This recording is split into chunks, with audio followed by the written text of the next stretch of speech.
It's because the Imperium has implanted a special technique into the brain of every frontier soldier who is out for exploration and colonization missions. Highland's eyeballs were shuttered fast as she explained, I have received professional half-hypnotization and subconsciousness activation training. A lot of situational dialogues have been inputted into my brain, providing guidance for me in certain scenarios like the one I'm in right now. Therefore, my previous speech is not just my own opinion, but to a large extent the official attitude of the Black Wind Fleet and the Imperium of true human beings. Li Yao was dazed for a long time. I didn't know that. How? How would you know what to do in every case scenario? Hailan smiled. Although she was imprisoned and almost deformed from torture, the female warrior of the Imperium was still smiling confidently, as if she were sure to win. If your country had conquered, destroyed, and devoured countless worlds like the Imperium of true human beings has, Hailan said unhurriedly, you would also have accumulated abundant experience and know how to cope with any unexpected situation. Li Yao thought quickly, but failed to come up with a counter. Staring at Hailan, Meng Qixin said, your offer is indeed tempting, if what you said is true. However, it is a great deal that concerns the future of our entire world, and we cannot make a decision recklessly. We need to know more information about the Imperium of true human beings and the universe to make a sensible judgment. I'll give you 2 options. Firstly, here are 10 jade chips. I'll give you 3 days for you to confess the intelligence about the Imperium of true human beings, the Alliance of the Holy Covenant, and other forces in the universe after classifying it into different categories such as history, system, economy, culture, and so on. Also, you will need to tell us about everything that came before the Imperium of true human beings, such as the Star Ocean Republic, the Star Ocean Imperium, the Demon Beast Empire, the Age of the Ancient Cultivators, and the Primeval Era. After studying the files that you provide, we will naturally make a decision as to whether or not we surrender to the Imperium of true human beings and cooperate with the Black Wind Fleet. Secondly, if you are unwilling to confess dutifully, or if you are caught lying or concealing anything, we will have no choice but to kill you and exploit every drop of information in your head with techniques, such as the soul-searching technique. Naturally, in such a case, we will no longer be able to trust the Black Wind Fleet, and the Black Wind Fleet will certainly not let us go. It will be very difficult for us to cooperate. Who knows what kind of crazy things the Ancient Sages sector can do when mired in desperation. Hailan hesitated for a moment and nodded. I can tell you everything, but I don't know the crucial details right now, such as the specific information about our fleet, the parameters of the starships, or the coordinates of the internal worlds of the Imperium of true human beings, which were sealed tightly before I left for the mission. I can't tell you such things. I can only tell you conceptual stuff. If you are only trying to get an introduction to the current universe, it should suffice. Deal, Meng Qixin said. We don't need to know the coordinates of your capital right now. We only want to understand the universe as quickly as possible so that we can make a final decision. Then I hope that you make it soon, Hailan said peacefully. I don't know the Black Wind Fleet status right now, but your surrender is only valuable before the Black Wind Fleet conquers the Star Glory Federation and captures Firefly. If the rebels at the edge of the cosmos have all been suppressed and shattered, I can't guarantee that the Black Wind Fleet will necessarily accept your surrender.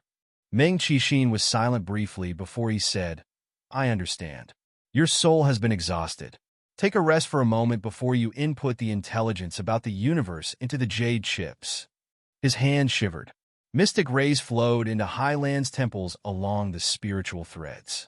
The female warrior of the Imperium's eyes quivered for a moment before they were covered by her eyelids, and her breath became deep and stable. She had fallen asleep. Conversely, the 2 Divinity Transformation Stage cultivators and the 10 Super Nascent Soul Stage cultivators seemed to be caught in an unbelievable nightmare that they could not escape from. For how many years, all the cultivators of the Ancient Sages sector had dreamed of Ascension. They had hoped to appreciate the vastness and splendor of the deity's realm. However, when the real deity's realm, or rather, the whole universe, was gradually unveiled in front of them, revealing its true face of infinite cruelty, the indescribable shock and oppression put them at a loss for words for a long time. They were like frogs who had seen the boundless ocean and the sharks, whales, and octopi swimming in it for the first time after they jumped out of the dry well that they had been living in. After a long silence, Basyayu the beggar took a long breath and smiled bitterly. I didn't expect that the journey to the divine palace would end in such a way. The truth about the deity's realm is too dreadful and thrilling. If the woman wasn't lying, the Imperium of true human beings and the Alliance of the Holy Covenant are two behemoths that we certainly cannot resist right now, Qi Zhongdao observed worriedly.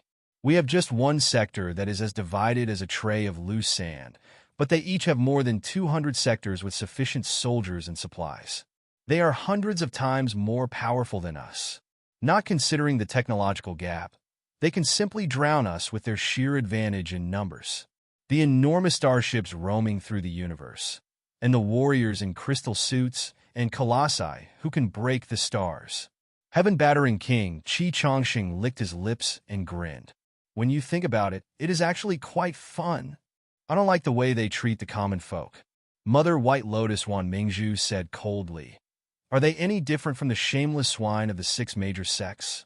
Enough! Meng Qixin waved his hands and interrupted the meaningless discussion. I believe that everybody here is as shocked at the news about the deity's realm as me. Everything that the deity said is too complicated, mysterious, and unbelievable. I think that we all need time to calm down and reflect on the issues carefully. I suggest that we consider the situation for 3 days and in the meantime get to know the situation of the universe. In 3 days, we will meet again and discuss a way out for the Ancient Sages sector. What do you think? It was certainly the best option that they had right now. Naturally, there was no disagreement. Liao thought of something. Perhaps he could find a chance to activate the star beacon and send the coordinates of this sector to the Star Glory Federation within the 3 days. However, Meng Qixin said, the issue must be kept a secret from the people of the 6 major sects outside. Otherwise, with the enticing terms that Hai Lan has proposed, it's possible that the 6 major sects will dump us and even betray the Ancient Sages sector to cooperate with the Black Wind Fleet directly. The clowns of the 6 major sects will certainly be devoured by the Black Wind Fleet. The future of the Ancient Sages sector can only be decided by the 12 of us. Even if we do surrender, it should be carried out under our supervision in order to ensure the maximal benefits and the most safety for the Ancient Sages sector. Do you agree? Meng Qixin glanced around. All the nascent soul stage cultivators nodded. Meng Qixin smiled and said, for the sake of confidentiality, and to ensure that some of you do not hurt the overall interests of the Ancient Sages sector when other people can't see, say, getting in touch with Hai Lan and surrendering to the Black Wind Fleet alone in order to become the sector master of the Ancient Sages sector. I suggest that the 12 of us be classified into 4 groups, and the 3 members in each group include pro-Great Qian cultivators and anti-Great Qian cultivators simultaneously who will oversee each other. What do you think? Oversee might be too strong a word. This is also for our discussions and decisions in future to be smoother. After all, many fellow cultivators here have contradictions and prejudices against each other. It will be a great opportunity for us to bond with each other. Bond was certainly not the favorite word for many cultivators. However, the rule that Meng Qixin had just raised was indeed very important. Anybody's heart could be treacherous. It was true that they could not guarantee that some of them would be selfish and greedy enough to set Hai Lan free in secret or try to contact the Black Wind Fleet in order to become the sector master of the Ancient Sages sector. Mutual supervision was necessary. Li Yao, however, cried to himself. If they were divided into groups of 3, and he was kept in the company of Han Bailing or Qi Chongqing, it would be practically impossible for him to activate the star beacons and send the coordinates to the Federation. Moreover, on second thought, even if he could send signals to the Federation, so what? Because of the technological restrictions, he only had a star beacon of the smallest scale, which was far from enough to navigate the jump of a super large fleet. The original plan was that after he sent the coordinates via the star beacon, the Federation would teleport a batch of new materials for him, so that he could assemble more star beacons. Then, the process would repeat itself until he had hundreds of star beacons. Eventually, he would connect the star beacons into a magnificent space gate so that the Federal fleet could be teleported over steadily and precisely. Even if everything went well, the entire process could still take months. With the current situation, it was impossible for him to have several months without being disturbed by anyone. Besides, as soon as he sent signal to the Federation, it was very possible that the two divinity transformation stage cultivators and Hylon, as a special agent of the Imperium, would notice the anomaly. Unlike Hylon, who had all the critical information in her head sealed, there were the coordinates of many important facilities in the Federation, the research progress of the state-of-the-art magical equipment, the scale of the army, the files of the top experts, and a lot of other things in his brain, all of which were top secrets in a universal war. Once he was hypnotized and interrogated by the two divinity transformation stage cultivators like Hylon had been, all the files would be exposed. Given the dire consequences, could he make that gamble? Should he gamble? Fellow cultivator spiritual vulture? Fellow cultivator spiritual vulture. Li Yao was thinking when he suddenly heard Meng Qixin calling him. He raised his head, only to discover that all the other nascent soul stage cultivators had been grouped up, but there was no place for him. Everybody else had been classified into groups of 3, but he had been left alone, together with the two divinity transformation stage cultivators. Fellow cultivator spiritual vulture, please come with us. Meng Qixin and Wu Suiyin looked at Li Yao with a smile. There's something important that we must speak to you. In the vast warehouse, Li Yao's footsteps were the only sound echoing in the hollow hall. Together with the silent colossi that were sitting or lying on the maintenance platforms, the place gave every feeling that it was a graveyard of the prehistoric giants and possibly a graveyard for Li Yao himself and the Star Glory Federation. Have they seen through my identity? Li Yao was very calm on the surface, only revealing a tiny bit of excitement and confusion after being selected by the two divinity transformation stage cultivators as company. His breathing, heartbeat, pulse, and the secretion of all the hormones in his body could not have been more normal. However, a great flood was raging in his brain. Even the mental devil was struggling hard like someone being drowned. Li Yao carefully reviewed his performance ever since the two divinity transformation stage cultivators had shown up. Except for the occasional rigidity when he pretended to be surprised, there were few loopholes. However, surprise was a very unreliable criterion in the first place. A nascent soul stage cultivator could very possibly be an inscrutable man who might not be surprised even at the news from the deity's realm. Those traces alone should not have been enough to give him away to the two divinity transformation stage cultivators. The very identity of Master Spiritual Vulture, who had been missing for almost 100 years until his miraculous rise in the recent half-year, called for suspicion. Judging from the interrogation that the two divinity transformation stage cultivators had performed on Hylon, the two of them, especially wolf god Meng Qixin, were certainly shrewd and quick-minded. They had perhaps retrieved the detailed profiles of the top 10 experts in the world of cultivators today from Highland's brain and grown suspicious about Master Spiritual Vulture, a new expert who had emerged rather abruptly. It was a very plausible possibility. What should I do? Have they determined that I am in fact an alien and prepared to bring me to this place to ambush me?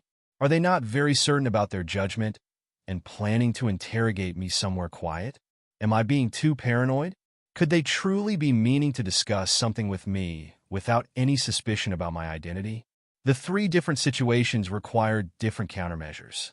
Li Yao walked slowly in front of the two divinity transformation stage cultivators, but his brain was exploding soundlessly like engines that were working at an efficiency far beyond their limits. Should he offer to acknowledge his identity and persuade the two divinity transformation stage cultivators, the 9 nascent soul stage cultivators, and the entire ancient sages sector to join the Federation's side with more favorable terms? Li Yao thought quickly and instantly vetoed the foolish idea. The reason that it was foolish was that such a decision would mean that he was tossing away all his trump cards. He would lose the initiative, and the fate of himself, and even the entire Star Glory Federation would be decided by them. As a result, he would not be able to do anything except beg them hard and pitifully. He would be the meat, and the cultivators of the ancient sages sector would be the chopping block. More importantly, the trump cards that Li Yao had were not attractive enough. Compared with the terms that the Imperium of true human beings could offer, there was not much that the Star Glory Federation could give to the Ancient Sages sector. They could not even promise that they could certainly keep the Ancient Sages sector safe. It had nothing to do with morals.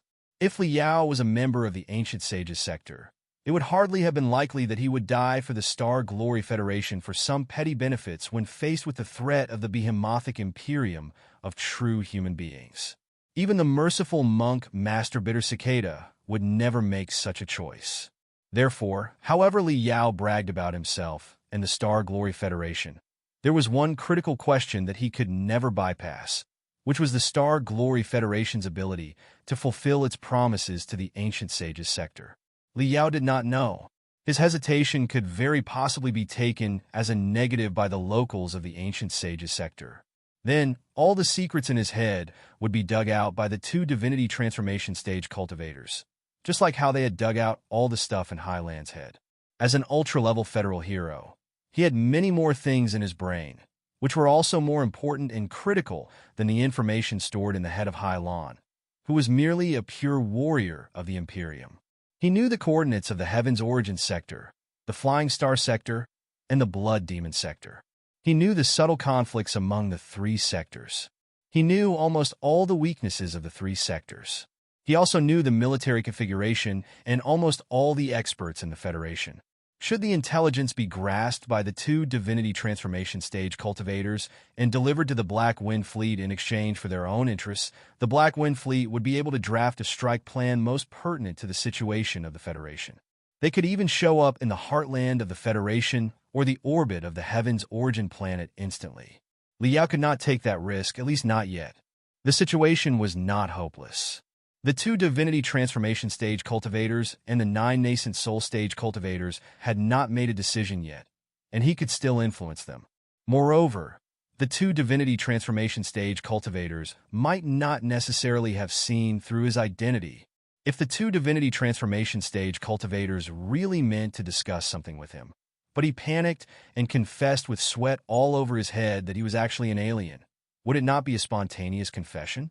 It would be too foolish. Li Yao estimated that they were just slightly suspicious about him at most.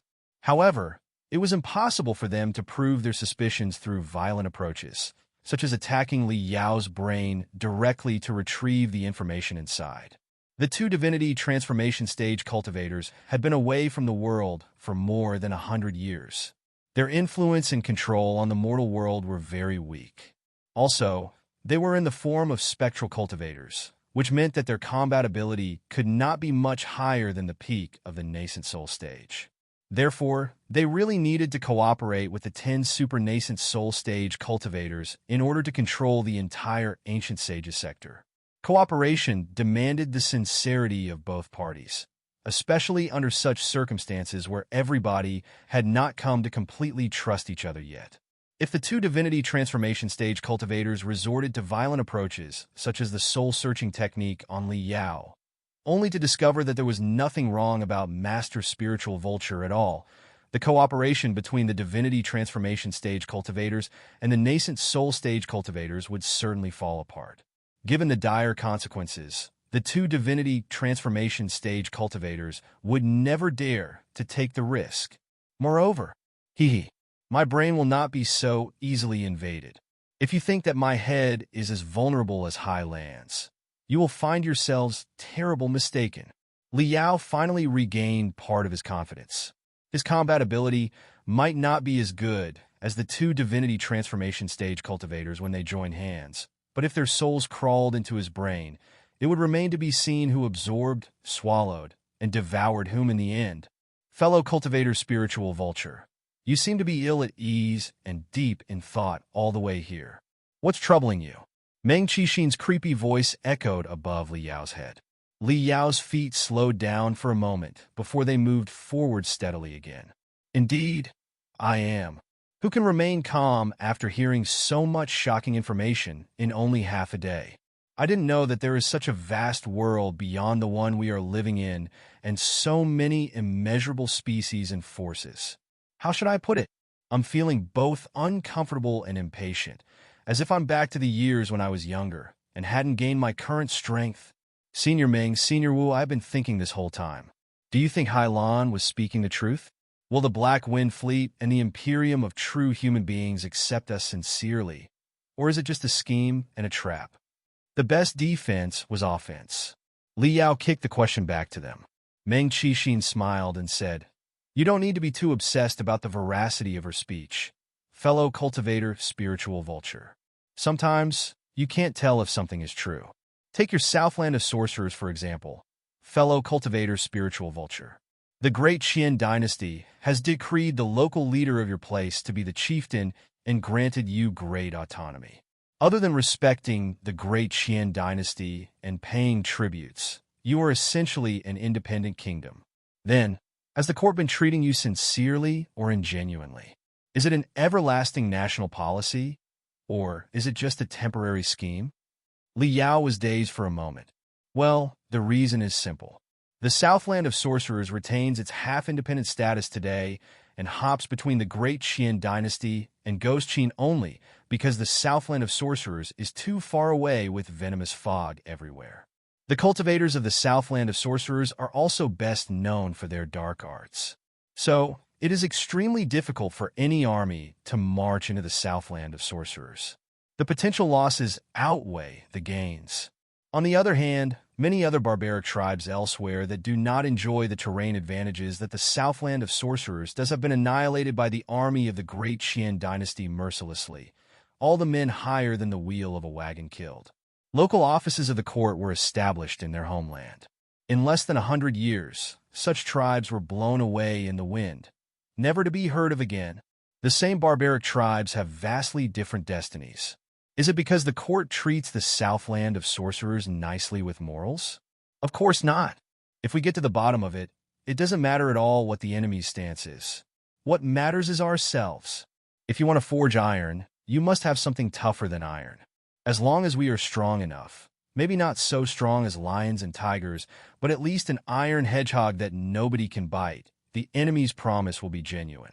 Even if it is just a means to an end in the beginning, we will come up with follow-up measures later to deal with new situations. What's there to be scared of? If we are divided and feeble, why on earth will the enemy honor their words? The strong prey on the weak, and the fittest survive.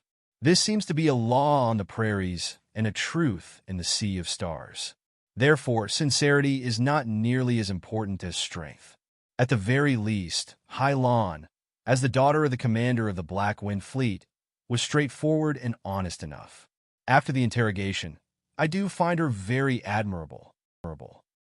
Chapter 15:28, we will count on you. The guy's stance could be the most critical breach later. After all, the Star Glory Federation was certainly not as aggressive as the Imperium of true human beings. If the Ancient Sages sector was willing to join the Federation, it would probably exist as an autonomous world. That should be very attractive to many cultivators of the Ancient Sages sector. What worried Li Yao, on the other hand, was that Meng Qixin, as the wolf god born and raised on the dark cloud prairies, still believed in survival of the fittest, which was similar to the Imperium of true human beings ideology. But it was not something beyond his expectation. Preaching freedom, democracy, natural rights, and equality to an ancient person, and not just any ancient person, but an ancient barbarian? Li Yao would be a fool if he did that. Fellow cultivator, spiritual vulture, with everything coming to this point, whatever choice we make and however much the enemy offers us, the most critical thing is that we must be strong enough ourselves. Meng Qixin stared at Li Yao very solemnly. Only if we are strong enough can we possibly strike a deal and seek a future for our home, the Ancient Sages sector. I wonder, fellow cultivator, spiritual vulture, in your opinion, what is the strongest part of the Ancient Sages sector that attracts the enemy most and makes them want to buy us over? Li Yao pondered for a moment and replied, "The spiritual energy in the Ancient Sages sector is dense. The cultivators here are generally strong, which means that they are the best cannon fodder. That could be the enemy's motivation.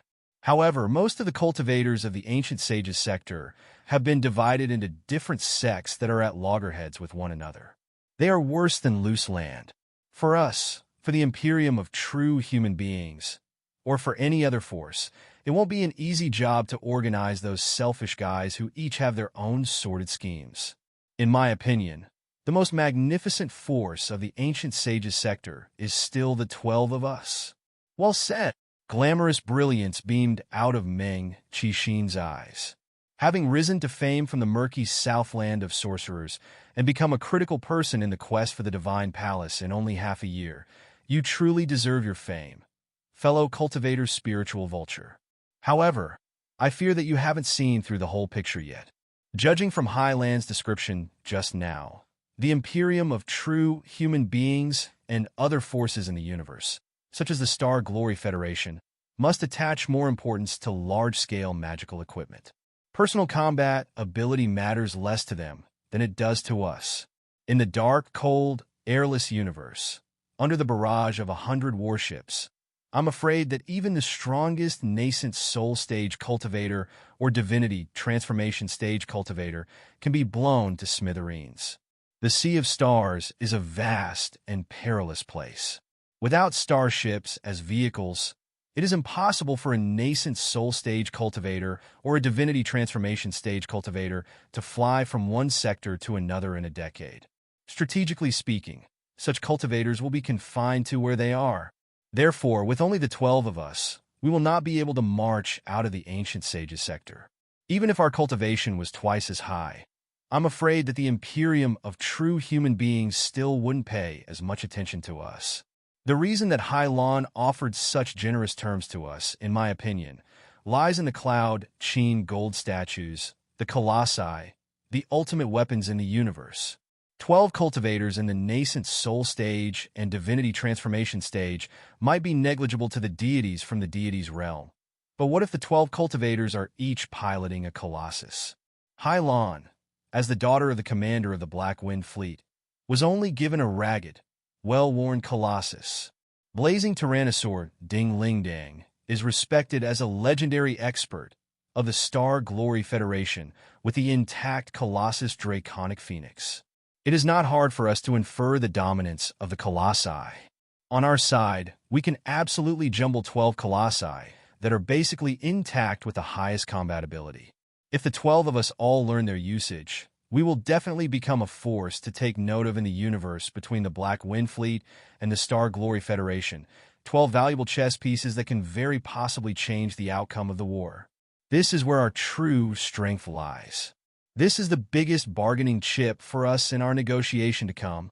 Therefore, our priority right now is not to make a decision, but to learn how to pilot the colossi. We will wake up all the colossi nearby that have been asleep for hundreds of thousands of years. Li Yao's breath became heavy. With an expression of an appropriate ratio of surprise, suspicion, and excitement, he asked, Senior Ming, are you willing to teach us the techniques to manipulate the colossi? Are you so selfless? Before I learned the vastness of the universe, I might have kept something to myself to fight for the tiny planet we are on, Meng Qixin said casually. However, knowing the boundlessness of the Sea of Stars and that the ancient sage's sector is just a tiny pebble at the edge of the world, with us being insignificant dust on the pebble, what's there to keep from other grains of dust? It is truly boring to fight internally with you people on this pebble. If a man must fight, he should soar into the sky and fight the deities in the universe. Although he was a spectral cultivator without a real entity, the ambition radiating from Meng Qixin during his declaration still illuminated Li Yao's face like fierce flames. Meng Qixin looked at Li Yao and said in a seemingly honest way, "To fight the magnificent beings in the universe, I cannot act on my own. However strong I am, I will only be a joke when faced with thousands of warships. We are all locals of the ancient sage's sector, barbarians despised by the nobles at the center of the cosmos. Who else can I trust if not you? 100 years ago, many people on the prairies called me the wolf god. Wolves are not as strong as bears, not as fast as leopards, and not as ferocious as tigers or lions, but they are the biggest threat for the people on the prairies. Why? Because they are united. Of all the animals, only the wolves hunt in packs and resist the bitter coldness together. In perilous moments, The individuals will sacrifice for the community. I prefer the wolf to the lion, the tiger, the bear, or the leopard. In my eyes, the cultivators of the ancient sages sector should be wolves running in space. Li Yao was greatly touched. He turned his eyes to Wu Suiyun. I share the same view as Meng Qixin, Wu Suiyun said casually. 100 years ago, when my late husband was still alive, he promoted the integration of the major sects as the leader of all the cultivators, hoping to end the internal strife and target the common foe. It's a shame that he failed eventually. Then, I realized that the people of the major sects are too worthless to be supported. The 12 of us must not learn from them and focus all our attention to deal with ourselves. If that happened, the ancient sages sector would truly be in a hopeless position.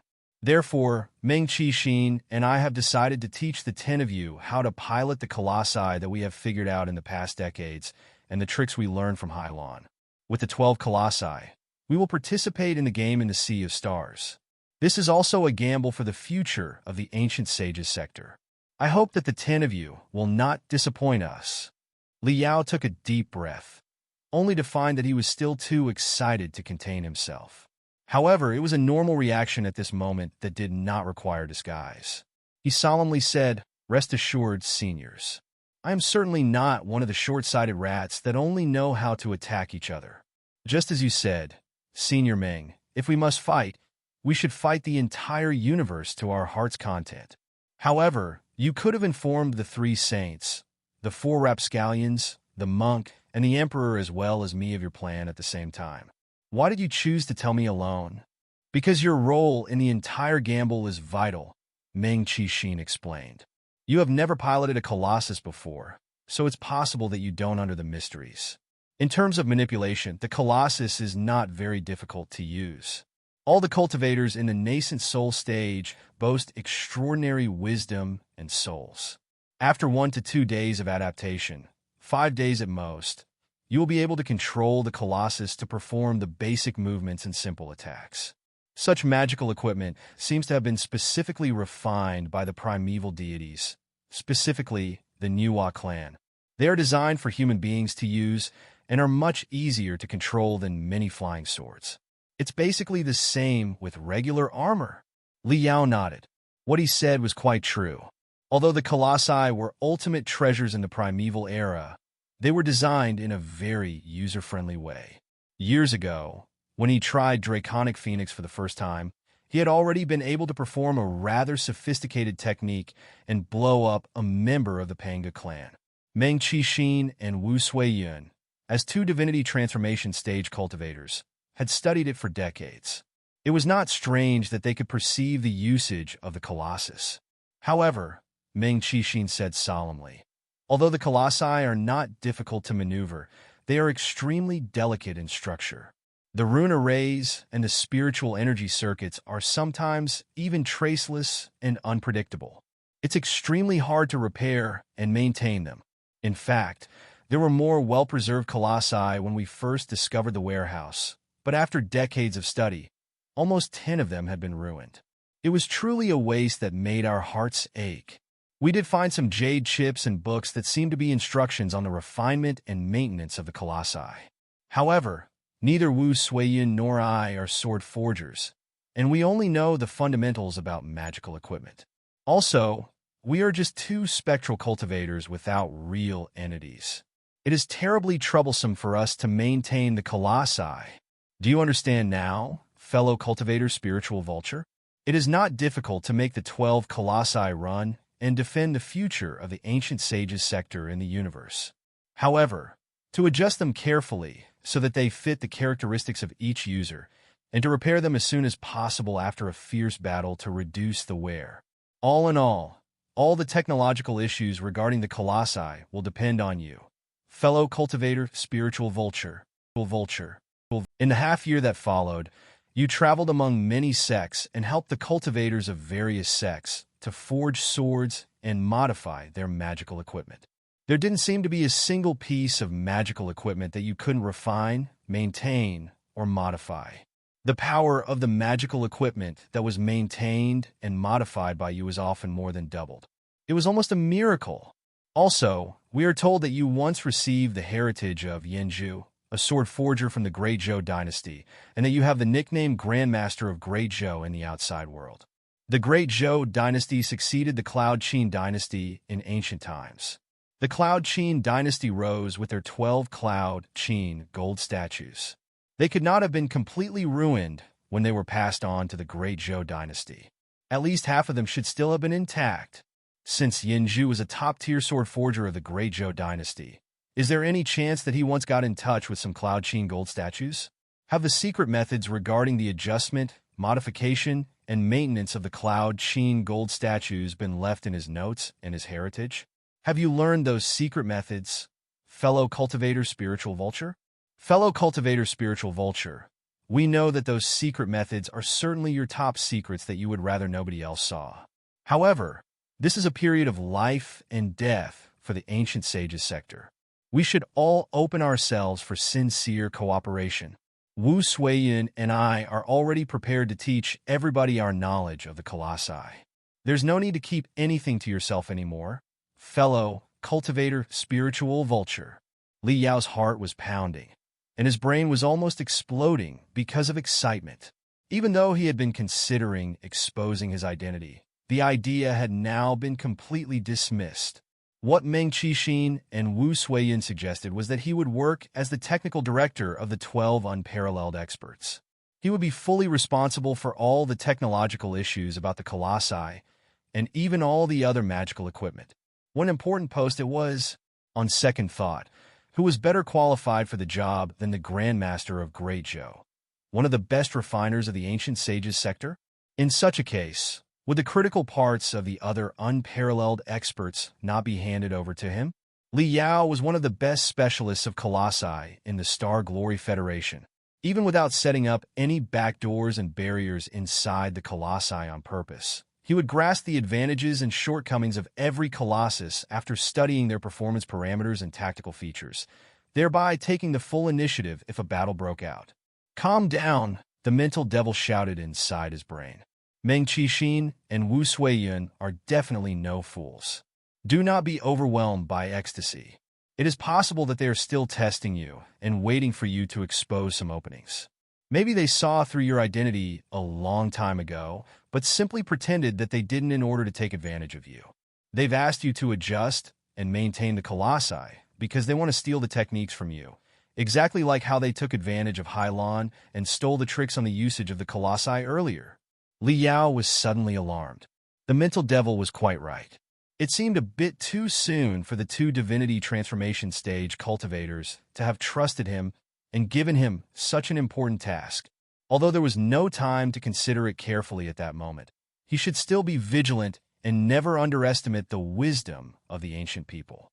Otherwise, his outcome would only be more wretched than Highlands. Li Yao hesitated and solemnly replied, "It's true that I received certain scraps on the maintenance of the Cloud Qin gold statues from the heritage of Yangjun, the sword forger of the Great Zhou dynasty. However, the scraps were incomplete and unsystematic. Also, I have never practiced them in person. I'm not confident that I can accomplish such an arduous task at all." Meng Qixin and Wu Suiyin looked at each other, and both seemed relieved. They smiled and said, "As long as you are willing to take the responsibility, it will be fine. Aren't we all blind people riding blind horses, stumbling and groping in darkness, when faced with the Colossi and the universe beyond? At least, as the best refiner of the ancient sages sector and the Grandmaster of Great Zhou, you should be more suitable for the job than any of us. That's all we need. Thank you for your trust, seniors," Li Yao said in excitement. "I'll certainly do my best." "Very good. Besides the maintenance of the Colossi, there are another two tasks of paramount importance that can't be finished without you," Meng Qixin said. "Firstly, we need to strengthen the barriers between the Nuwa warship and the underground palace of the Penga clan. According to the calculations of Wu Suiyin and I earlier, the barriers might not be able to survive another 10 years under the repetitive clash of the monsters underground. Right now, we are faced with more urgent problems and have no time to deal with them temporarily. Maybe, After we receive more powerful techniques and magical equipment from the Imperium of true human beings or other forces in the universe, we will be able to finish the problems in the underground palace once and for all.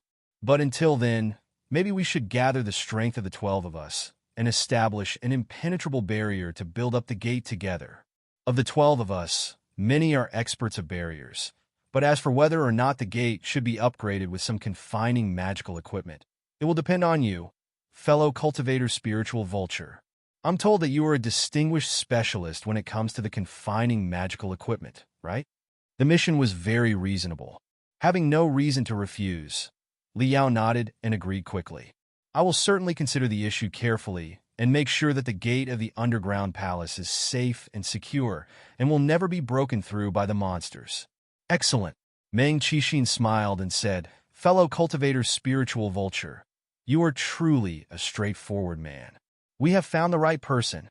The third mission has a higher demand on your resolution and wisdom. Maybe, under certain circumstances, we will need you to watch Hailan, the female warrior from the Imperium of true human beings. Watch her? Liao was slightly dazed. What do you mean? Although the woman is just a pure warrior, her father is the commander of the Black Wind Fleet after all, Meng Qixin explained. She must be some sort of noble in the Black Wind Fleet. The way we see it, she seems to have been in touch with techniques related to magical equipment maintenance and starship operation before, which will prove to be very useful for us later. In our plans in the future, we will likely need her help to dismantle and crack the Nuwa warship, to carry out part of the maintenance task on the Colossi, and even to repair her bloody blade-level assault warship, so that we also have the ability to cruise through the universe instead of being frogs in a well. Liao nodded quickly. The two divinity transformation stage cultivators were indeed thoughtful. They had made plans for Highland Starship so quickly. He was quite right. Only when the ancient sages sector boasted the ability to cruise through space would they rid themselves of the fate of being at the mercy of somebody else. If they could not beat the enemy, they could at least run away. That's what we are thinking about, but we fear that she might play some dirty tricks while she pretends to cooperate with us on the surface, Meng Qixin said hesitatingly. After all, her techniques and technologies from the modern civilization of immortal cultivators are too sophisticated and mysterious. Even if we are both in the divinity transformation stage, it is impossible for us to understand them soon.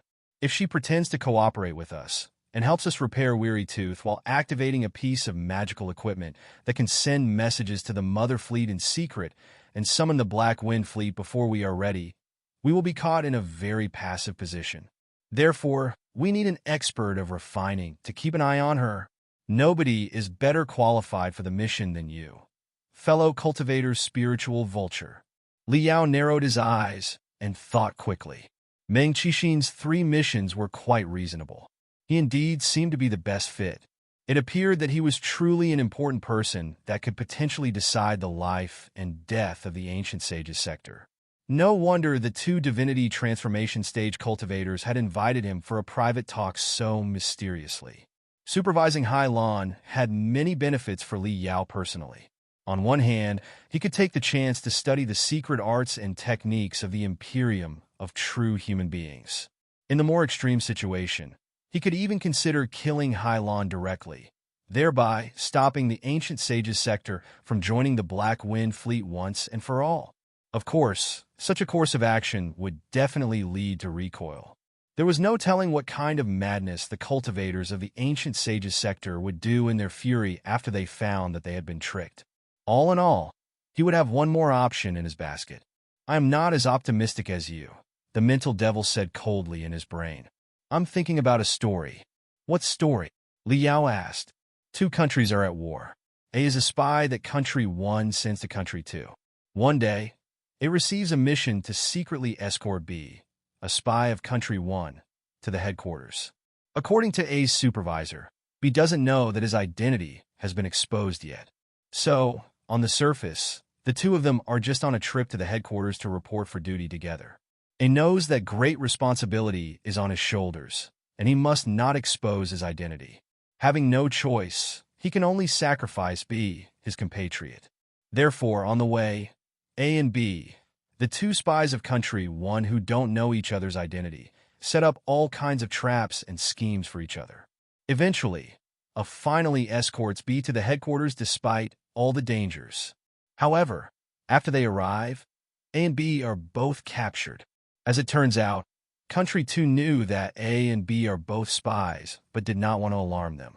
So, they devised such a subtle trap by telling A to escort B in secret and telling B to escort A in secret. In fact, the two spies were escorting and fighting their own people, while Country 2 took advantage and captured the two spies with the least trouble. A childish story, Li Yao remarked calmly. There are too many loopholes. It's impossible that such things happen in reality. Indeed, it is impossible, the mental devil said. However, when a spy from the Star Glory Federation supervises a spy from the Imperium of true human beings, he may be supervised by the locals of the Ancient Sages sector. Such a Sparrow Mantis Cicada story can definitely happen. Since it was beyond his control, he might as well leave it aside and simply focus on what he was in charge of cautiously. Meng Qixin was quite right about one thing. If one wanted to forge iron, one would need something tougher than iron. What he needed to do was grab all the critical factors within his control and simply leave the rest of them be. The destiny of the Star Glory Federation will not end here. I believe that the future of humanity will be on our side. Taking a deep breath, Li Yao stared at the two divinity transformation stage cultivators, his eyes glittering, as he declared, "All right. I will certainly try my best without sparing anything to accomplish your three missions, seniors. I will do what I can to fight for the best future of the Ancient Sages sector." Great! Meng Qixin and Wu Suiyun were both moved. Next, what are your orders, seniors? Li Yao said solemnly. Please do tell me. Meng Qixin shook his head. Nothing more. Fellow cultivator spiritual vulture, you will be making great contributions if you can accomplish the three tasks. We are not demanding people who do not know the importance of rewards. Now that you have taken the three most arduous and critical tasks, you are definitely entitled to the greatest share of the treasure. The 12 of us will each pick a colossus later anyway. Why don't you choose first, fellow cultivator spiritual vulture? Wu Suiyun chuckled nearby, too. You can take your time to feel all the colossi placed here, fellow cultivator spiritual vulture. Trust your instincts and see which colossus is connected with you. I get to choose any colossus? Li Yao's heart was racing. Without any hesitation, his eyes darted toward the black skeleton-like colossus in the deepest part of the Temple of Colossi, which was half hidden in the darkness and had a red cross on the facial cover that looked like a soul, bloody eye. His eyes were so ravenous that he could not disguise his temptation at all. A cultivator could be connected with a piece of magical equipment. The so-called connection was not entirely groundless. For experts who had advanced to a certain level and gained a profound understanding of the parameters of their body and soul, it was possible for them to decide within a moment what kind of magical equipment and weapons were most suitable for them. The black skeleton-like colossus was Li Yao's dream model. It was as brilliant as the fireworks in the night sky. All the other colossi were eclipsed by its existence. They were so boring that Li Yao did not even bother to look at them. Meng Qixin and Wu Suiyun looked at each other and smiled. What? You're interested in Tartarean General? As it turned out, the black skeleton-like colossus was named Tartarean General. Saving the formalities, Li Yao nodded and said, "It is indeed a very tempting colossus." Wasn't Hylon attracted by it in the beginning, too? However, Li Yao knew that the Tartarean General right now was Meng Qixin and Wu Suiyun's personal colossus. The two divinity transformation stage cultivators were unlikely to offer their beloved treasure to him easily. He would have to find a way to get it. The Tartarean General is indeed a very powerful colossus, Meng Qixin said, but it is extremely difficult to control and has a high demand on the immensity of the soul. One moment of carelessness, and it may backfire on the user. Are you sure that you want to pilot the Tartarean General, fellow cultivator spiritual vulture? Li Yao was dazed. Judging from Meng Qixin's tone, was it possible that they would offer the Tartarean General to him? Seeing the disbelief on his face, Meng Qixin was greatly amused. Are you curious why Wu Suiyin and I don't pilot such a powerful colossus ourselves, fellow cultivator spiritual vulture? As a refiner, you should understand the simple logic that the more powerful the better doesn't necessarily apply to magical equipment, right? It must fit the level and style of the user. The Tartarean general is indeed extremely powerful, but like we said just now, it poses a heavy burden on the soul and the reserve of spiritual energy. The Colossus is like a bottomless hole that can never be fed. The user can be drained if they are careless. That's why we intentionally chose the Tartarean general as the trigger of our trap and lured Hylon into the Tartarean general. When her soul and spiritual energy were deeply bound to the Tartarean general and she was unable to free himself, we took advantage and invaded her brain. Hylon is a living person and has a body of flesh and blood to accommodate the soul and the spiritual energy. The foundation is relatively stable. The two of us, in comparison, are just ghosts without real entities. Our control over the soul and the spiritual energy is not as good as that of living people in the first place. That's why we needed to work together in order to drive the Tartarean general to perform only the simplest of movements. Even so, using it for just 5 minutes consumed a great amount of our soul power, and we were nearly split apart. If we had stayed inside the Tartarean general, we would have been drained and vanished forever. It's like a 3-year-old waving a saber that weighs 50 kilograms. They will be injured or even killed before they hurt their enemy. Tell me, however sharp and powerful the saber is, what can it do for a 3-year-old? The child might as well choose a poison dagger that is much lighter and more lethal, right? Meng Qixin and Wu Suiyin pointed at 2 colossi on the maintenance platforms nearby that were around 15 meters tall and relatively slender. The 2 colossi over there have little demand on the soul immensity and consume far less. They are perhaps the scout colossi that the Niwa clan used for reconnaissance. They are the colossi that we usually use. If we hadn't planned to pick up the tricks to manipulate a colossus from the Imperium of true human beings, we certainly wouldn't have activated the Tartarean general. Li Yao's heart was pounding. He asked, his voice trembling, "Then, can I use the Tartarean general?" Meng Qixin and Wu Suiyin looked at each other and nodded.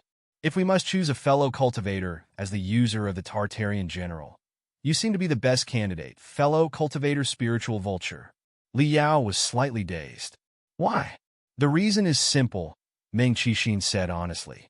Although we have all announced that we should be united, who can guarantee that so many cultivators from various sides that have the deepest grudges will really be united without any mistrust? Even Wu Suiyin and I have our own unwavering stances. I'm from the dark cloud prairies. Naturally, I belong to the anti-Gratian side. Wu Suiyin is from the Great Qian dynasty. Even if she doesn't like the court, it's unlikely that she will stand on my side. She will certainly choose to help the Great Qian dynasty. Let's take a look at the other nascent soul stage cultivators.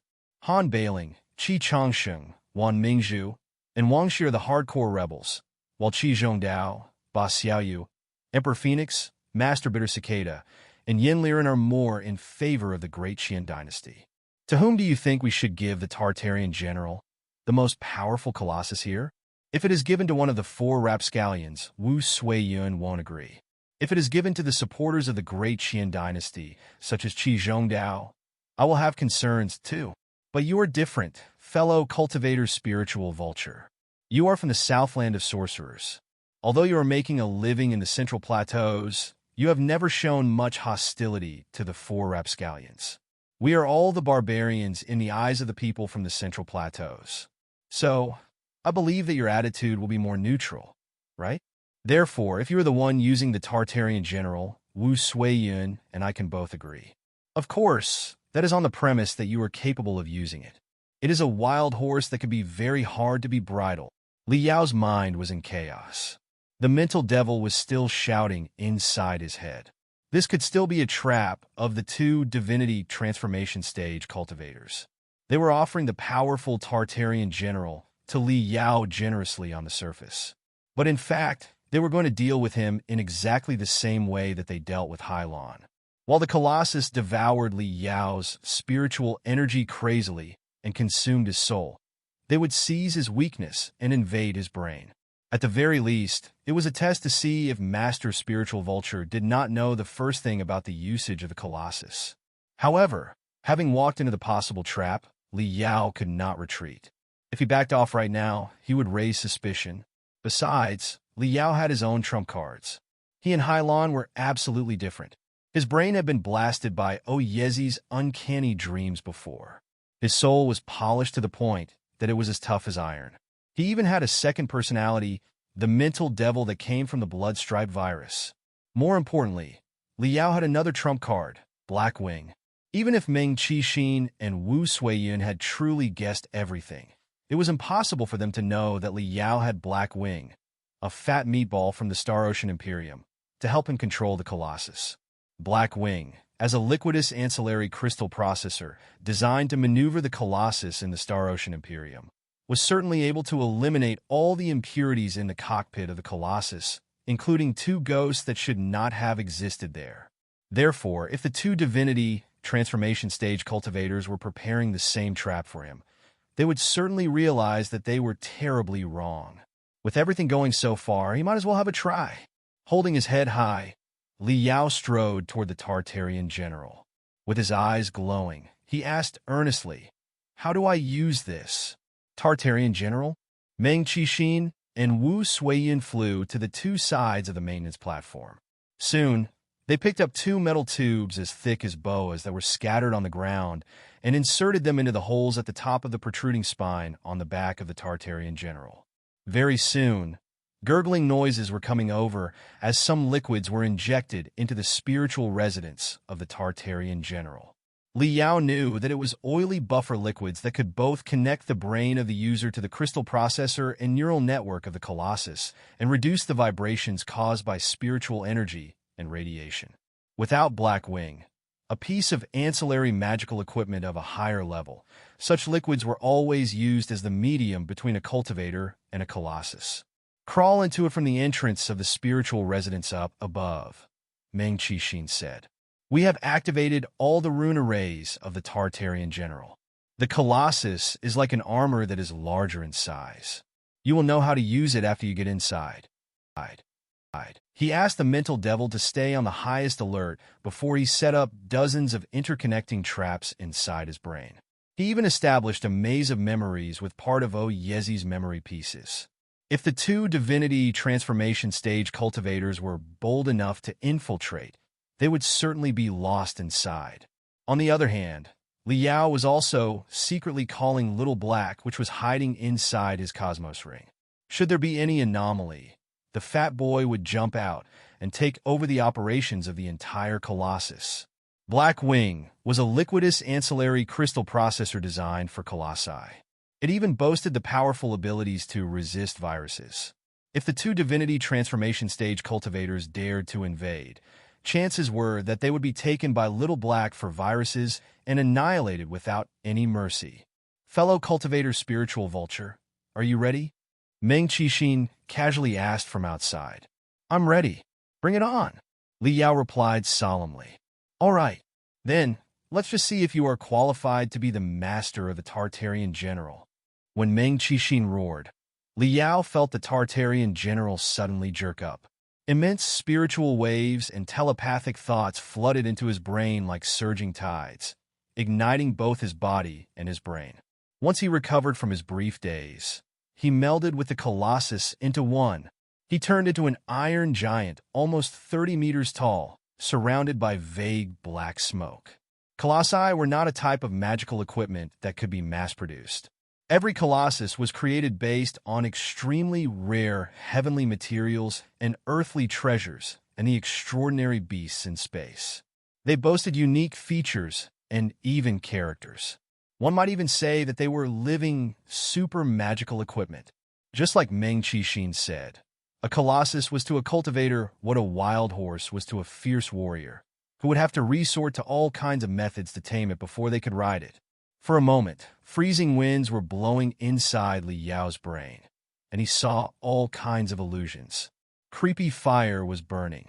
Infinite thoughts, desires, and information were raging, roaring, and struggling. They were the sparks bursting out from every piece of memory that had been sealed for hundreds of thousands of years inside every section of the Black Bones and every shell on the Tartarean general. Li Yao could feel that, in the primeval era hundreds of thousands of years ago, the feeble, insignificant human beings in the universe, whose fate was manipulated by superior creatures, were thrown into hell and crumbled to dust after their value was exploited. But the victims were unwilling to disappear forever. They condensed the last bit of their will, their memory, and their feelings into furious fire that dashed out from the deepest parts of the earth all the way up to the firmament, burning the splendid buildings and palaces in the heavens to the ground. It was the true meaning of Tartarean general. Human beings, feeble and insignificant as they might be, even when they sank to the deepest part of hell, and even if they had been turned into dust and ants, would roar to the deities and devils who were high and mighty in the sky. "This is my Colossus." Li Yao's brain was having a storm. He confirmed again, "The spirit of the Colossus fits perfectly with my belief. It is mine. It is definitely mine." Tartarean general is not a good name. Even if you were not a general, even if you were just an unimportant soldier in hell, you are still qualified to challenge the mightiest devils as a champion of human beings. Since your arms and legs are long and slender, and you are a cross on your face, I will simply call you Tartarean skeleton. Li Yao's telepathic thoughts flowed to every limb and every nerve perception chip on the Tartarean skeleton as fast as lightning. Just like Meng Qixin and Wu Suiyun said, the Tartarean skeleton indeed posed a heavy burden on his soul and spiritual energy. Even for him, whose soul was far harder than that of general nascent soul stage cultivators, it was quite troublesome to resist the pressure. However, it was exactly the feeling of slightly heavy pressure that made Li Yao better realize his existence and understand that he had been completely integrated into the Tartarean skeleton. He was the Tartarean skeleton. Li Yao was of a mind to maneuver the Tartarean skeleton, to perform a series of highly difficult movements immediately. However, the two divinity transformation stage cultivators were floating in midair and staring at the Tartarean skeleton coldly. Their deep eyes were like four black holes. There was no telling what they were thinking and feeling in their hearts. When they saw that Li Yao had succeeded after only one try and controlled the Tartarean skeleton to step forward smoothly, a few ripples that looked like cracks spread out of their frozen eyes. They exchanged a thoughtful look again. However, when they were almost certain about certain discoveries in their hearts, the next second, the Tartarean skeleton suddenly wobbled and stumbled randomly in the temple of the Colossi, as if it had been intoxicated. Clang! The Tartarean skeleton crashed into a colossus that was placed on another maintenance platform, raising a deafening explosion as the two metal beasts collided. Swoosh! The Tartarean skeleton's long, slender arms were waving crazily like whips as it tried to maintain its balance, only to nearly tear apart Meng Qixin's ghost. Seniors! Li Yao's panicked voice was coming out from the Tartarean skeleton. How? How do I stop walking the Colossus? Why can't I control it at all? I feel that some uncanny force has crawled into my body and is manipulating it for me. It is nothing like what is described in the notes of Yangjun, the sword forger of the great Zhou dynasty. Not good. My soul has been completely attracted to this weird colossus. Ah! The Tartarean skeleton seemed to be cramping. It was jumping, running around at the same place, releasing all the bloody thorns around its body as if they were its claws, and then sprinting forward at the maximum speed. Dozens of violet exhaust flames spurted out of its back, pushing it into a stream of brilliance as it crashed brutally into the wall of the warehouse that was carved with defense rune arrays. After an ear-splitting boom, the Tartarean skeleton was lying on the ground, still cramping. The defense plate outside of the spiritual residence that had already been broken before was now completely shattered. All the nerve buffer liquids inside had spurted out, wetting the ground. As if he were escaping from the mouth of a behemothhic beast, Li Yao crawled out and rolled on the ground. He could not have looked more devastated. Fellow cultivator spiritual vulture. Meng Qixin and Wu Suiyin were greatly alarmed. They were almost sweating, even though they were ghosts, and hurried to float over to check his situation. Li Yao's face was pale. All the veins over his body had surfaced on his bright blue skin. There was not the slightest vigor in his hollow eyes at all. He cramped hysterically for a long time before he suddenly vomited a large mouthful of black mucus. He trembled even more violently than before. In the end, there was no telling whether the thick, damp fluids on his body were the nerve buffer liquids or his sweat. After struggling for a long time like a fish that had jumped to the land, Li Yao finally said feebly, This colossus is truly dangerous. It nearly completely devoured my spiritual energy and soul. Shivering, he picked up a calabash from his waist and poured out a few fragrant pills into his mouth. After he chewed the pills hard and swallowed all of them, his face finally partly regained the color of blood. Embarrassed, he said, It seems that I have acted with undue haste. You must forgive me for my incompetence, seniors. Meng Qixin and Wu Suiyin looked at each other in bewilderment. They could only comfort him. The Tartarean general is indeed too tyrannical a colossus to be used by anyone. If it is too much of a burden, fellow cultivator spiritual vulture, you can always choose a different one. No, it's not a burden at all. Li Yao's red, yet pale face put on a smile. After I take a brief rest, I will try. Cough. He vomited a mouthful of black liquid again, which nearly rained upon the faces of the two divinity transformation stage cultivators. Li Yao's body certainly could not recover after a brief rest. Meng Qixin and Wu Suiyin had prepared independent cabins for the 12 experts as their temporary residences, which were modified from the rest area on the Niwa warship. The cabins were separated from each other and very quiet. Also, there was only one channel in and out. Therefore, it was easy enough to check who entered and who left. Only in this place were they allowed to think and train alone. If they left the rest area and got in touch with other people, they would have to act in groups of 3. On the cold, metal bed, Li Yao was sitting cross-legged. Vague brightness was circling around him as he was pretending to heal his wounds. However, his brain was functioning quickly while he considered what his next step should be. Judging from his progress so far, he had already managed to fake his way through the first test. The two divinity transformation stage cultivators did not see through his identity. Even if they had their doubts in the beginning, they had certainly been reassured. Also, he had been appointed as the technical director for the 12 experts. He would be responsible for the maintenance of their colossi and also supervise Hylon, the female warrior of the Imperium.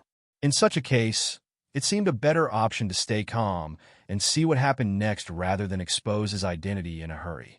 However, could he directly activate the star beacons deployed on the satellite of the planet from there and send the message back to his home? Unless it was absolutely necessary. Li Yao did not intend to do that because it would be a wild gamble whose consequences he could not predict at all. Still, he needed to at least guarantee that he had such abilities. He was still in the center of the Niwa warship, above which were raging tempests and crazy snowstorms that were highly disruptive for the transmission of signals. The control chip that was designed to activate the star beacons was like a dead fish in his palm, giving absolutely no response. After pondering for a moment, Li Yao stood up and opened the door. He planned to see if he could find some signal-enhancing cabins on the warship so that he would be able to directly activate the star beacons. However, somebody was leaning against the wall on the pathway outside of the door and looking at him with a fake smile. It was his old acquaintance and some sort of comrade, Yangjun. You seem to be rather wary of me. You are even more cautious than when you meet with the two divinity transformation stage cultivators. Is it necessary? Yangjun eyed him and chuckled. I thought that we were on the same side. It is exactly because we are on the same side that I have to be extra cautious. At the very least, I don't worry that the two divinity transformation stage cultivators will stab me in the back. Li Yao snapped. Why are you here? Are you not afraid that other people will suspect you? Having learned the vastness of the deity's realm all of a sudden, I am so thrilled that I must have a discussion with a fellow cultivator. What's there to be suspicious about? Yangjun said with a smile.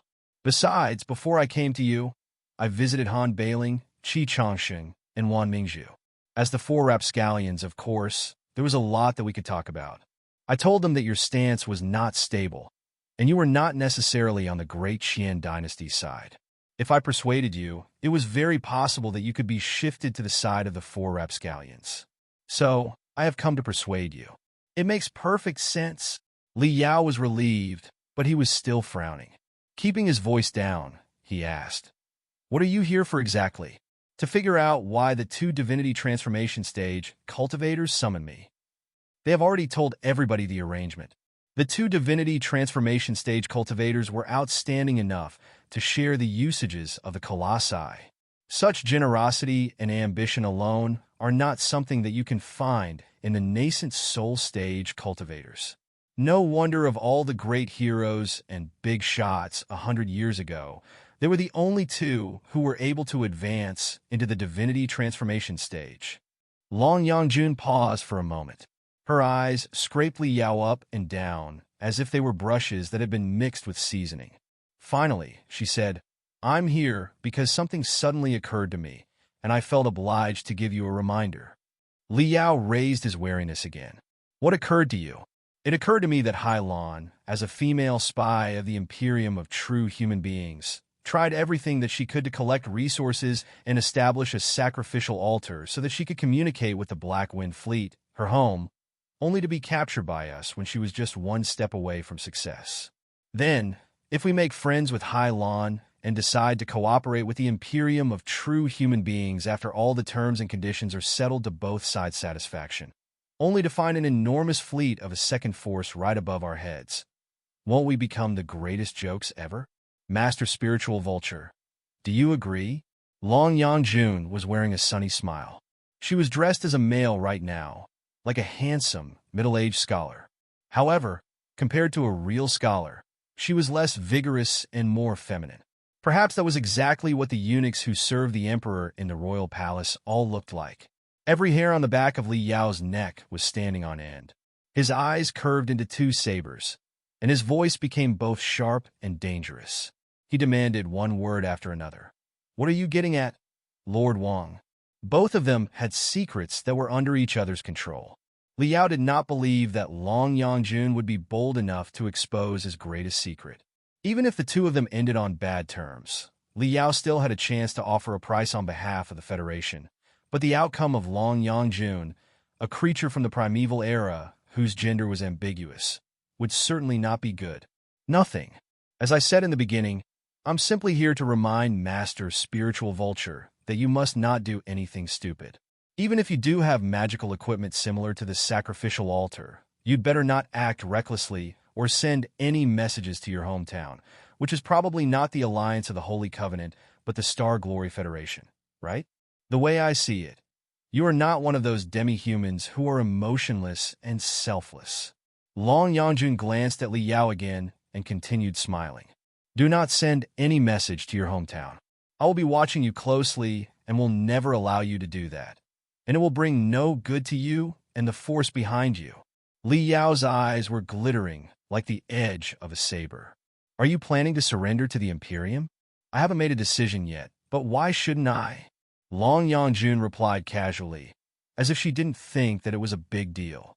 "The Alliance of the Holy Covenant, which worships the Panga clan, is certainly my archenemy. The Imperium and the Federation both appear to be worshippers of the Nuwa clan. If I am an heir of the Nuwa clan, does it really matter whether I choose the Federation or the Imperium?" Li Yao pondered for a moment and asked, "Why did you say that sending a message to my hometown will bring no good to me?" "It's simple." Looking at her long, narrow fingers, Long Yangjun said unhurriedly, "What can you expect to accomplish by sending a message back home? The best you can do is summon a magnificent army from your hometown and force the locals of the Ancient Sages sector to bend with the unparalleled power, like what Hai Lan wanted to do, right? However, after witnessing the demeanor of the extraordinary people such as Meng Qixin, Han Bailing, Qi Zhongdao, have you ever considered this question? Even if you are truly capable of summoning a powerful fleet, and we will probably be wise enough to surrender after realizing that we cannot defeat you right now, will such a surrender be genuine? Are you really bold enough to accept our surrender?" Li Yao was dazed for a moment, deep in thought. Yangjun giggled. As you said yourself when I first walked into your room, an ally who can stab you in your back anytime is more dreadful than an open enemy. Do you wish to turn all the locals of the ancient sages sector into such dangerous allies? Let's put the extraordinary people such as Meng Qixin, Han Bailing, and Qi Zhongdao aside and just focus on Emperor Phoenix, the most juvenile of us all. Do you really think that the boy will bend before your might, abandon the honor of an emperor, and be at your service dutifully? Besides, I estimate that your armed forces can't be too powerful. At the very least, it can't be more powerful than the Imperium. If we surrender to you once because of your dominating army, how do you know that we will not surrender again when the Black Wind Fleet shows up the next day with an army that is even more dominating? Therefore, even if you can summon a fleet from your hometown, will it really help? You will simply be pushing us to the Imperium's side. Li Yao's eyes were cramping hard. You don't need to trick me into admitting anything. It's meaningless. We're on the same boat right now. Exactly. That's why I have come here to remind you out of goodwill, Yangjun said. Unless the other 10 super experts except us all choose to stand on the Star Glory Federation's side sincerely, our surrender will be entirely meaningless. Li Yao sniffed and said, Sincerely? You are talking about the sincerity of a bunch of nascent soul stage cultivators and divinity transformation stages who are probably the shrewdest people in the world. How can you achieve that in such a rush?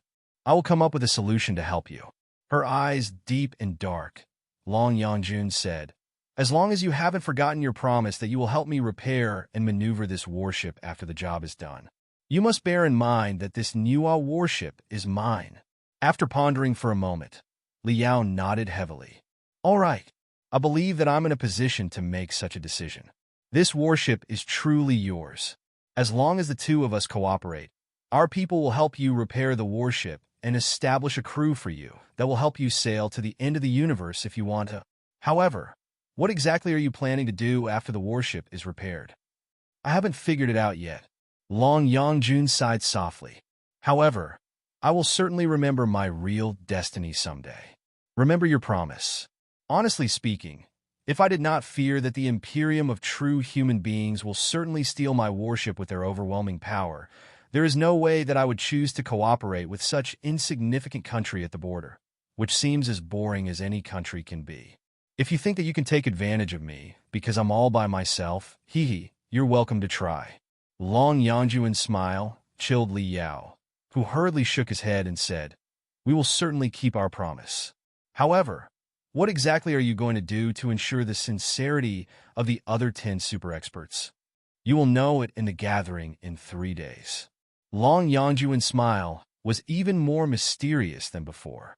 However, it also depends on the situation of your Star Glory Federation. If the Star Glory Federation is merely a pile of worthless garbage, there will be nothing I can do to change the outcome even if I am omnipotent. Wait, Li Yao gnashed his teeth. I haven't acknowledged that I am from the Star Glory Federation yet. Huh, that's even better. With a scornful smile, Yangjun said, If you have absolutely nothing to do with the Star Glory Federation, you will certainly not object to my proposal in the meeting that will decide the fate of the ancient sages sector. Yangjun left as quickly and unexpectedly as she had arrived. Li Yao was dazed in the empty room for a long time. He took a deep breath and rubbed his rigid face hard. None of the 10 nascent soul stage cultivators and the 2 divinity transformation stage cultivators were easy to deal with. There were 3 days to go. In those 3 days, everybody would study the information provided by Hylon to get a general idea about the major forces in the universe and the history of the civilization of mankind. Then, they would decide the future of the Ancient Sages sector, and even the future of the Star Glory Federation, the Imperium of true human beings, and the entire universe. What kind of conclusion would they reach? Would they choose to surrender to the Imperium of true human beings immediately? Would they attack the Star Glory Federation together with the Black Wind Fleet? What was Yangjun up to exactly? Did the elite warrior of the Niwa clan, who had been reincarnated after hundreds of thousands of years, really forget her destiny? Maybe she had recalled part of her destiny, but she would rather nobody knew it. He knew it. He did not know the latest situation in the Star Glory Federation. It was possible that he would summon absolutely nothing after he sent the signals at the great risk of alarming everybody else. Even if he did receive the support of powerful armed forces, thereby forcing the many nascent soul stage cultivators and divinity transformation stage cultivators of the ancient sages sector to surrender. Such a surrender was destined to be ingenuine. Then, it was very possible that they would be mixed in the army of the Federation, but stab the Federation in the back brutally at a critical moment in the fierce battle between the Federation and the Imperium. Such allies would be even more horrible than enemies. Even if the Star Glory Federation directly communicated with the major sects or even the bottom class of the Ancient Sages sector, leaving the nascent Soul Stage cultivators and the Divinity Transformation Stage cultivators alone, it was unlikely that abundant resources could be retrieved from the sector anytime soon. Li Yao understood the nature of the major sects very well. He would rather deal with the immortal cultivators of the Imperium than communicate with the selfish weasels. Also, the general public of the Ancient Sages sector were not educated yet. Most of the poor folks were not calm, rational, and wise experts like Meng Qixin, Han Bailing, and Qi Zhongdao. It was impossible for them to accept a government of aliens in a few years. The expedition of a fleet from the Federation would only bring chaos to the Ancient Sages sector, and even turn it into a swamp of war where tremendous soldiers and resources of the Federation would be mired in incessant guerrilla battles. The Federation, which was about to be, if not already, engaged in the great battle against the Black Wind Fleet, could certainly not afford to establish a new battlefield in the Ancient Sages sector. The homeland of the Federation was too far away from the Dark Nebula after all. If it was too greedy to let go of any planet or sector, the overlong supply lines in the universe would certainly prove to be a military disaster. Li Yao calculated many times and felt that the current situation was still in his favor. Of the 12 people there, he had Long Yangjun as his half-ally. He had also grasped the critical parts of each person's colossus. As a vital part of the whole plan, he had a rather loud voice during the decision-making process, too. At least for the time being, there was no need to recklessly change the situation. He might as well wait 3 days for when everybody had made a decision. The coming 3 days were both excruciating long and unbelievably fast for Li Yao. He spent all the time studying the maintenance and modification of the colossi. Meng Qixin and Wu Suiyin truly stood by their word. They handed over all the information storage magical equipment such as jade chips related to the colossi, which they had collected in the past decades, to Li Yao and allowed him to study and train with them. The so-called jade chips of the Nuwa civilization were certainly different from both the ancient chips and the modern chips. They looked like some sort of glow sticks. After they were spun softly, a few shivering synapses of spiritual energy would automatically jump up from the end and pierce into the user's temples and forehead, thereby beginning the information inputting and copying process. The information transmission technology of such primeval jade chips was very advanced. Few instructions and illustrations were used, and most of the information was directly pasted into Li Yao's brain, including the guidance on the dissection and the maintenance of the colossi, as well as their spiritual energy circuits. For those who had never gotten in touch with colossi before, such complicated flowcharts made of strokes as tiny as spider threads and the dynamic simulations of the mechanisms of the colossi were definitely enigmatic. Even their soul might be overwhelmed by the tremendous data, resulting in their mental derangement. However, Li Yao was one of the best specialists on the colossi in the Star Glory Federation. He had the valuable experience of studying the colossi for 5 years on Kunlun. The authentic maintenance and modification manuals from the primeval era happened to fill in the critical missing part during his studies on Kunlun. He was so fascinated that he almost felt that he was a fish who enjoyed the water for the first time in his life. Li Yao devoured everything related to the colossi, almost crazily, almost forgetting what was happening in the world outside. The colossi were certainly not as simple as enormous metal puppets, a common misconception of the ignorant. They were similar to the notion of super-large biochemical crystal suits that Li Yao had once thought of in the Blood Demon sector. It was like a giant that had its own bones, nerves, internal organs, and blood system, which have been integrated into a functioning whole.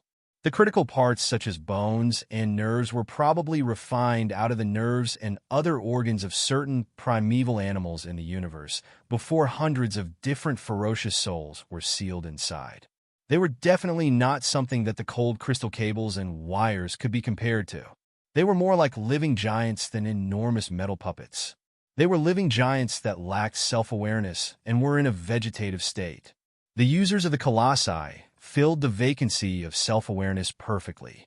They made the vegetative giant to wake up from the prolonged sleep and release furious roars.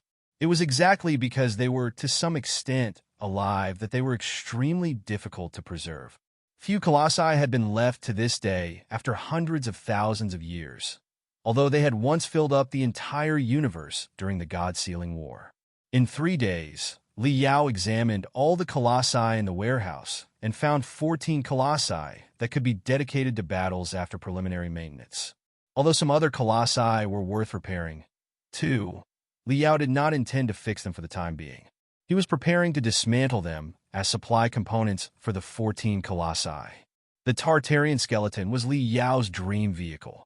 Naturally, Li Yao would also take the opportunity to seize as many strengthening components for it as possible. Naturally, everything that he did was behind Meng Qixin and Wu Suyun's back. In the eyes of the 2 divinity transformation stage cultivators, Li Yao were still holding a lot of glow sticks and devouring them with a gloomy face. Occasionally, he crawled onto one of the colossi and groped for something, only to stagger down while shaking his head a moment later. He was even vomiting crazily many times because of the information dump from the primeval jade chips. That was when Li Yao felt that time was flying. However, when he left the warehouse of the colossi and returned to the rest area, he immediately felt that a day was as long as a whole week because of the depressing atmosphere. Hylon, the female warrior of the Imperium, had shared a lot of knowledge. Politics, economy, culture, history, military. Information in all categories had been offered. After every jade chip was filled, it would immediately be copied 11 times and distributed to the 10 nascent soul stage cultivators and the 2 divinity transformation stage cultivators for study. The truth about the universe was blasting and savaging the previously impenetrable outlook and belief of the locals of the ancient sages' sector like animals and floods. Qi Zhongdao, Han Bailing, Ba Xiaoyu, Master Bitter Cicada, Qi Changsheng, Wan Mingzhu. Regardless of their morals and their stance, all the cultivators were holding a few jade chips, sitting cross-legged inside their cabins in a daze, as if they were statues made of mud. Some were at a loss, deep in thought, overjoyed, frustrated, and devastated. During the 3 days, when Li Yao stayed in the rest area, he often felt as if he had entered an asylum that was teeming with lunatics. Not just the young Emperor Phoenix whose worldview had not been fixed yet, even Master Bitter Cicada, who in his eyes was the most handsome man in the ancient sages' sector, vomited blood and nearly went mentally deranged on the 2nd day, despite his usual calmness. Li Yao actually understood their feelings very well. Highland's confession included not only the introduction to the Imperium of true human beings, but also part of the brainwashing tutorial that Su Changfa had once imposed on Li Yao in the past.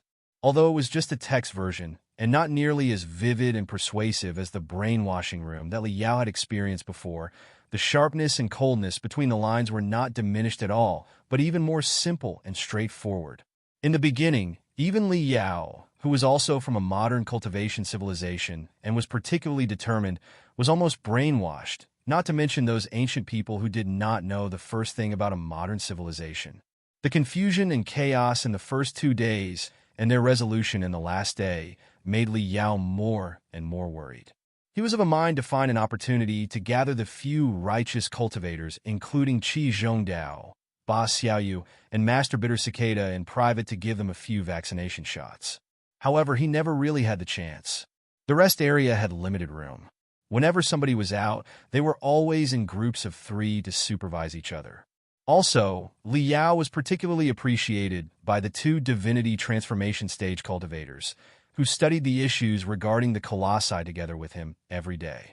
Therefore, when the 3 days were up, when everything was settled and everybody seemed to have drawn their own conclusion after reading all the intelligence provided by Hylon, Liao still had not found an opportunity to talk to them. The meeting was conducted in the cafeteria at the end of the rest area.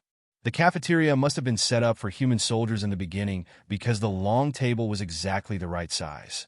Meng Qixin, as the host of the meeting, was seated at the front end of the long desk, while Wu Suiyun, the other divinity transformation stage, sat at the other end. The nascent soul stage cultivators sat on the two sides of the table, looking at each other. The environment was quite shabby, but the future of countless stars and planets might be decided there. The people who were about to make a decision, however, were mostly still in a trance, not entirely recovered from the blast of the torrents of information. Everybody!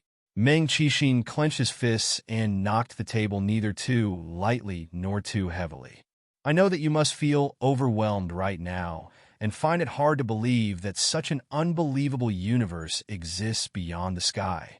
However, believe it or not, accept it or not, the universe is right there. We are either going to suppress it or be devoured by it. This is a time of peril. We can't waste our time on hesitation. We are the 12 people of the highest cultivation in the ancient sages sector. The future of our world is in our hands. In any case, I want everybody to bring out the responsibility and charisma of a nascent soul stage cultivator. Today, not tomorrow, we will come up with a solution as to exactly how we are going to save our world. However, before everybody proposes your own opinion, let me reiterate what I said before. The 12 of us should abandon our previous prejudices and contradictions and be as united as one. We have only two foes ahead of us.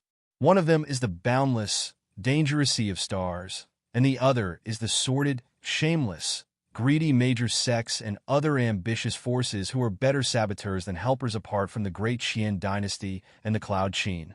Only if we are highly united and agree upon the same decision completely can we expect to compete with the two foes and hold the future of the ancient sages sector in our hands. Therefore, if any fellow cultivator has different opinions later, you will be free to say whatever is on your mind, no matter how whimsical it may be. After the disagreement is spoken, we will study it together and convince the dissident with logic. We will not start any action until everyone has been persuaded. Do not keep anything to yourself because you may be haunted by those thoughts in the future. Also, don't judge any fellow cultivator because their speech may sound ridiculous. We must bear in mind that everything we are doing right now is for a common purpose, which is survival, the survival of our home. Do you agree, everybody? Looking at each other, the 10 nascent soul stage cultivators all nodded. All right.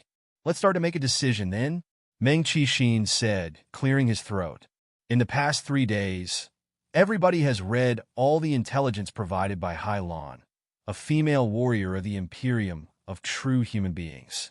We have gained a basic understanding of the general situation of the universe as well as the politics, economy, culture, military, and other aspects of the Imperium.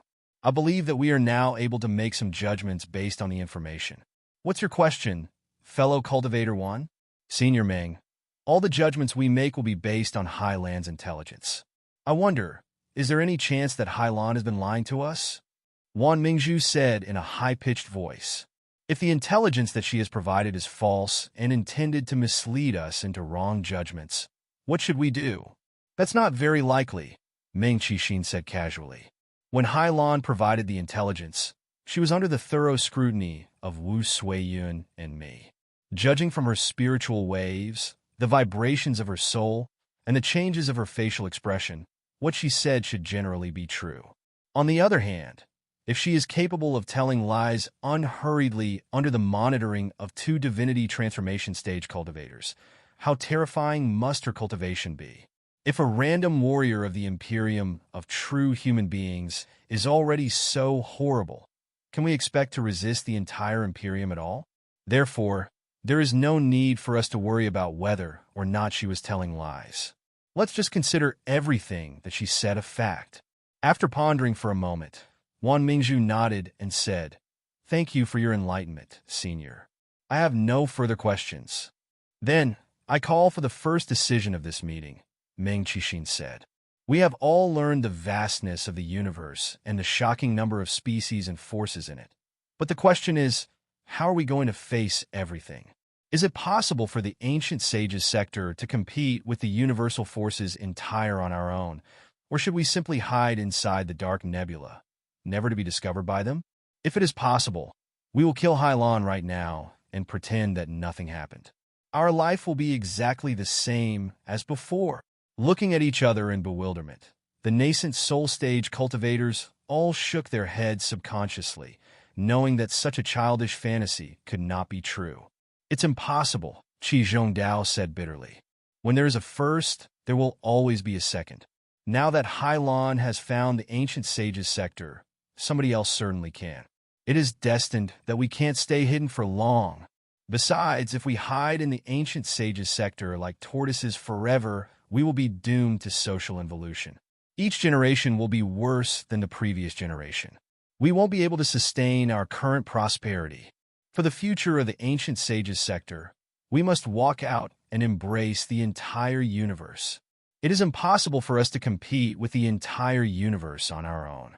To assimilate with the universe, we can only find a certain force as a partner or surrender to it. At least in the beginning, when we haven't learned the details about the universe, that's what we should do. Qi Zhongdao's speech seemed to have drained all his strength. The nominal leader of all the cultivators of the great Qian dynasty sat down in frustration. Perhaps for him, the decision of surrender was truly heartbreaking. Fellow cultivator Qi does have a point. Great minds think alike. Without further ado, Meng Qixin stared at everybody else, his eyes glittering. The ancient sages sector must walk out and embrace the grand universe. Does anyone have any objection to that? If not, we will consider it a consensus and proceed to the next topic. The decision was only reasonable. Even the most conservative nascent soul stage cultivator would not be content being a mouse hiding in its own hole. Besides, the deity's realm, or the universe, was the ultimate destination for every cultivator. Deep down their hearts, they all craved to appreciate the landscape on the other side of the universe. The 10 nascent soul stage cultivators nodded simultaneously. All right, we all agree that the ancient sages sector must rush out of the dark nebula and embrace the grand universe. In that case, we must depend on a superpower in the universe. There are two superpowers at war in the universe today, namely the Alliance of the Holy Covenant and the Imperium of true human beings. The second question, is there anybody who believes that we should work under the Alliance of the Holy Covenant? Everybody was slightly dazed. They all shook their heads. Meng Qixin smiled. Just as I speculated, it seems that none of us want to be puppets that are deprived of feelings and self-awareness. Besides, even if we do want to cooperate with the Covenant Alliance, it is still a distance away from the ancient sages sector, with thousands of stars in between. We don't even know where to look for them. Then, it appears that we are left with only one choice, which is to join the Imperium of true human beings, as Hylon said. What do you think, fellow cultivators? It was the only topic that mattered in the meeting. All the nascent soul stage cultivators immediately sat up straight. Meng Qixin's eyes were both firm and clear. He changed to a mild and peaceful tone as he casually said, "You can say whatever is on your mind without any concern. I'll declare my attitude first, but it doesn't mean that you have to concur with my opinion. I believe that because the Imperium is too powerful and the ancient sages sector is too weak, a head-on clash will be no different from hitting a rock with an egg. The current situation dictates that we hide below the wings of the Imperium and slowly develop ourselves. After we grow strong enough, and when there are new changes at the center of the cosmos, we will come up with other plans. Therefore, I agree with joining the Imperium of true human beings. What's your opinion, fellow cultivator Qi?" Qi Zhongdao was sitting next to Meng Qixin. He did not seem to have entirely recovered from his earlier frustration. After coughing for a while and staring at the metal stripes at the center of the tail, he said softly, "I've been studying the system of the Imperium of true human beings over the past couple of days. I discovered that, despite the general aggressiveness and the incessant wars, strict laws have been implemented in the country, and rules are followed from the top to the bottom. according to their rules. Even the humblest slave can be knighted, nominated as a general, or even become the master of a sector as long as their spiritual root is awakened and they practice techniques that are powerful enough. It is based on the rules that the Imperium of true human beings ensures the order of hundreds of sectors in its territory. Any rules are better than no rules. I agree with joining the Imperium of true human beings. Li Yao's heart felt cold. Before the meeting, he had considered how many of the nascent soul stage cultivators would choose to surrender to the Imperium. Qi Zhongdao was a critical person whose stance could be ambiguous according to his calculations. He did not expect that the guy would simply lower his head because of rules. Han Bailing was sitting next to him. He rasped, "The Imperium of true human beings has acquired a great territory in the universe with iron and blood, which fits my appetite quite well. The Imperium is the best choice we have right now. It is better than the Covenant Alliance anyway, isn't it?" Han Bailing believed in classical militarism, and the Imperium of true human beings was based on modern militarism. Li Yao was not surprised by his choice at all. "I don't like how the Imperium of true human beings treats the ordinary folks, who are not even considered human beings," Mother White Lotus Wan Mingzhu, who was sitting behind Han Bailing, said drily and coldly. Li Yao suddenly saw a glimpse of hope. "Keep it up, Mother White Lotus. You are one of the legendary leaders of the peasant rebellions. You can't betray your principles so easily, right?" However, Wan Mingzhu suddenly changed the tone. According to the intelligence Hai Lan provided, many remote sectors in the Imperium of true human beings are fully autonomous. As long as sufficient resources and taxes are provided for the capital doesn't care how the local area regulates itself. Therefore, some of the remote space zones do have a lot of bizarre, messy systems. If we can fight for autonomy and are allowed to govern the Ancient Sages sector on our own, we will be able to establish rules as we see fit and won't have to keep them the same as the rules within the homeland of the Imperium, right? It's not entire unnegotiable if the Ancient Sages sector can be kept safe in such a way. I also agree to join the Imperium of true human beings on the condition that we must stress the importance of autonomy during the negotiation. We must not allow anybody else to lay their fingers on the Ancient Sages sector or even kidnap our folks as slaves. I will never concede when it comes to that clause.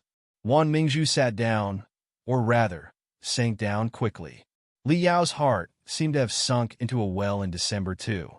It was colder than ever. Colder than ever. Nowadays, whoever has enough soldiers and supplies can call themselves a king. As long as our fists are big enough, even if we join the Imperium, it will not be easy for them to meddle with our internal affairs. On the other hand, if our strength is insignificant to the Imperium, our struggles will be redundant no matter what we do. Therefore, I agree with surrendering to the Imperium first without considering so many things right now. We can always rebel again later. What's the big deal? I'm already familiar with the secrets of the trade. Of course, we must settle on satisfactory terms and not sell so many nascent soul stage cultivators and divinity transformation stage cultivators for some petty benefits. They want to hire us to fight a war? Fine. Bring us real gold. The leader of the bandits was indeed as straightforward as he had ever been. After giving the speech in delight while knocking the table, he scratched the stubble on his chin and grimaced at Yin Liren, who was sitting next to him. "Fellow cultivator Yin, I'm done. What do you have to enlighten us, brother?" Touching his big, bald head, Yin Liren casually said, "I don't really have anything to say. Since the Imperium of true human beings is one of the two superpowers in the universe, I believe that they certainly have the most powerful sword arts and secret blades in the so-called modern civilization of the immortal cultivators. I would very much like to find out how invincible the sword arts of the immortal cultivators can be. The Imperium is fine for me." Li Yao's heart was colder and colder after hearing everybody's speech. It was almost covered in a pale, icy shell. Then, he looked at Ba Xiaoyu full of expectation.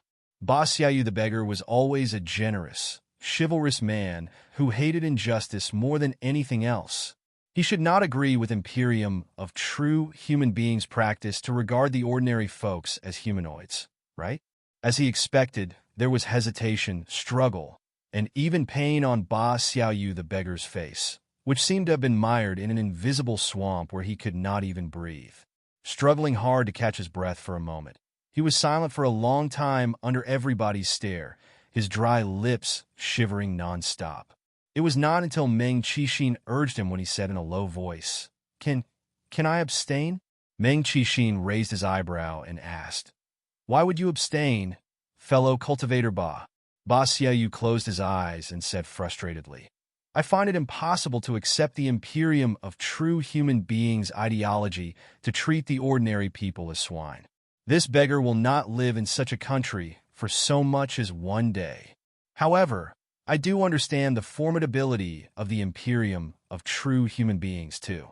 If we really choose to stand against it, the ancient sages sector will be destined to embrace a catastrophe. Many people will die, many people will lose their homes, and many will scream miserably in the furious fire of war. Despite such gory prices, and even if we resist at the cost of the lives of everyone from the ordinary people to the cultivators, I'm afraid that little will be helped.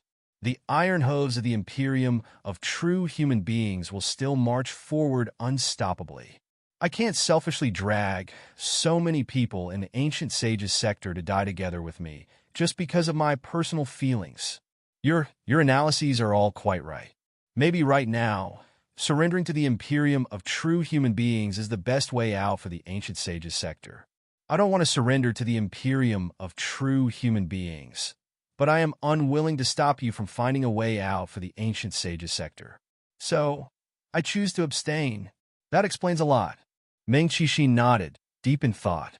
He asked again, "Then if we do surrender to the Imperium, and the ancient sages sector becomes part of the Imperium of true human beings' territory, how are you going to deal with it, fellow cultivator Ba?"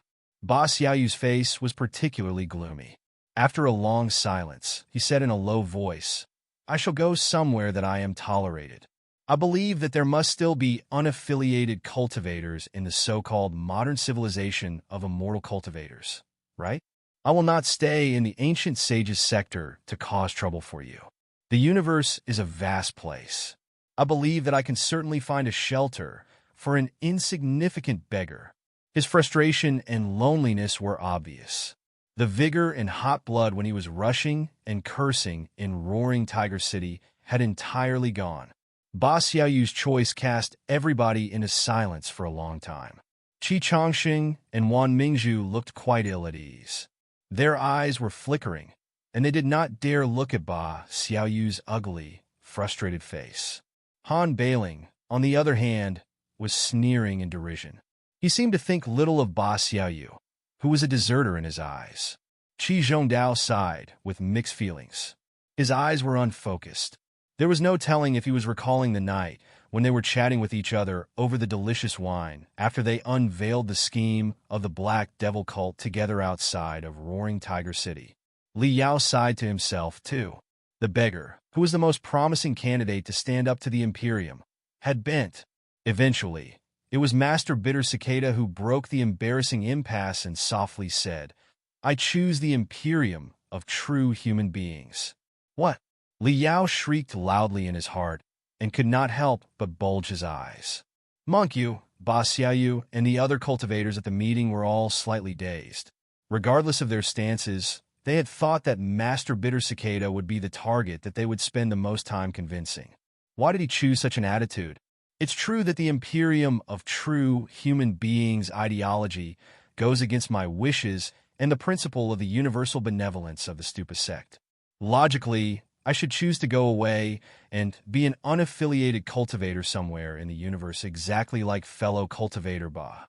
Emotionlessly, Master Bitter Cicada said, one word after another. However, just like you said yourself, fellow cultivator Ba, for the safety of the billions of living souls in the ancient sages sector, we have to surrender to the Imperium of true human beings.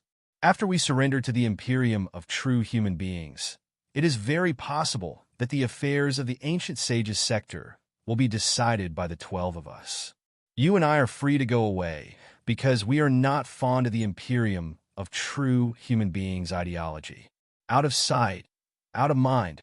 However, as a result, the future of the ancient sages sector, and the safety and happiness of the folks will fall into the hands of the other fellow cultivators sitting here. Not that I'm biased against any fellow cultivators here, but fellow cultivator Ba, do you really want to see some of them to seize power? Master Bitter Cicada's eyes suddenly turned sharp, not disguising his mistrust of Wan Mingzhu, Qi Chongsheng, and some others at all. Wan Mingzhu sensed the obvious unfriendliness in the monk's eyes. She sneered and said, Master Bitter Cicada, there is no need to beat about the bush. You obviously don't trust the homeless bandits and the rebelling peasants, do you? It's inappropriate for a monk to lie. Yes, I don't trust fellow cultivator Wan, fellow cultivator Qi, fellow cultivator Han Bailing, and fellow cultivator Wang Shi at all. You are the infamous four rapscallions. I really can't choose to go away for the peace of my mind while leaving the future of the ancient sage's sector and the lives of billions of people in your hands. Good monk! Wan Mingzhu burst into fury, with cold air flowing out of her body. I knew that you were just a puppet monk that the court and the major sects throw out to enchant the general public and corrupt our determination for resistance. What about the four rapscallions? Was the world a peaceful, prosperous place where everyone lived happily before the four rapscallions existed? Just ask yourself. Disasters and suffering were as frequent as today. Open your goddamn eyes and watch carefully. It is the court and the cultivation sects behind you that have caused the disasters and suffering, and the disasters and suffering created the four rapscallions. The four rapscallions never created the disasters and suffering. I don't trust you as much as you don't trust me, monk. The most vicious people in the world are the bald ones. And the worst people are the wretched monks like you who don't work, but just recite your sutras every day. Wan Mingzhu was originally a homeless peasant. She only grasped the phantomic techniques slowly after absorbing the fury and hatred of many poor folks. In peacetime, she was able to pretend that she was a civilized cultivator like everybody else. However, after she burst into fury and began cursing, everybody was frowning hard. Enough! Black flames of spiritual energy surrounded Meng Qixin and condensed thousands of wolf heads that were opening their bloody mouths grimacing at Wan Mingzhu. Fellow cultivator Wan, just now we all agreed that everybody would be free to say whatever is on their mind. Anything can and should be discussed openly. This is a time that calls for solidarity. Why are you cursing somebody else? Wan Mingzhu narrowed his eyes and stared at the raging wolves behind Meng Qixin for a long time. Invisible spindrifts seemed to be surging between the two spectral cultivators. In the end, it was Wan Mingzhu who retreated first under Meng Qixin's glare. She smiled back at Master Bitter Cicada and said, Master Bitter Cicada, I am too blunt to keep anything to myself. You are a great monk, and you must forgive what I said. Getting back to our topic, judging from what I've heard, you seem to have made up your mind to conspire with the bandits and rebellions such as us and surrender to the Imperium. Right, Master Bitter Cicada? Emotionlessly, Master Bitter Cicada replied, I will stand where the folks of the ancient sages' sector stand. There's no way that I will abandon them. Oh! Wan Mingzhu rolled her eyes and laughed. However, after we surrender to the Imperium, chances are that we will have to march to foreign worlds together with the fleet of the Imperium. We will burn, kill, and plunder. Master, will you go with us? Or will you stay back in the ancient sage's sector pretending that you know nothing about it while watching us feed the poor people with the abundant trophies that we have pillaged? Chapter 1536, A Stab in the Back. In a voice as soft as a falling dry leaf, he said, Who else should go to hell if not me? There is no telling whether it was an excuse or just his self-comfort. The monk fell back to his seat after saying that, breathing heavily against the back of the seat. Enough! Observing his face, Meng Qixin knew that Master Bitter Cicada had reached a critical moment where he was wrestling with himself. 2 days earlier, the monk had vomited blood and almost gone mentally deranged. It must have been because he could not overcome the reluctance in his heart. If other people pushed any further, it was very possible that the monk's head would get caught in a dilemma, and he could die abruptly. With a solemn expression, Meng Qixin said, I believe that whatever your choice is, fellow cultivators, you certainly have your own reasons and concerns. as long as they are not completely unreasonable or against common sense. There is no need to interpret them in great detail. Ba Xiaoyu walked forward to support Master Bitter Cicada in a hurry. His ugly face was cramping and filled with embarrassment. He said in a low voice, "Monk, it must have been very difficult for you. Your words have enlightened me. I can't just leave everybody in the Ancient Sages sector behind and simply go away. I will stay with you and keep the 4 rapscallions in check for the Ancient Sages sector. We cannot allow them to turn a means to an end into a complete surrender and even implement the Imperium of true human being systems where humans are not treated as humans. Only the high and mighty cultivators don't treat humans as humans." Wan Mingzhu glared and shouted, "We are poor folks in the first place, and nothing like the wealthy nobles such as yourself." Although Ba Xiaoyu the beggar looked poor and slovenly, he had indeed been a wealthy noble on one of the islands in the East Ocean in the beginning. For Wan Mingzhu, who had been born a poor folk in the southeast near the ocean, her hostility toward the nobles who owned their private islands and considered serving justice their hobby, such as Ba Xiaoyu, was almost natural. "All right, now that we have agreed on the same decision, there is no need to talk about anything else. Fellow cultivator Wang, you are almost the mastermind of the 12 of us. What's your take?" Meng Qixin resolved the argument and accelerated the pace of the meeting again. Everybody looked at Long Yangjun, or Wang Shi, at the same time. Long Yangjun's opinion was indeed very important. One might even say that she was the most important speaker, only secondary to the 2 divinity transformation stage cultivators. Although theoretically speaking, the 12 participants of the meetings were equal, they were still different from each other because of their specialties. When it came to the technological issues concerning the colossi or other magical equipment, Li Yao doubtlessly had the loudest voice and was the highest authority. When personal combat ability was in need, Yin Liren would be the right person. Even the 2 divinity transformation stage cultivators would have to respect the opinion of the sword maniac. If the topic in question was about life, souls, and ghosts, everybody would have to listen to Wan Mingzhu, the mother of all ghosts, no matter how mean and accurate her words were, because she was the real professional. Qi Zhongdao was fondest of and best at setting up rules. Perhaps he could work as the organizer and the supervisor of the 12 of them and sort out the internal relations among them. Han Bailing and Meng Qixin, the disciple and the master, were both generals in commands who had ambitions and strategic views. When it came to long-term plans, they would be able to offer much more valuable opinions than Yin Liren and Ba Xiaoyu could. What about Long Yangjun? She was a wicked official who had dominated the court, helped the emperor manipulate the major sects, and seize power for decades. She had also established Ghost Character, a superintelligence and assassination agency that had caused a storm of blood to the world of cultivators. If she had to be labeled, in the eyes of most of the nascent soul stage cultivators and the divinity transformation stages, she was an out-and-out schemer. Of the other 11 participants of the meeting, many might dislike, if not loathe, Long Yangjun. But none of them would overlook her opinion on the issue. Her opinion could possibly change many people's minds and prompt them to reconsider their decisions. Thankfully, Li Yao's heart was racing. He thought to himself that Long Yangjun was thankfully on his side. As long as she raised an objection, the whole issue would certainly be reviewed from a new perspective. Chances were that there would be a turning point. Ba Xiaoyu and Master Bitter Cicada were not firm about surrendering to the Imperium. It was only because they did not have better options. They could still possibly be persuaded. Himself, Long Yangjun, Ba Xiaoyu, and Master Bitter Cicada made 4 dissenters. For dissenters against 8 supporters, of whom Yin Liren was not firm about the surrender, too, but merely echoing with other people.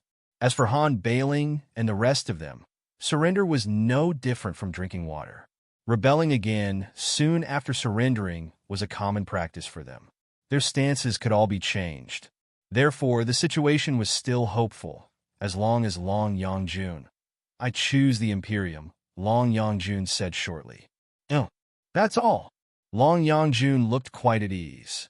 When she glanced at Li Yao, her face was quite natural and honest, too, as if she did not recall the deal that she had made with Li Yao 2 days ago, or care about the consequences if Li Yao exposed her identity. As for the reason, I believe that the few fellow cultivators before me have concluded it quite well. I have nothing to add for now. The Imperium of true human beings is our only option. After Long Yangjun, Wu Suiyun, the other divinity transformation stage cultivator, who represented the Great Qian dynasty, said, "I don't like the Imperium of true human beings very much. However, we actually don't know the first thing about the real situation in the universe. So, there won't be much difference no matter what we choose. The most critical thing is that we must be united and stick together. Therefore, now that so many fellow cultivators have chosen the Imperium, there is no need for me to add more trouble and conflicts. Let's just surrender to the Imperium for now and figure out what to do after we get to know the situation in the universe." Now, the 2 divinity transformation stage cultivators and 8 nascent soul stage cultivators had all chosen the Imperium of true human beings. Only 2 cultivators had not spoken yet, namely Master Spiritual Vulture and Emperor Phoenix Zhu Zhongyo. Everybody's eyes and all the pressure were on their faces and bodies. The pressure that was as heavy as a mountain, as overwhelming as an ocean, and as smothering as a swamp turned into sweat the size of beans on the forehead of the young emperor. His countenance was changing non-stop, suggesting that he was in quite a dilemma. Honestly speaking, Emperor Phoenix certainly did not want to surrender to the Imperium. On one hand, Hailan, the female warrior of the Imperium, had lied to him for such a long time and even pretended to be one of his ancestors. Who could bear such humiliation?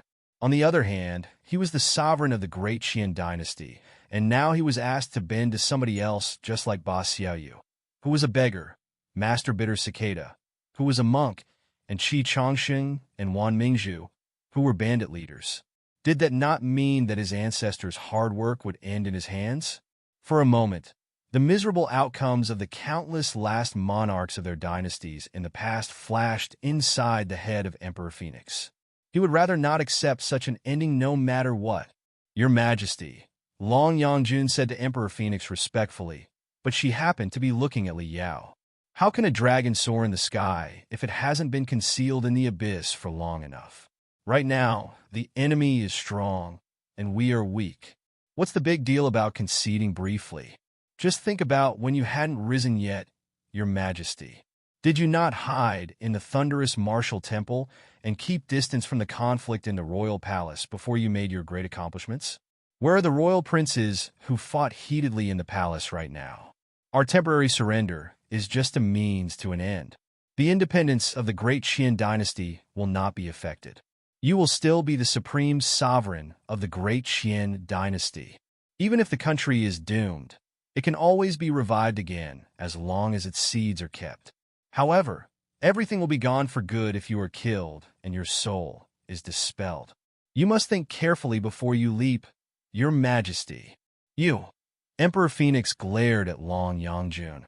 It was obvious that he hated the powerful eunuch who had messed up the court more than anybody else. Long Yangjun smiled, completely ignoring Emperor Phoenix's obvious hostility and Li Yao's very clandestine fury. She casually said, "Your Majesty, you should be more or less a disciple to Hailan, the female warrior of the Imperium of true human beings. You must have a deeper understanding about the formidability of the Imperium than we do, right?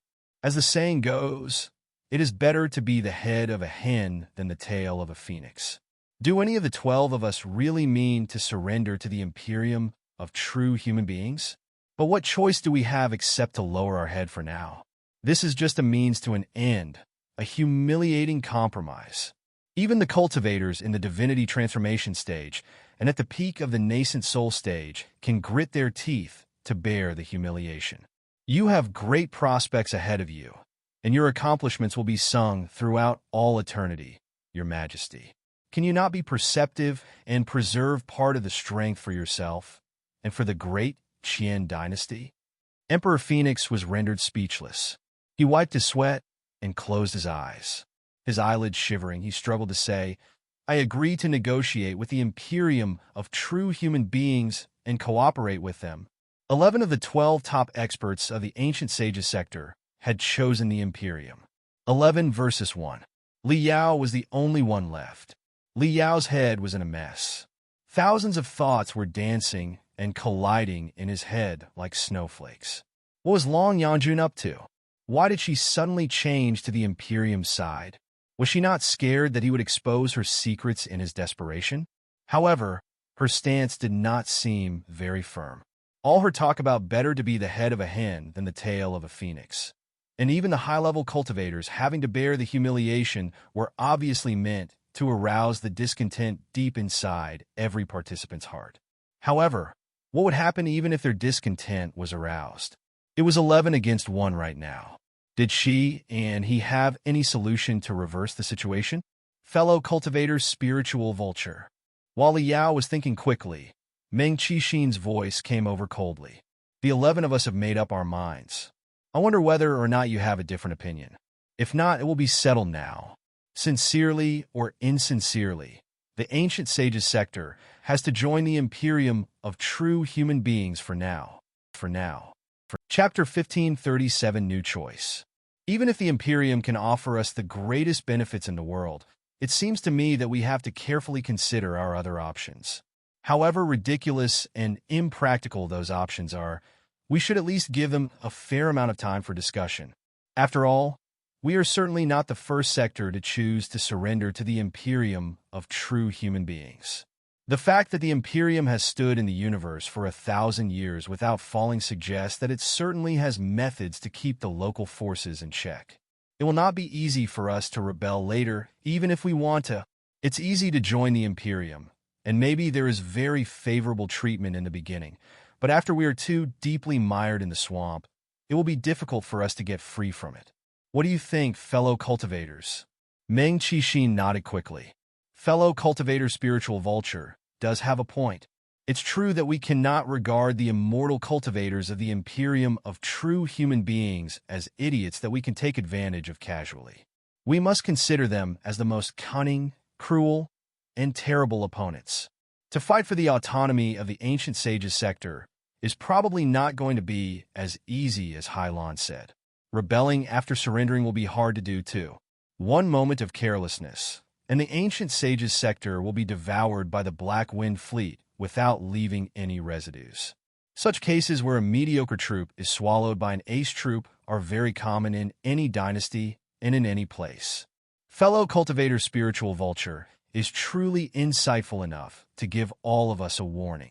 However, getting back to the original topic, we do know the dreadfulness of the Imperium, but exactly like fellow cultivator Wang just said, expedition army of the Imperium, which is too strong for us, is now knocking on our door.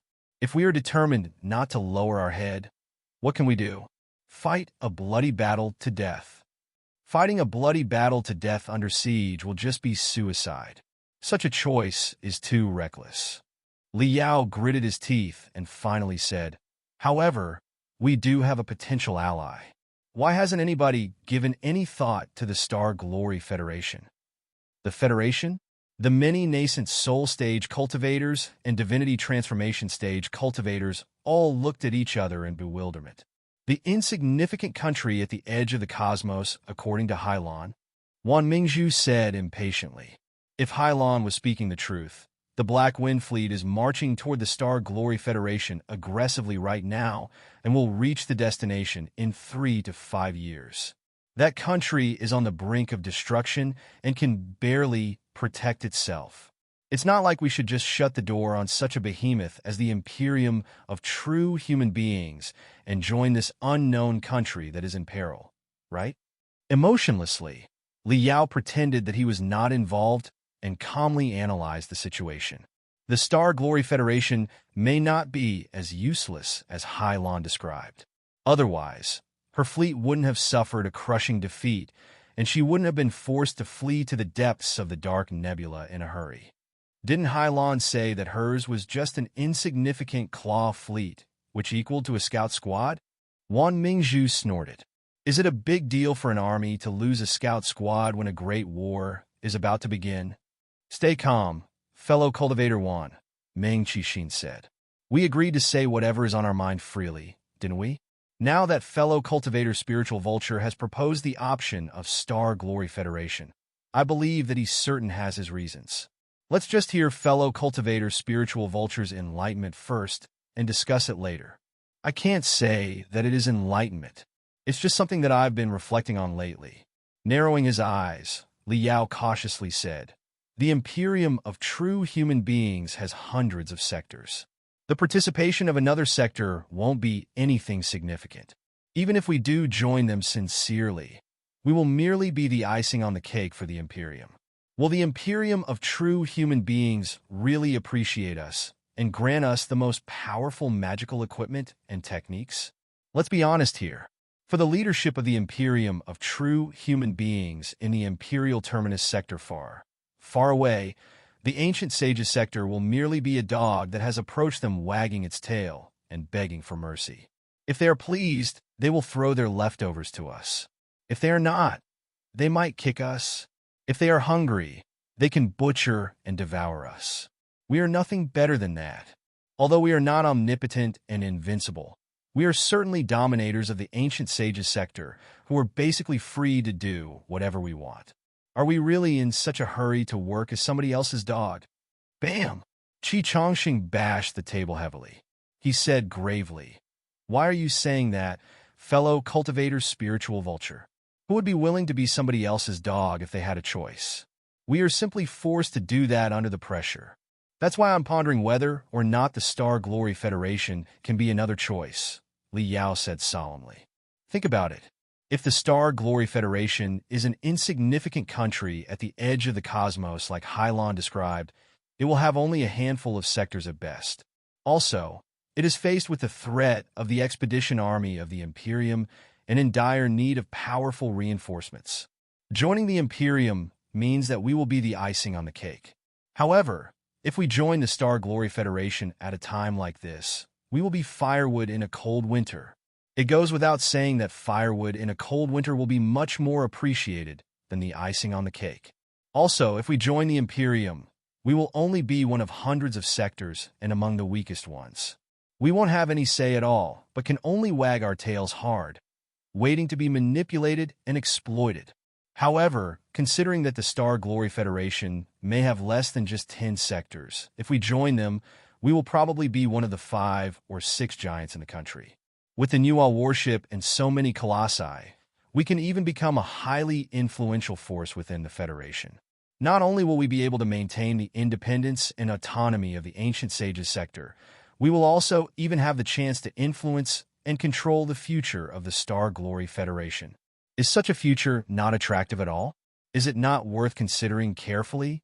Li Yao's speech raised rounds of whispers around the nascent soul stage cultivators. However, they were not convinced by him. The nascent soul stage cultivators and divinity transformation stage cultivators were not idiots. What Li Yao had thought of had occurred to them, too. "Fellow cultivator spiritual vulture, you do have a point," Han Bailing said solemnly. "We will have a larger say if we join the Star Glory Federation than if we join the Imperium of true human beings. It is even possible that we can be a guest who supplants the host and controls the Federation one day. However, the Star Glory Federation is in peril right now and will soon be destroyed by the Black Wind Fleet. What do you have to say about that? Long expeditions are discouraged in the military because the army will be exhausted." Li Yao frowned. "Who can guarantee that the Black Wind Fleet will surely defeat the Star Glory Federation? In the Ancient Sages sector, an expedition after several months of journey is practically impossible to win. Even the strongest and most well-trained army will lose their combat ability and morale after staying in a harsh, remote area for a year and a half, eventually being defeated by the locals who are not strong at all. The Black Wind Fleet has voyaged in the Sea of Stars for 100 years. 100 years! Who can guarantee that they will absolutely defeat the Star Glory Federation instead of being crushed by the locals at the edge of the cosmos? Fellow cultivator Han, in the eyes of the people from the Central Plateaus, we are both such locals. You should know how the war between the locals and the invaders should be fought more clearly than anybody else, right? If we join the Imperium right now, only to find that the Black Wind Fleet is crushed by the Star Glory Federation later, won't we be in a dilemma?" Han Bailing was rendered speechless. Deep in thought, he shook his head after a moment. "Even if the Black Wind Fleet fails, The Imperium still has hundreds of sectors that can send countless fleets over. That's right. Li Yao smiled bitterly. It's true that the Imperium of true human beings can send a second fleet over, but who can guarantee that before the second fleet arrives and destroys the Star Glory Federation, the infuriated Federation won't have already annihilated the ancient sage's sector? Besides, for the Imperium of true human beings, the Star Glory Federation is just a skin disease, and the Alliance of the Holy Covenant is still their nemesis. Maybe if the war in the front line is too heated, they will simply leave the ulcer on their buttock aside for a while, say 30 to 50 years or even longer. 30 to 50 years will be enough for the Star Glory Federation to destroy the ancient sage's sector dozens of times. Therefore, not only do we have to consider the dominance of the Imperium and the weakness of the Federation, we must also note that the Imperium is too far away from us while we are right under the nose of the Federation.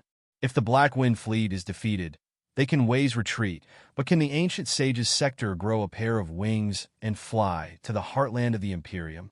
Li Yao's words raised even more fierce discussions. Some were saying, yes.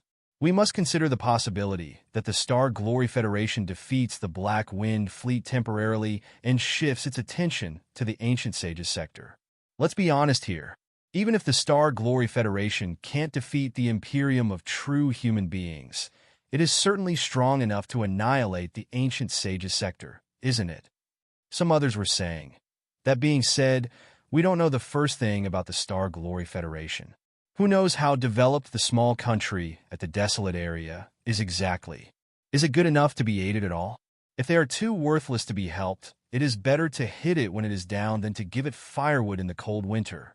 Somebody else was also saying in a hurry, so what? About the Imperium of true human beings.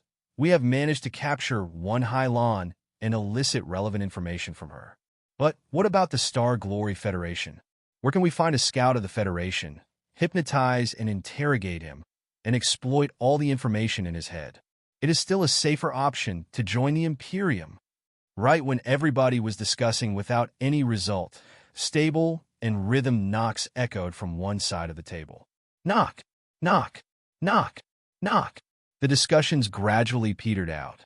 Everybody looked toward the source of the knocks, only to discover that Yangjun was tapping the table confidently with a smile. Nobody dared overlook the opinion of the lead eunuch who had once manipulated the court. At the very least, her words were certainly much more valuable than those of the pure warriors such as Sword Maniac, Yin Liren. Hush! Yangjun's narrow and long finger touched her lips while she put on a half-masculine, half-feminine, enchanting smile on her face. Turbulence resembling rainbows was spreading in the deepest parts of her eyes as she stared at Li Yao mysteriously and said with a smile, "Fellow cultivators, please calm down for a moment." What fellow cultivator spiritual vulture just said enlightened me and prompted me to come up with a new possibility. Please wait a moment, everybody, and allow me to run some deductions in my head. Li Yao felt creeped out under her stare, not knowing what the prehistorical intersex was up to exactly. I'm done. A moment later, Yangjun's smile was even sunnier than before, and her voice grew softer, as if it were an irresistible swamp. She moved her colorful eyes from Li Yao and glanced at the other 8 nascent soul stage cultivators and the 2 divinity transformation stage cultivators, before she said unhurriedly, "In fact, fellow cultivator spiritual vulture does have a point. I'm afraid that everybody here considered the possibility of joining the Star Glory Federation earlier like I did. The Imperium of true human beings is too powerful. If we join it, as fellow cultivator spiritual vulture put it, we will be the icing on the cake, if not dogs wagging tails begging for the leftovers of the master. The Star Glory Federation is weak and faced with immense war pressure. If we offer ourselves to them, like firewood in a cold winter, not only will we be able to ensure our independence, we will also receive the Federation's gratitude and a chance of sincere cooperation. It is even possible for us to supplant the host and enter the leadership of the Federation as one of the controllers of the Federation. This is like a gambling game with 2 options. The first one is safer and has high odds of success, but we will not gain much even if we win. The best we can expect is to break even. The second option will be a wild gamble with considerable risks. However, if we win, we will be rich after the first try. Do you agree with my conclusion, everybody? Yangjun's eyes moved around everybody and eventually stopped on Qi Zhongdao's face. Qi Zhongdao's personality and integrity were well acknowledged by the nascent soul stage cultivators of both sides. After pondering for a moment, Qi Zhongdao nodded and said, "Yes. Surrendering to the Imperium of true human beings is break-even at most, whereas joining the Star Glory Federation gives us a chance to throw a sprat to catch a herring. In the universe, we and the Federation are both barbarians in a desolate region. So, we will have more common ground, and it will be easier to negotiate on equal terms.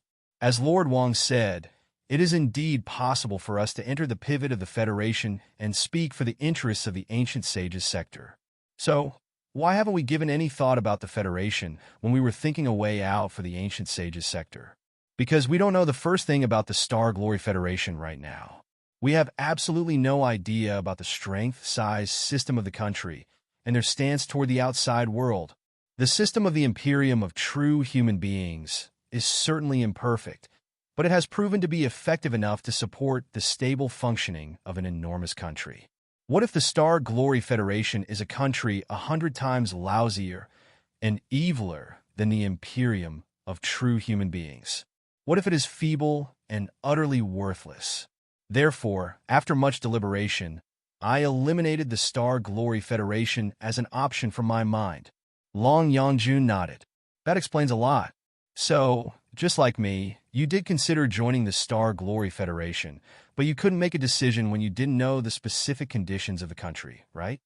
Of course. Boss Xiaoyu could not help speaking up. If possible, I wouldn't want to demean myself to be a dog of the Imperium. But even if we want to join the Federation, where should we go? And who should we contact? It's not like a scout from the Federation will just land from the sky in the middle of our discussion, waiting to be interrogated by us, right? Mother White Lotus won Mingzhu challenge Boss Xiaoyu the beggar again. If a scout truly lands from the sky, he will not be trustworthy at all. Who knows whether or not it is a trap? There can't be such a coincidence. Exactly. Yangjun nodded again. Your concerns are all valid. The greatest trouble for us right now is our lack of knowledge about the outside world. We can only speculate about the situation of the Imperium based on the confessions of a scout of the Imperium whose veracity cannot be confirmed. Is it any different from a blind person groping on an elephant trying to figure out what the animal looks like? Our knowledge about the Federation is even poorer. We haven't caught any captives. There isn't even an elephant for us to grope. We are like a bunch of people riding blind horses on a bridge between two cliffs. In fact, we will fall wherever we set foot in our next step. The best solution right now is perhaps not to jump into any decision, but to gather as much intelligence about the universe as possible.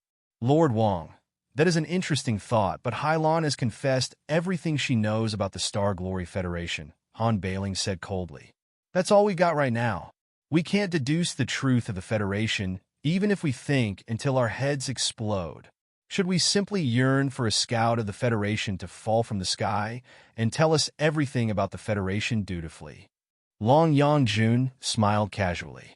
She suddenly turned to Master Bitter Cicada and said, Master, I once heard a saying in the Stupa sect, which is that if the mountain does not come to me, I will go to the mountain.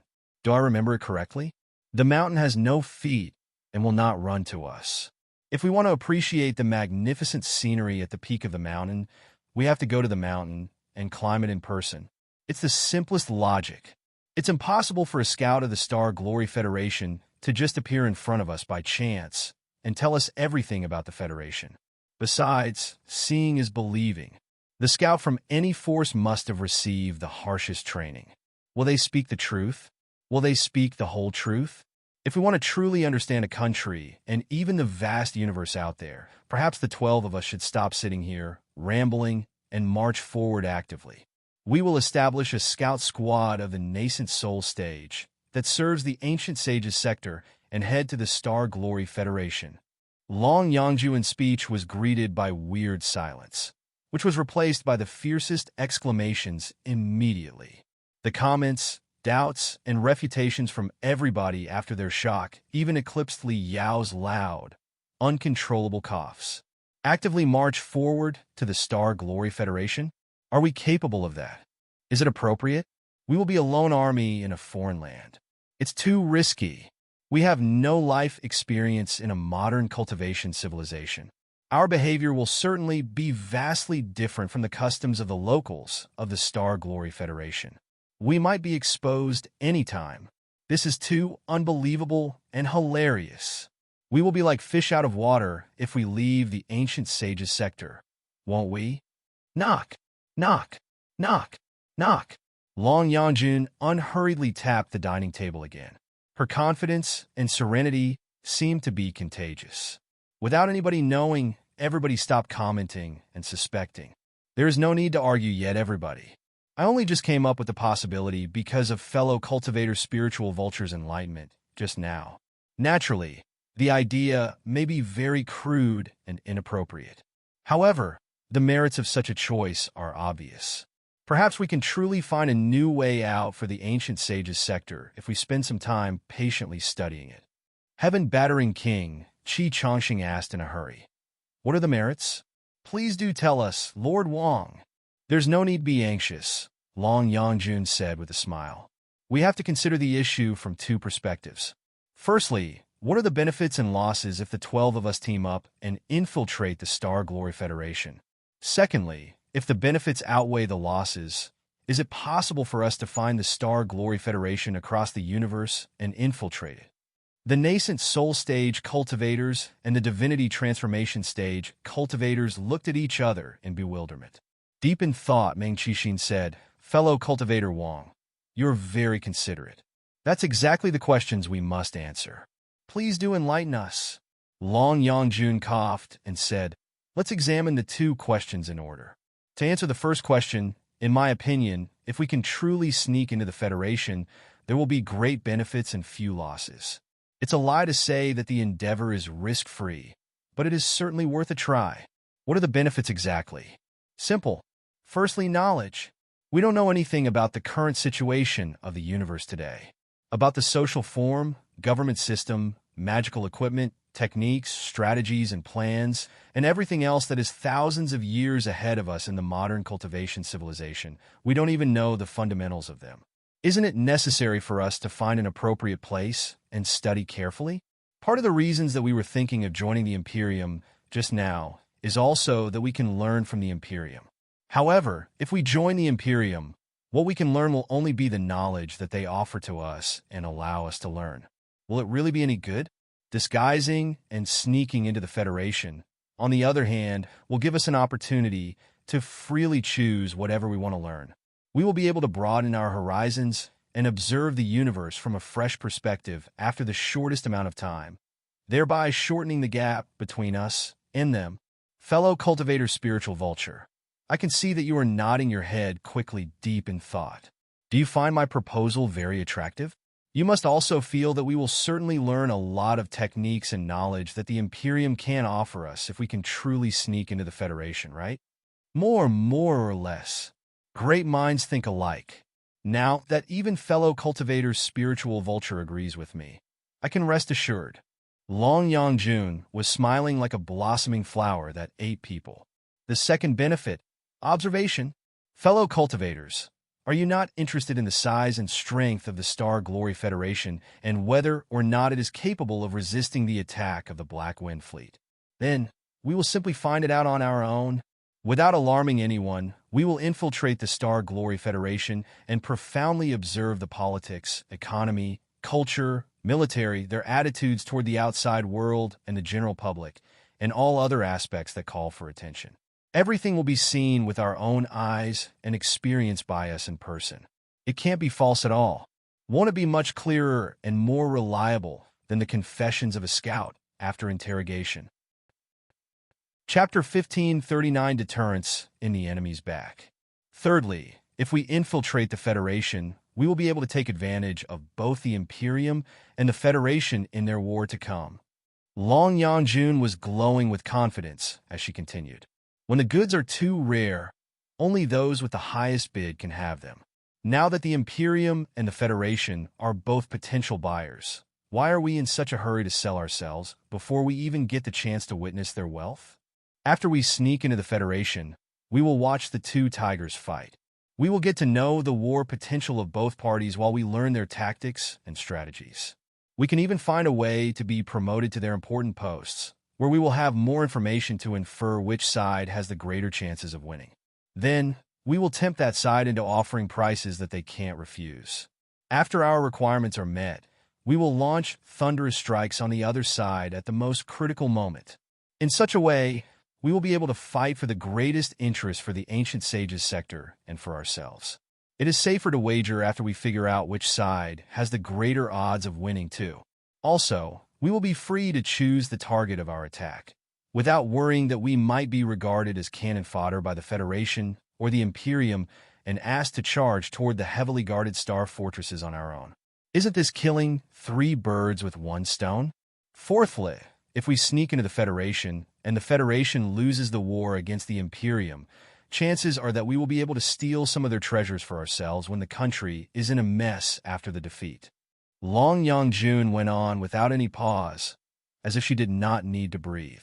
The starships, crystal suits, colossi, and other magical equipment of the Star Glory Federation may not be the most advanced ones in the universe, but for us, they are still very attractive. If we surrender to the Imperium right now and fight under the Imperium's command like idiots, even if the Federation is truly crushed in the end, we will definitely only be given leftovers when the trophies are distributed. Therefore, we might as well be prepared in advance and sneak into the Federation earlier. We will select a target and attack when the time is right. We can even blackmail the government of the Star Glory Federation at the crucial moment. We could talk about the specific details later, but this general idea can't be wrong. The 4 benefits above are something that we cannot achieve if we just sit in the Ancient Sages sector and do nothing. What do you think, fellow cultivators? There was nothing but silence at the table. Everybody was dumbfounded. However, when Yangjun mentioned the necessity of observing the politics, economy, culture, and military of the Star Glory Federation, Zhongdao could not help but nod. When she was talking about wagering on the side that has greater odds of winning, Wu Suiyun was apparently fascinated by the idea. When she declared that they should steal something for themselves, Han Bailing, Wan Mingzhu, and Qi Changxing's eyes were all glittering. Qi Changxing almost stood up and applauded her. Even Meng Qixin, the host of the meeting, was deep in thought for a long time. He hesitated and said, "Fellow cultivator Wang, your proposal is indeed innovative and surprising. Those 4 benefits are indeed of paramount importance for us. However, as a result, we will be a lone army in a foreign land, and we will be completely cut off from the Ancient Sages sector for at least a year and a half. Won't it be too risky?" A lot of nascent soul stage cultivators nodded at his words. That was their concern too. Although those cultivators were all the dominators in their own regions, they had never stepped out of the Ancient Sages sector in their entire life.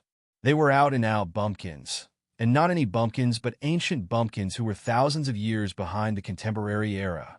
Now that Yangjun had proposed a plan to infiltrate a modern cultivation civilization on their own, they indeed felt ill at ease. It seems that there's one thing you haven't got straight after 3 days of analysis and studies, fellow cultivators. Yangjun's voice gradually turned cold, but the air around her grew more and more daunting. You're under the illusion that the Ancient Sages sector is our home, haven, and the solidest shield. You believe that we will be safe as long as we stay in the Ancient Sages sector. You couldn't be more wrong. Given the circumstances, the Ancient Sages sector is not our shield at all, but an unbreakable shackle that confines our real strength. If we stay here, we will be doomed forever. Let me ask you, fellow cultivators, what do you think the source of our power is? What is the reliance for the 12 of us to control the Ancient Sages sector? Our subordinates? The cultivation sects outside? The loyalty of the tribes large and small from the desolate regions? No. The source of our power, and what we use to control the Ancient Sages sector, is the unparalleled might of the 12 of us and the 12 colossi. As long as we remain as invincible as we are, and the 12 Colossi can unleash the maximal damage. Wherever we are, we can always come back and take control of the Ancient Sages sector again. On the other hand, if we stay in the Ancient Sages sector and simply hang around with the selfish, short-sighted guys from the major sects, is it going to help us at all? Are those pigs and dogs really qualified to support us instead of stabbing us in the back? Long Yangjun's cold voice was darting about the table like an ice knife. Knocking the table hard, she continued. In the past 3 days, I carefully studied the ways that the unparalleled experts fight in the universe, only to realize that they are completely different from our tactics. If the 12 of us continue lingering in the Ancient Sages sector, we will be burdened by the traditions and the millions of compatriots. We will be confined by our shackles forever. However capable we are, we will never be able to bring out our full potential. Our enemy can simply summon a large batch of starships and bombard our world into a wasteland with destructive cannons from the orbit of the planet. What else can we do but take the blow and be burnt and blackened or crawl into the burrows and cry for help? In such a case, we won't be able to bring out 1% of our combat ability. In the second scenario, if we leave the Ancient Sages sector and have a head-on clash with a fleet from a modern cultivation civilization with advanced warships and weapons, for the time being, it is impossible for us to be perfectly familiar with the usages of the Colossi. Any one of us can fight 3 to 5 starships in a head-on clash at most, which means that we will only be able to fight no more than 100 starships in total. That will only be a medium-sized fleet for a modern cultivation civilization. Also, we are not considering the logistical issues. In such a case, even if we can bring out 100% of our combat ability, we will not be able to weather through such a head-on battle. However, consider the third scenario. If we march to the enemy's rear, sneak into the enemy's towns, and blend in with the enemy's people, the situation will be very different. According to Hylon, the large cities in the Imperium of true human beings often have a population of tens of millions. They are complicated super mazes. I assume that the cities of the Star Glory Federation must have a population of at least 10 to 20 million, even if they are smaller. If the 12 of us sneak into a major city in the Star Glory Federation with a population of 20 million, and if we lock onto the area with the densest population or the government facilities of paramount importance, how much damage can we bring to them? Also, when we are in the enemy's heartland, the enemy will hold back from taking action for fear of injuring their own people.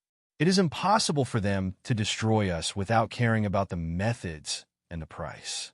They can bombard the surface of the Ancient Sages sector, but can they lay waste to their own cities where tens of millions of people are living? Even if they do blow such cities to the ground, they might not necessarily be able to kill us. In such a case, our survival abilities, assault abilities, and negotiating abilities will all be significantly increased. If our combat ability is 100% in the beginning, it is possible to have been enhanced to 10,000%. In conclusion, my opinion is that in battles in the environment of the modern cultivation civilization, the nascent soul stage cultivators and the divinity transformation stage cultivators must not have positional warfare with the enemy. They should march to the enemy's rear and start guerrilla battles, unrestricted battles, decapitation battles, asymmetric battles, and other tactics that will make best use of the advantage of the immense personal combat ability. All those tactics have been mentioned in Highland's Jade Chips. I believe that you should understand them quite well and don't need me to elaborate on them, right? Therefore, in the game among the Imperium, the Federation, and the Ancient Sages sector, we, as a force with the weakest overall capabilities but boasting 12 colossi, must not stay in the Ancient Sages sector and do nothing while waiting for the enemy's bombardment. We must release ourselves and our colossi to the enemy's internal organs, where we will play an even more important, unrestricted role. That concludes my proposal. What do you think, everybody? Including Li Yao. Everybody looked at Long Yangjun in a daze. For a long time, nobody said anything. Long Yangjun was frowning. Fellow cultivators, do you still think that it is just my whimsical idea? Please feel free to offer your enlightenment. I wouldn't say it is enlightenment. Han Bailing, the dominator from the prairies, was the first to come back to himself. He took a long breath in relief and smiled bitterly. Lord Wang, although we have known each other for a long time, only today have I finally realized why you held such power in the court of the great Qin dynasty for decades without falling. Long Yangjun smiled and replied frankly, I once established Ghost Character on my own, which is an agency focusing on intelligence collection, infiltration, and assassination. Some of the tactics of the Imperium of True Human Beings are quite similar to the way I operated Ghost Character. So, I specifically spent more time comparing and studying them. That's all. That's all. Chapter 1540 Sleazy and Cruel Long Yangjun. We can even slip behind them and march into the central plateaus, where we will go on a rampage. You fight your battles, and I fight mine. In the end, the enemy will often waste all their strength on marching until they are exhausted and short of supplies. That's exactly the way we crushed the 300,000 soldiers of the Great Qin dynasty last year. The cultivators from the Great Qin dynasty all glared at him. However, they had to admit that Han Bailing did have a point and could not help but consider the possibilities of initiating guerrilla battles, sabotaging facilities, and utilizing decapitation tactics behind enemy lines without fixed bases. The more they thought about it, the more fascinated they were. All the nascent soul stage cultivators and the divinity transformation stage cultivators were nodding, their eyes glowing. Yes, I've been studying the arts of universal war that Hai Lan mentioned over the last couple of days. The greatest strength for the nascent soul stage cultivators and the divinity transformation stage cultivators is agility and mobility. We really shouldn't just stay on a single planet and wait to be besieged. Instead of relying on the support of our own people, we might as well march to the enemy's rear and consider the large cities in the Star Glory Federation as our shields. If the nascent soul stage cultivators and the divinity transformation stage cultivators, such as us, go on a rampage, I believe that we can turn the cities upside down. We can easily drag millions of people to die with us if they set traps for us. Also, the large cities with tens of millions of inhabitants must be very chaotic and murky. With our expertise, it may not be as difficult as we imagine to disguise ourselves and sneak in. Wait and observe at the front line of the war until we decide whether the Imperium's bid is higher than the Federation's and they have a greater chance of winning or the other way around. We will not make any decision until we gather tremendous intelligence and learn the most advanced, state-of-the-art techniques in the universe. It will certainly be much wiser than a hasty decision right now. Excellent, excellent, Lord Wang. How exactly did you come up with such a delicate solution? You are flattering me. Long Yangjun waved her hands modestly and looked at Li Yao with a smile.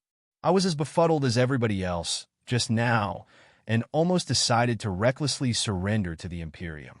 Thankfully, at the last moment, fellow cultivator Spiritual Vulture reminded us and offered me new insights. If such an infiltration plan does work out, fellow cultivator Spiritual Vulture will certainly be the greatest contributor. We can't thank you enough, fellow cultivator Spiritual Vulture. You're welcome. Huh? Why do you look so awful, fellow cultivator Spiritual Vulture? Your face is pale, your eyelids are cramping, and all the organs on your face are slanted. Have you lost your cool? Are you about to be mentally deranged? Not exactly. I'm just deeply astounded by your marvelous solution and inferring the subtle changes that can happen later, Lord Wang. The more I think about it, the more spectacular it appears. The consequences are unbelievable. So, I'm only feeling excited. That explains a lot. I'm relieved now. Please do take care of yourself, fellow cultivator Spiritual Vulture. If the infiltration plan is to be carried out later, you will hold the most critical role. Nobody will be able to replace you, Long Yangjun said confidently. As for the deductions, I have run some of them myself. Please correct me if I'm wrong. If I may remind everybody, you must not think that it will be more dangerous to march into the Star Glory Federation on our own. In fact, cooperating with the Imperium right now entails even more dangers. Why do I say that? You will understand it after some preliminary deduction. If we accept Highland's offer right now and surrender to the Imperium of True Human Beings, we will certainly be obliged to send the specific location of the Ancient Sage's sector through Hai Lan and allow the Black Wind Fleet to dock on our planet. Long-distance expeditions can be very tricky. The Black Wind Fleet has been sailing in the Sea of Stars for 100 years. It's not unreasonable to assume that they are exhausted and short of supplies, right? Then, according to the fundamental military knowledge, before they launch a final strike on the Star Glory Federation, they are bound to find a stable base and set up a camp to rest for a while. Won't the Ancient Sages sector be their best camp? Should they discover this place? Our home will certainly be modified into a huge military camp by the Black Wind Fleet. By then, not only will the Ancient Sages sector be utterly deformed, a lot of resources will also be dedicated to the war against the Federation. Yes, for steadiness in the rear, the Black Wind Fleet may not openly rob us of the resources. However, if they propose the exchange of starships and crystal suits for resources, and if they stuff us into a few starships in the joint cooperation later and demand that we attack a certain planet of the Federation, can we disobey their orders? Military laws are ruthlessly. Once the war begins, we will not be able to be picky anymore. However, what if the planet happens to be a critical place for the Federation and it is heavily guarded by tremendous soldiers of the Federation? Think about it, everybody. If any of you were the commander of the Black Wind Fleet, would the idea never interest you that you should make the locals of the Ancient Sages sector die together with the locals of the Federation? The more long Yangjun analyzed, the more flabbergasted everybody was. The eyes of many nascent soul stage cultivators were bulging. Those who did not have much strategic knowledge and barely knew anything about the military, such as Boss Xiaoyu and Master Bitter Cicada, were greatly enlightened. Han Bailing slapped his thigh and said, "Your words do make sense, Lord Wing. For a universal war of such a large scale, the Black Wind Fleet will have to find a place to set up camp. After the Ancient Sages sector is stationed and savaged by them, our world will certainly not end well. I feel embarrassed that I didn't think through such a simple logic earlier." Long Yangjun smiled and said, Hylon confessed everything so straightforwardly and offered such enticing terms probably because she also realized that the Ancient Sages sector could serve as a camp for the Black Wind Fleet. When they do set up a camp in our world and their great army moves in, we will not be able to make decisions for ourselves. Therefore, surrendering to the Imperium is not entirely undoable, but we must not surrender right now.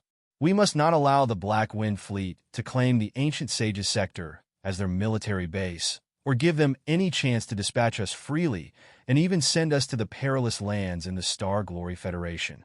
We can surrender, but we must do it at the most favorable moment for us. What do you think, fellow cultivators? All the nascent soul stage cultivators and divinity transformation stage cultivators nodded in approval. After studying Highland's intelligence for days, I spent most time pondering what matters most in a universal war, Long Yangjun remarked. I'm afraid that it is not a magnificent army or an unparalleled expert, but one's own coordinates. Once the coordinates are exposed, chances are that the enemy may show up and assault our base anytime. We will be caught in a very passive position. On the other hand, as long as the coordinates of our base are not exposed, we can always run away if we can't defeat the enemy, considering the vastness of the universe. If we can't win a head-on clash, we can harass them from the rear. With the combat abilities of the 12 of us, there is no way that we can fail. Therefore, we must not expose the coordinates of the Ancient Sages sector or our very existence. Darkness is our greatest advantage. We must not attract either the Imperium or the Federation to our world. Everybody nodded again.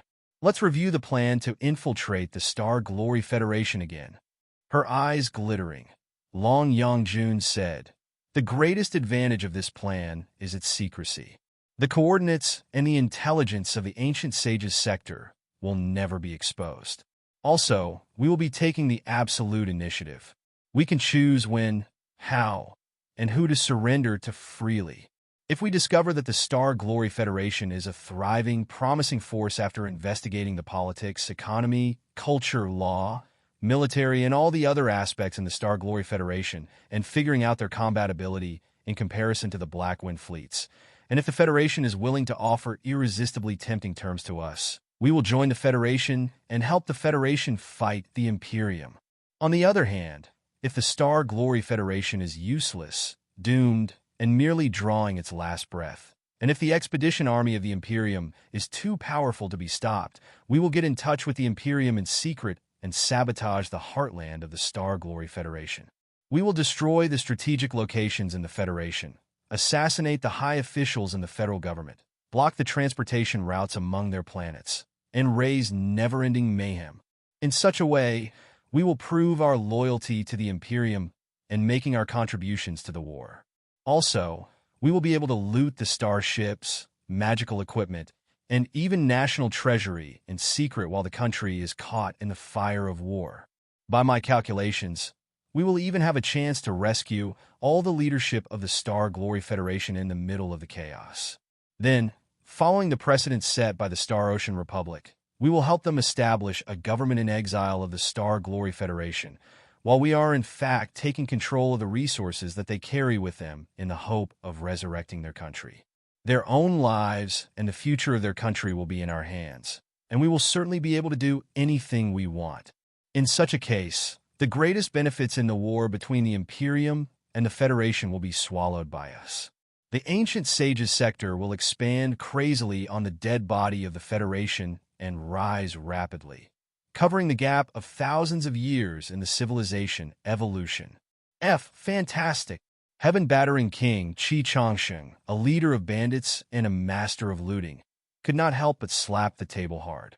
Lord Wang, your plan couldn't suit me better. I totally agree with it. I can't wait to go on a rampage in the Star Glory Federation together with everybody right now.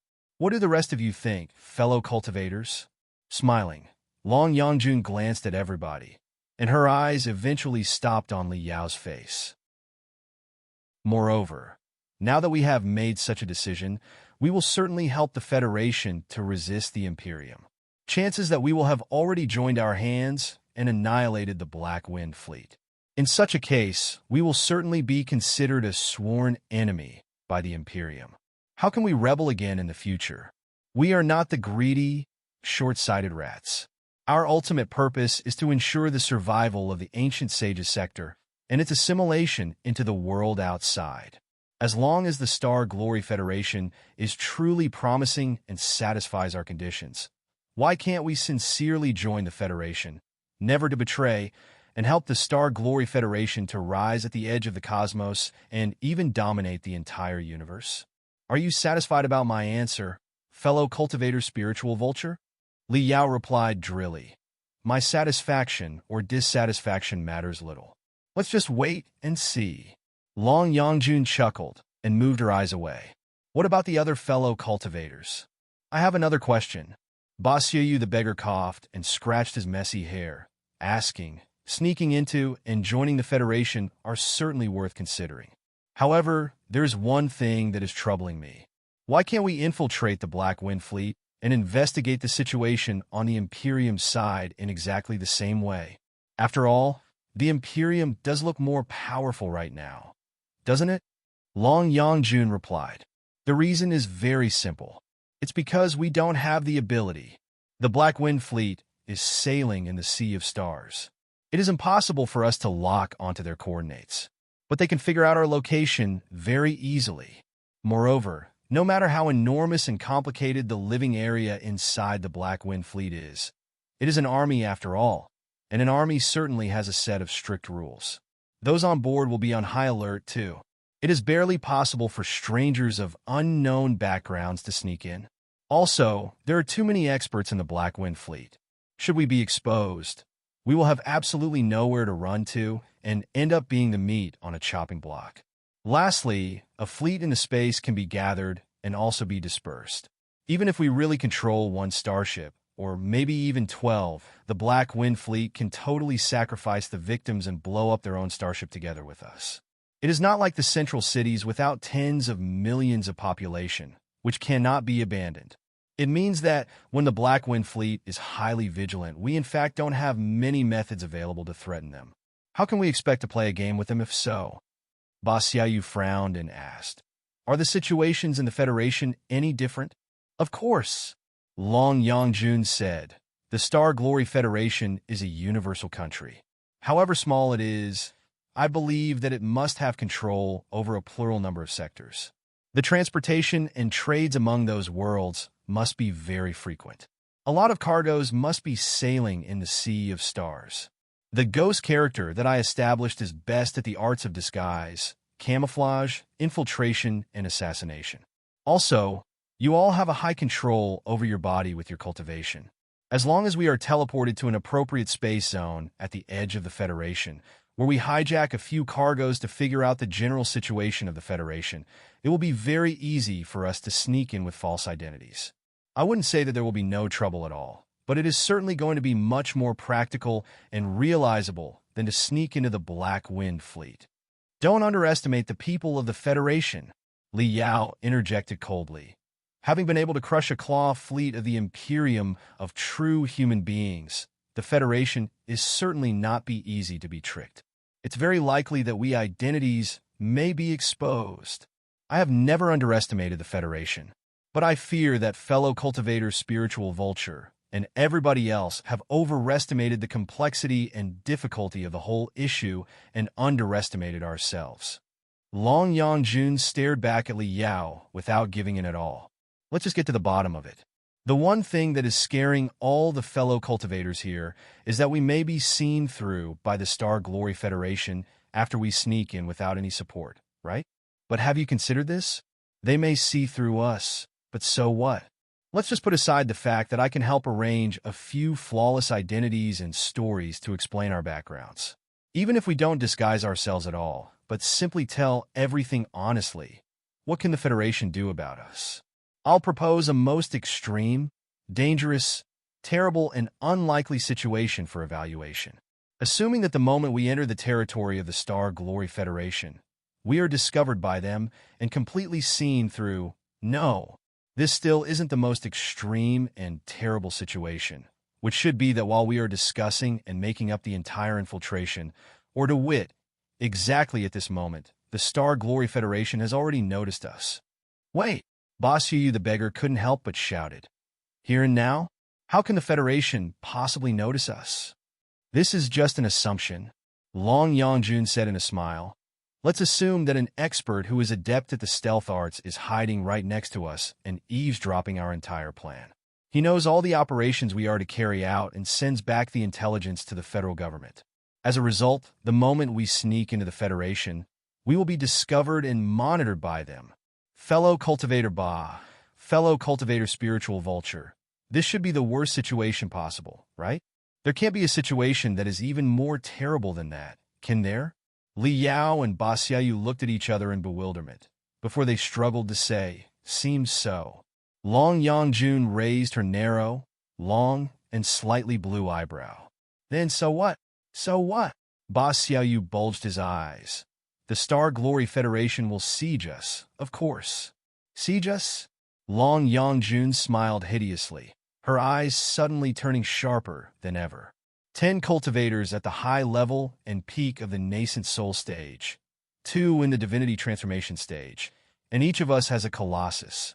How much price is the Federation prepared to pay in order to siege us? And how much damage can they bear in their fierce battle against us, especially considering that they are faced with a war against the Imperium? If we run a simple calculation about the comparison of combat ability, we will realize that we are definitely not as weak as we imagine. According to Highland's intelligence, there is one blazing tyrannosaur ding-ling-dang in the Star Glory Federation, who is probably one step away from the divinity transformation stage. It means that she is at the peak of the nascent soul stage with a colossus. And such a person is already respected as a legendary expert of the Federation. You can only have a handful of legendary experts in a country. It's not like that any random guy on the street can be given such a title, right? All right. Same as her, we are at the high level or the peak of the nascent soul stage, and we can also learn to use the Colossus. There are even divinity transformation stage cultivators among us. How much worse than blazing tyrannosaur ding-ling-dang can we possibly be? I don't think that such an inference is fair. Li Yao couldn't help but refute again. I've been studying the Colossus in the last couple of days and even tried it in person 2 days ago. Such primeval treasures are definitely not something to be grasped so quickly. It is possible that blazing Tyrannosaur Ding Ling Dang has practiced hard for decades and completely melted with her Colossus. It's impossible that we can be stronger than her after only a few months of quick learning. We don't have to be stronger than her. Long Yangjun snapped resolutely. Let's just say that Ding Ling Dang is a crazy devil with 3 heads, 6 arms, a green face, and a mouthful of tusks. Liao, well, I believe that she can't be that unbelievable. Long Yangjun, it doesn't matter. Let's just say that she is as awesome as that. Can we expect to kill her with 3? No. 6 of us? If 6 experts attack her, even if we are not as good as the Colossus as she is, it should be enough for us to die together with her, right? It means that the 12 of us should be more or less enough to waste 2 legendary experts of the national level, such as Ding Ling Dang. All right. Do you think that the Star Glory Federation can bear the consequence of losing 2 legendary experts of the national level now that a life-and-death war against the expedition army of the Imperium is drawing near? That is not counting the damages that we can possibly case when we are struggling before our death in our desperation. Therefore, assuming that the worst-case scenario is true, and a bro invisible from the Star Glory Federation is eavesdropping our plan here and now. So what? Is he really bold enough to reveal our information to the federal government and ask the Federation to siege us at the risk of the death of 2 legendary experts? Is he bold enough to do so? Is he? If I were this bro invisible, chances are that I will scratch my head and try my best to cover us so that the federal government will not discover our real identities, in case we go on a rampage and sabotage the Federation after we are exposed. Lord Wang's theory is truly insightful. Heaven-battering King Qi Chongqing burst into laughter. This is the simple logical of those who have nothing to lose fear nothing. In the past days, we have indeed been too worried and fretful. In fact, on second thought, we all have nothing to lose. Both the Imperium and the Federation should be more scared of death than we are. Let's just be fearless and fight a bloody path in the sea of stars. Exactly. Long Yangjun smiled. The 12 of us combined might not be enough to help the Star Glory Federation defeat the Imperium of true human beings. But we are definitely capable of dragging the Federation to die with us. Such a threat that I can die with you will be the greatest bargaining chip for us during our game with the Federation. It will also be the charm for us to live a comfortable life inside the Federation. As long as the people of the Federation are not entirely stupid, they wouldn't want to reveal our identity and force us to go on a rampage. Meng Qixin remarked, if we abandon the Ancient Sages sector temporarily, chances are that we can get the entire Star Glory Federation and even a vaster world beyond. Does any of the fellow cultivators here object to fellow cultivator Wang's proposal in principle? However, there are many specific questions as to the implementation of the infiltration plan. The most crucial question of all is location. Where exactly is the Star Glory Federation? Fellow cultivator Wang said that we cannot lock onto the Black Wind Fleet, which is true. But we don't know anything more about the location of the Star Glory Federation, either. The universe is such a vast place. How can we expect to infiltrate them when we don't even know where they are? We actually may know a thing or two about them. I think a few guesses are necessary. Long Yangjun glanced at Liao casually again, before she turned her eyes to Meng Qixin. Senior Meng, you mentioned 3 days ago that you and Senior Wu discovered certain scraps of star maps in the Nuwa warship and had a general understanding about the space zones not far away from the Ancient Sages sector. Also, the Nuwa warship once sent a mysterious signal to a certain space zone in the universe, right? Meng Qixin and Wu Suiyin looked at each other and nodded their heads. The wolf god bulged his eyes and cast a spell in silence. A primeval treasure that looked like a helmet surfaced from his body. Meng Qixin and Wu Suiyun both extended dozens of spiritual threads and operated on the helmet quickly. As they clicked and touched like a storm, there was no telling what barrier they had unlocked, but a mystic ray suddenly shot out of the brilliant gem that looked like an eye right in front of the helmet, before it expanded into a dense, deep, and vast map of the universe. The stars were shining brightly in the boundless universe right above everybody's head, bringing them all into a mysterious and yet spectacular new world. Almost everybody felt that their head was dizzy, and it was difficult to breathe. They were unable to free themselves from the sea of stars. Yangjun was staring at the star map, too, as if she had found part of the ancient memories that had been sealed for hundreds of thousands of years. After a moment of trance, she calmed herself down and said, "Senior Meng, can you make sure which direction was the signal from the Nuwa warship was sent to?" Meng Qixin nodded his head and said, "Wu Suiyun and I have studied the star map for decades. Modeled and incomplete as it may be, we are certainly able to tell the general direction. That will suffice." Yangjun coughed and continued analyzing. Since the Nuwa warship sent a signal to that particular space zone, it is very possible that the place used to be a mother port of the Nuwa warship. There should be a habitable planet with a suitable environment, right? Both the Panga clan and the Nuwa clan were both of flesh and blood despite their bizarre appearances and body figures.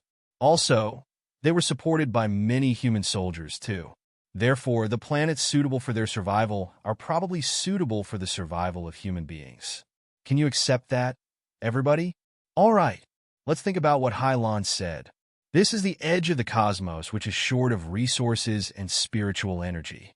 Few planets here are suitable for the survival and reproduction of human beings. Every one of them is too precious to be forsaken. If we take all the factors into consideration, isn't the answer obvious? If there is indeed a country named Star Glory Federation, which is capable of universal voyage nearby, it would have certainly discovered the mother port of this Nuwa warship and left traces there during the development. Or maybe it could have been originated from the very mother port itself. Therefore, as long as we find a way to sail to the destination of the signal, which was the mother port of the Nuwa warship, there will be a good chance that we can get in touch with the Star Glory Federation. Fellow cultivator Spiritual Vulture, you are a specialist of magical equipment. Come here and take a look at this magical equipment that can activate the star map. Do you think that my theory makes sense? I don't know. Li Yao snapped coldly. I'm a specialist of magical equipment, not a specialist of space navigation. How on earth would I know whether or not the suspected mother port of the Nuwa warship is within the territory of the Star Glory Federation? Everything is just your speculation, Lord Wang. What if you are wrong? If I'm wrong, I'm wrong. Yangjun smiled, not thinking that it was a big deal. Pointing at the star map, she said, although the star map is incomplete, the basic sailing routes and the introduction to the planets have been depicted. A planet that can support the survival of billions of people is certainly unusual. Let's just jump over and search for it slowly according to the star map, Li Yao asked. What if you can't find it after dozens of jumps? Then, we will have no choice. Yangjun looked at him and said sincerely, we will have to stick to our original plan and ask Hylon to contact the Black Wind Fleet to surrender to the Imperium. After all, our original plan was exactly to surrender to the Imperium. We are simply trying a new possibility by doing this. Even if we fail, we will suffer no losses. Meng Qixin observed calmly. Fair point. However, even if we do discover the Star Glory Federation, how are we going to sneak in? After all, we are nothing like that world. That's simple too. We don't have to directly jump to the mother port of the Nuwa warship. We can jump to the edge of the Star Glory Federation first and capture a few business starships of the Star Glory Federation one way or another so that we can figure out the general situation of the local area. Yangjun said, or we can fabricate a new identity. For example, we can claim that we come from a world oppressed by the Imperium of true human beings and have fled all the way here after slaying the local officials from the Imperium in our place. The Star Glory Federation is in perils right now. Such reinforcements who share a common foe with them must be desirable for them. Will they be skeptical about us? All in all, as soon as we sneak to somewhere close to the Star Glory Federation, there will be countless tricks that we can play with. If we are left with no choice, we can always turn to our last resort and demonstrate our real cultivation in the peak of the nascent soul stage and in the divinity transformation stage. Should we worry that the Star Glory Federation will not treat us as honorable guests? Everybody nodded their head. Fair enough. Pondering for a moment, Meng Qixin asked again. Fine. Let's say that we can find the Star Glory Federation. But how exactly are we going there? Hylon has an assault warship from the Imperium that crashed in the Ancient Sages sector. Long Yangjun said. The woman tried repairing the warship, but due to the lack of the resources, she put the project on hold. If the 12 of us join our hands, what materials in the entire world can we not find? Is it difficult at all to have the warship fixed? Look around us. This Niwa warship cannot be repaired anytime soon. But we can totally dismantle certain magical equipment and facilities from this warship and transfer them to Weary Tooth, the warship from the Imperium, thereby enhancing it and making it qualified as the mount for the 12 of us. You have been studying here for almost 100 years, seniors. I believe that you must have figured out the features of a lot of magical equipment and facilities, didn't you? Also, fellow cultivator Spiritual Vulture is Grandmaster of Greyjoe. With your extraordinary refining arts, you will certainly be able to significantly build up Weary Tooth. As long as we can be shipped to the border of the Star Glory Federation, wouldn't it be more than easy for us to switch to another starship? Li Yao said coldly. A voyage into space is not child's play. Even if the warship can be repaired, who's going to pilot it? Long Yangjun smiled again. Hylon can teach us.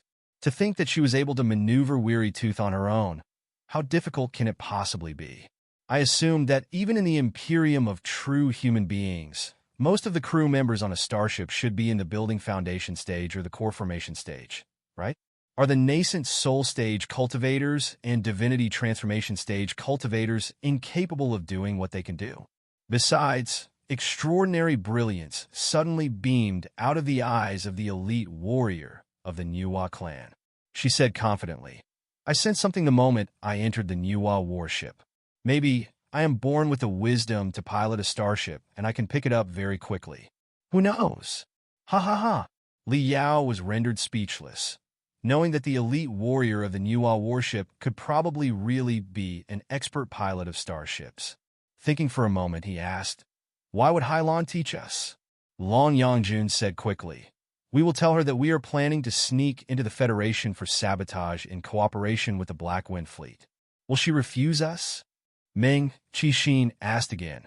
If all the 12 of us are away to the Star Glory Federation, what about the Ancient Sages sector? What about the Ancient Sages sector? Long Yangjun asked back. Right now, the cultivators outside have all learned that deities have arrived and divinity transformation stage cultivators have shown up again. They have witnessed the horror of the Cloud Sheen gold statues too. After we can pilot the 12 colossi skillfully, we will tell them we are going to pay a visit to the deities' realm, where we will practice the sophisticated arts of the deities, and we will return a few years later. Who will rebel when we are away? Are they not scared that we will be back? We will seal the Niwa warship completely. Can they ever break our barrier? Even if they can, we will not leave any colossus for them. Besides, we are not alone. In the battle against deity Raincloud 3 days ago, some of our subordinates have proved their loyalty. With those people supervising the situation, no big trouble will take place in the Ancient Sages sector. Unless, of course, the Black Wind Fleet discovers in the Ancient Sages sector when we are away. But the chance is very low because we are not their original target. I have calculated every detail. Do you have any more questions? No. Meng Qixin had asked everybody's concerns. Long Yangjun's proposal seemed to be very feasible. If there is no objection, let's have a vote now. Long Yangjun said in a smile. The 12 locals of the Ancient Sages sector will sneak into the unknown universe and steal a whole new world. Why don't we call our infiltration operation the Star Stealing Plan? No. Meng Qixin shook his head. The wolf god from the prairies grinned. With the capabilities of the 12 of us, do we need to steal anything if we want it? We can directly take it away. Star Stealing Plan? I think we can simply call it Star Picking Plan. We will march out of the dark nebula and pick the most brilliant stars beyond the sky. In the next, we will have a vote on the star-picking plan proposed by fellow cultivator Wang Shi. Even if they were to surrender to the Imperium of true human beings right now, they were still under the risk that they would be exploited and devoured by the Black Wind Fleet. All the 12 experts understood the point perfectly. Nobody was born an expert. The 12 of them had experienced too many dangers, risked too many things, and knocked at the door of hell more times than they could count before they advanced to the level that they were at. However high the risk was, as long as the final gains were 10 times more than the rest, it would certainly be worth a try. The star-picking plan was passed successfully, but not much time was left for them. Deep inside the universe, the war between the Imperium and the Federation might be breaking out at any time. Or maybe it was now being fought heatedly or even coming to an end. They had to seize every second and take action immediately. After repetitive calculations, the 12 experts reached the same conclusion that they only had half a year to maintain Weary Tooth, the warship from the Imperium, and to familiarize themselves with the modern magical equipment such as crystal suits and colossi. They would have to take off half a year ago and run to the universe beyond the darkness. Only by doing so could they expect to jump to the Star Glory Federation within a year before the Great War broke out completely. In the three-party game of the Imperium, the Federation, and the Ancient Sages sector, the greatest trump card for the Ancient Sages sector was the immense strength of the 12 of them. But their strength had to be enhanced and unleashed through the Colossi, the ultimate weapons in the universe. Therefore, the Colossi had become the most important things of all. It was also why Meng Qixin and Wu Suiyun paid so much attention to Li Yao and even allured him with Tartarean General, the most powerful colossus of all, and why Long Yangjun said that Li Yao played an irreplaceable role in the plan. In the few days after the star-picking plan was passed, Li Yao was completely devoted to the examination and test of the colossi. Not only was he responsible for examining, debugging, and maintaining, he also needs to grasp the performance features of every colossus precisely, so that he could choose a most suitable colossus for every expert as an advisor. Well, of course, his arduous work also included setting up backdoors inside the colossi.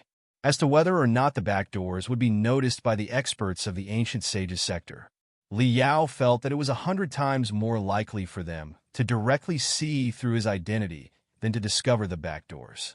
If a local of the Ancient Sages sector picked up such profound knowledge about the colossi after such a short amount of time that they could discover the backdoors that he deployed, Li Yao would admit his defeat without complaint. 7 days later, in an independent training room on the left side of the Temple of the Colossi, Li Yao and Long Yangjun were alone in the vast virtual test field. There was also a colossus that Li Yao carefully selected for Long Yangjun. The test of the colossus was highly private. Chances were that the tester would carry out their ultimate techniques that they would rather nobody else know. Therefore, the two of them had perfect reasons to lock the door of the training room and set up barriers on the door and the wall. Even the two divinity transformation stage cultivators, to show their respect, would not break the barriers and drift in to eavesdrop their conversation. What Li Yao picked for Long Yangjun was a snake-shaped colossus with a light armor, a high speed, and a streamlined body figure. The greatest feature of the colossus was the narrow and long skull that could rotate to every angle like the neck of a snake, other than the black and white scales which fully covered the body of the colossus without leaving the tiniest gap. Above the skull that looked like the head of a cobra, more than 10 twisted tentacles were growing out. They were antennas that could enhance and release telepathic thoughts. This is a special colossus that highlights agility and stealth for reconnaissance and assault purposes. The firepower and the melee combat ability are not very impressive, but it boasts very powerful disguise and escape abilities. Patting the black and white scales which felt like oily leather, Li Yao explained to Long Yangjun emotionlessly, "I believe that, with Lord Wang's shamelessness and cunningness, and your position as the mastermind in the team, you wouldn't want to charge to the front for a combat when a fierce battle takes place, would you? So, this agile colossus, which is particularly convenient for stealth and escape, is definitely most suitable for Lord Wang. Moreover, a very powerful commanding and communication crystal processor has been installed to the head of its skull that looks like a snake head.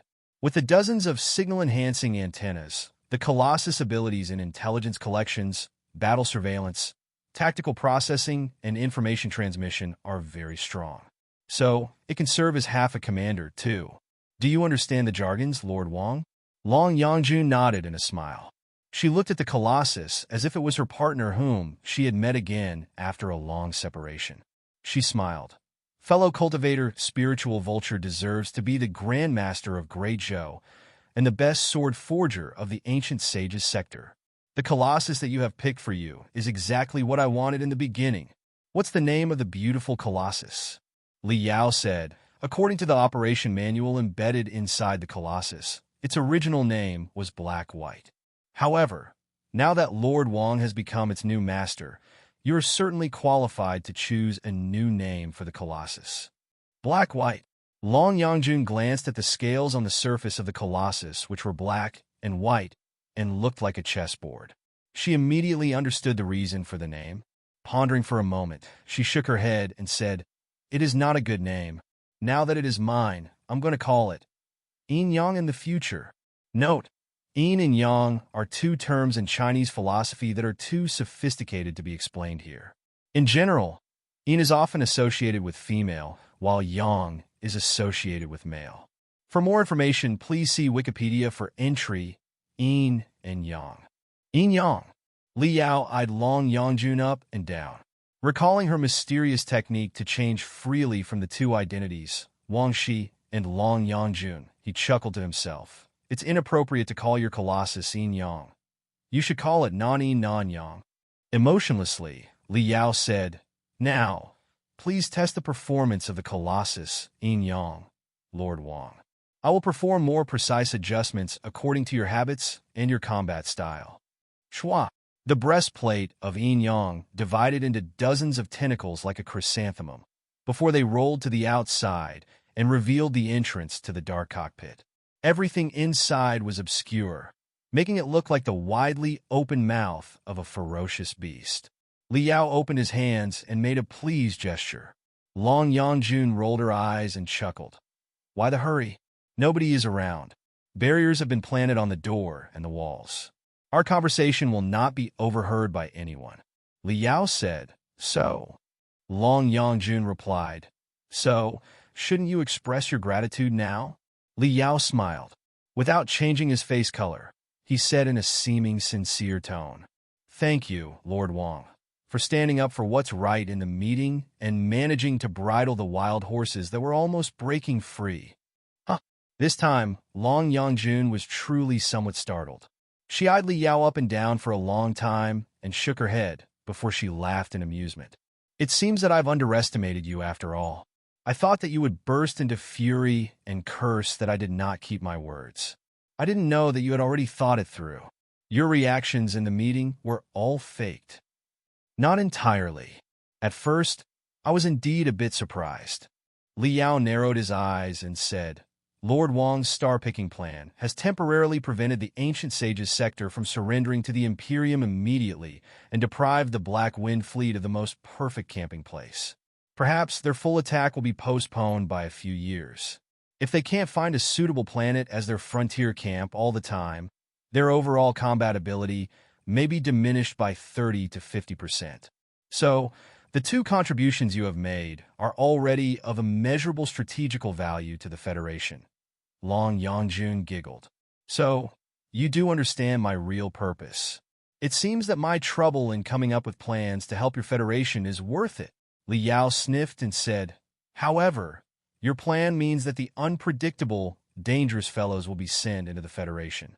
This game is getting bigger and bigger with more and more unexpected factors. It is more and more uncontrollable, too. At the very least, you should have informed me in advance so that I can make preparations. That's what you should have done if you consider yourself to be my partner. Otherwise, next time, I'm simply reveal your identity as an heir of the Nuwa clan to everybody without any warning, before I raise a series of follow-up plans and a smile when everybody whets their scalpels ready to dissect you into slices for research. Do you want to taste what it feels like? Well, I didn't know that fellow cultivator Spiritual Vulture acting skills would be so excellent. However, on second thought, it does make sense. A spy of the Federation who is bodacious enough to sneak into the ancient sages sector on his own can't be somebody easy to deal with. Your position in the Federation must be 100 times higher than Highland's position in the Black Wind Fleet, isn't it? It was my negligence to underestimate the capabilities and the acting skills of such a big shot from the Federation like yourself. I can apologize to you. Long Yangjun was still smiling. The game is indeed getting more and more thrilling. However, if you think about it carefully, you will realize that we actually don't have a choice. Meng Qixin, Han Bailing, Qi Zhongdao, Qi Changsheng, Wan Mingzhu, Ba Xiaoyu. None of them are easy to be fooled and convinced. How could I have talked them into action if I hadn't understated the difficulty to infiltrate the Federation and exaggerated the benefits of the endeavor? If we don't get them to the Federation, they will only be able to surrender to the Imperium. Once the Black Wind Fleet acquires such a perfect base in the rear like the Ancient Sages sector and receives the support of manpower and resources, you'll be dead for sure, won't you? Moreover, what are you scared of, fellow cultivator spiritual vulture? The simple-minded locals of the Ancient Sages sector, however wise they are, will never understand what the modern cultivation civilization is exactly. However, I have managed to get a glimpse of the enormity, complication, and horror of the wars and armies in the universe from the modeled memory pieces deep in my head. Every individual only has limited strength. However powerful a cultivator is, they cannot expect to compete with an entire modern country. You must know that very clearly. That's why you agreed on the star-picking plan so quickly, right? What's more, for the star-picking plan to work, and if the 12 experts of the Ancient Sages sector want to overturn the Star Glory Federation, they will have to depend on the Colossi. But the critical parts of the Colossi are all in your hands. I don't believe that you won't do any trick. Fellow cultivator spiritual vulture, my proposal is essentially tying up the other 10 experts, cleaning them up, and sending them into the bloody mouth of your Federation. Can you just let go of the flawed details? Long Yangjun smiled. So, are you scared after all? If the Star Glory Federation is scared of 12 locals of an ancient world, why do you think you are qualified to compete with the Imperium of true human beings? Wouldn't it be better to surrender right now? Li Yao smiled too.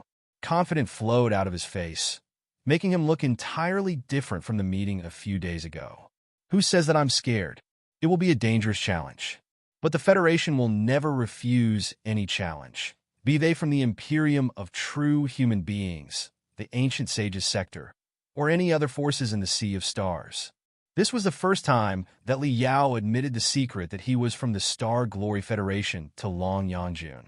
It was a mark that from this moment on, he would be completely dedicated to the dangerous game and secure the final victory.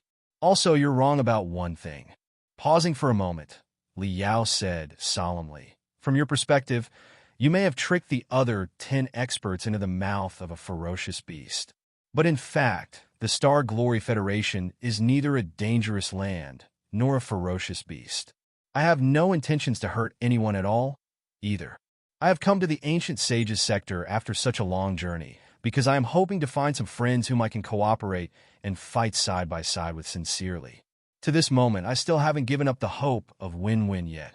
I believe that there is plenty of room for cooperation between Ancient Sages sector and the Federation. If we can join our hands for a common purpose, it will benefit us both. That's why I didn't object to the idea that the 10 experts should pay a visit to the Star Glory Federation. Despite their different stances, sides, and experiences, and even if many of them are not the good people in the conventional sense, I believe that they do share one thing in common. At the very least, they are not the shameless, short-sighted, selfish people who care nothing but themselves. They all want to find a way out for those around them, those who share the same destiny as themselves. In this world of chaos, they can never find a way out in the Ancient Sages sector. The system and ideology of the Imperium of true human beings will not satisfy them, either. But I believe that after they examine how the Star Glory Federation runs and witness the charisma of the modern cultivators, they will certainly have a lot of new feelings. Aside from other people, I believe that Ba Xiaoyu and Master Bitter Cicada will like the Star Glory Federation. Qi Changsheng and Wan Mingzhu, as rebellions who are born poor, will have new insights after seeing the way the ordinary people are treated in the Federation. Wu Suiyun and Qi Zhongdao will be able to study the constitution of cultivators of the Federation carefully and see what exactly the rules established in the modern cultivation civilization look like. Meng Qixin, Han Bailing, Yin Liren, Emperor Phoenix. They may discover different shining points from the different fields of the Federation.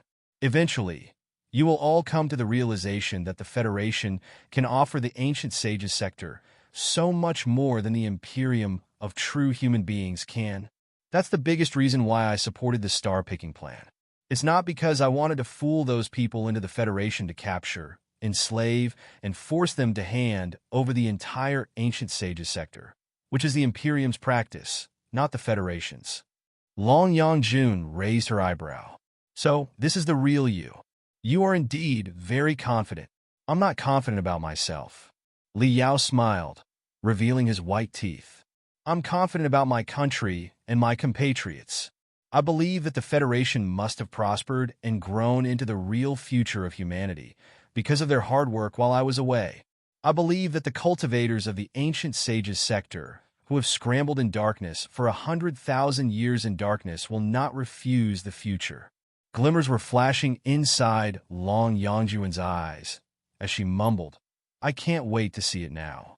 However, if you are so confident about the Federation, and you can control everything with the Colossi, why do I still sense unpredictable concerns from you?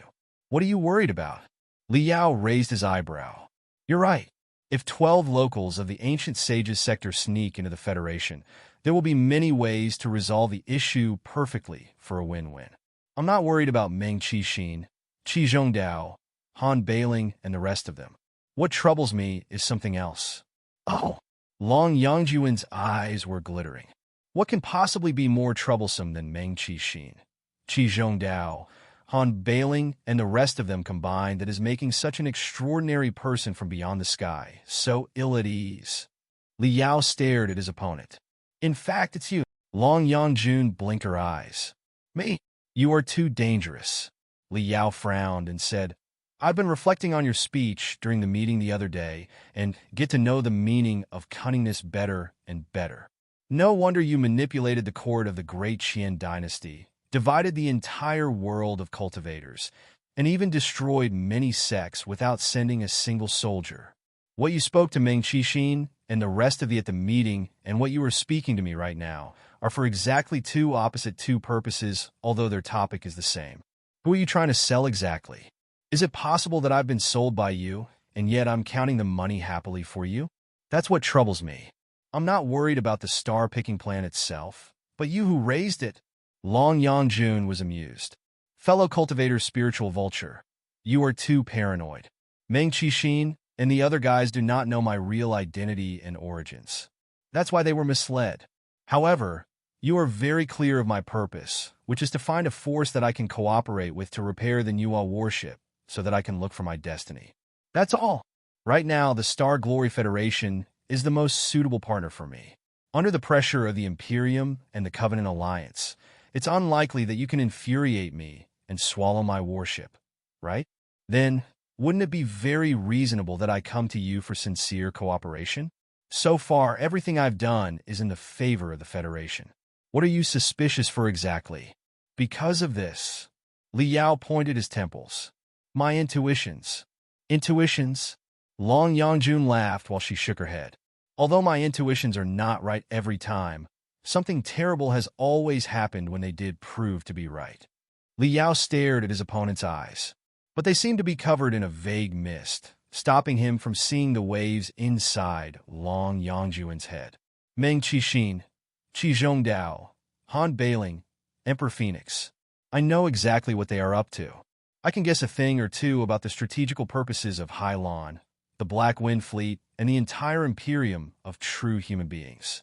However, as for you, Yangjun, or a certain human-shaped being who claims to be Yangjun, I can't guess what you are and what's on your mind at all. I do not like such a feeling. Allowing the ancient people such as Meng Qixin, Qi Zhongdao, Han Bailing, and even Qi Changsheng and Wan Mingzhu, who in the eyes of the righteous cultivators may be heinous, to enter the Federation does not bother me, because I believe that they will be shocked, edified, and assimilated by the Federation. However, when I think that you, Yangjun, are entering the Federation, I always have a bad feeling for reasons I don't know. I feel that you are more dangerous than the rest of them combined, Even if there are two divinity transformation stage cultivators among them, and you are just in the nascent soul stage. Yangjun put on a weird smile. Not denying her dangerousness, she simply said, "However, you cannot stop me from entering the universe. If you forbid me from going to the Federation, it doesn't matter. I will find my own way to communicate with the Black Wind Fleet and return to the brand new universe after hundreds of thousands of years."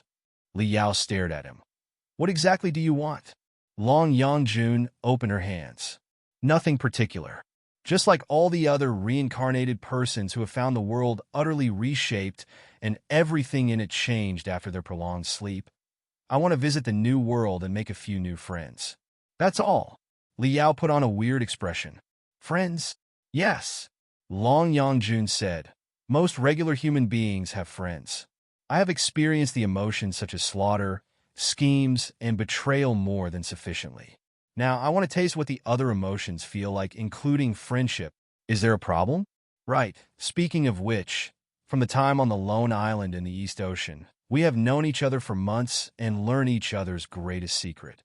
We have proved to be each other's worthy opponents, and we are now cooperating on the same boat. I think we should be friends now, right? But while you know my real name is Yangjun, I don't know what your real name is. Isn't it a bit unfair?" Li Yao narrowed his eyes. "Firstly, nobody is on the same boat as you. Secondly, who can guarantee that Yangjun is your real name? Thirdly, I will not tell you my real name. Just infer it if you think you are capable enough. I'm sincerely hoping to make friends with you. Why do you have to be so rejective?" Her eyes deep, Yangjun said calmly. "Maybe one day, you will discover that everything I have said today is true. What I want is really just to go out and observe the whole new world and new human beings. What a shame. When you do discover that I wasn't lying, chances are that the situation will be irreversible." Yangjun's words cast Li Yao into a brief daze. He was about to open his mouth and ask again, when Yangjun smiled and floated to the midair more than 10 meters from the ground like a cloud into the Colossus. The Colossus, Yin Yang, was activated. The black and white scales suddenly stood erect. Deep inside the cockpit, or the spiritual residence, a mysterious sigh that had been sealed for hundreds of thousands of years came over. If the Black Wind Fleet truly acquired such a base, it would be able to recover from the consumption and exhaustion in the 100-year journey within a year and a half. They would show up in front of the Star Glory Federation within their most terrifying form, utterly refreshed and prepared. In such a case, the Federation would barely stand any chance of winning.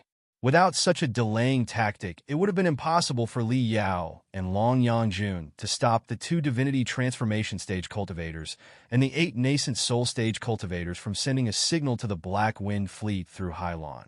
Even if Li Yao had sent a signal to the Star Glory Federation at the same time, and the Federal Fleet and the Black Wind Fleet arrived at the Ancient Sages sector simultaneously, Li Yao wouldn't have high hopes in the Federal Fleet's combat ability in such head-on clashes.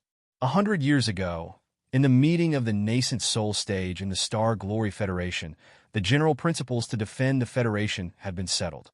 They would focus most of their attention on counteroffensive battles by taking advantage of the territory of their homeland. Marching reckless and attacking the Black Wind Fleet deep inside the Dark Nebula were not in their favor. Fighting the enemy's strong suits with one's weaknesses was a military taboo that should be avoided. Secondly, the plan allowed the nascent soul stage cultivators and the divinity transformation stage cultivators from the ancient era to appreciate the wonders of the modern cultivation civilization. Li Yao believed that he could at least sway the majority of them, and therefore achieve a sincere partnership between the Federation and the Ancient Sages sector. It was even possible that the Ancient Sages sector would join the Federation genuinely and become its indispensable part. The trend of the universe was unstoppable. Li Yao truly believed that the Star Glory Federation represented the future of the civilization of mankind and was much more advanced than the Imperium or the Covenant Alliance. As long as they saw it with their own eyes and experienced it in person, most of the ancient cultivators would certainly be attracted to it. It was where Li Yao's belief lied. He couldn't suspect or waver about that. The Star Glory Federation would march to the center of the cosmos one day and bring a whole new future to all the human beings, including the citizens of the Imperium and those of the Covenant Alliance. If it couldn't even fascinate a bunch of ancient people, how could it expect to attract, assimilate, and liberate the citizens of the Imperium and the citizens of the Covenant Alliance? Meng Qixin and the rest of them considered the star-picking plan an open scheme, one that the Federation couldn't resolve even if it was seen through. But for Li Yao, the plan was also an open scheme, one where an advanced civilization assimilated an underdeveloped civilization. Li Yao believed that the Star Glory Federation made of Ding Lingdang, Gui Chunfeng, Jin Xinyue, the Fire Ant King, Professor Imo Xian, Fiend Blade Peng Hai, Xiong Wuji, Lei Dalu, Bai Kaisen, and all his other family, friends, and compatriots would certainly not disappoint him after 100 years of rapid development. It was the most important reason why he was fully devoted to the star-picking plan.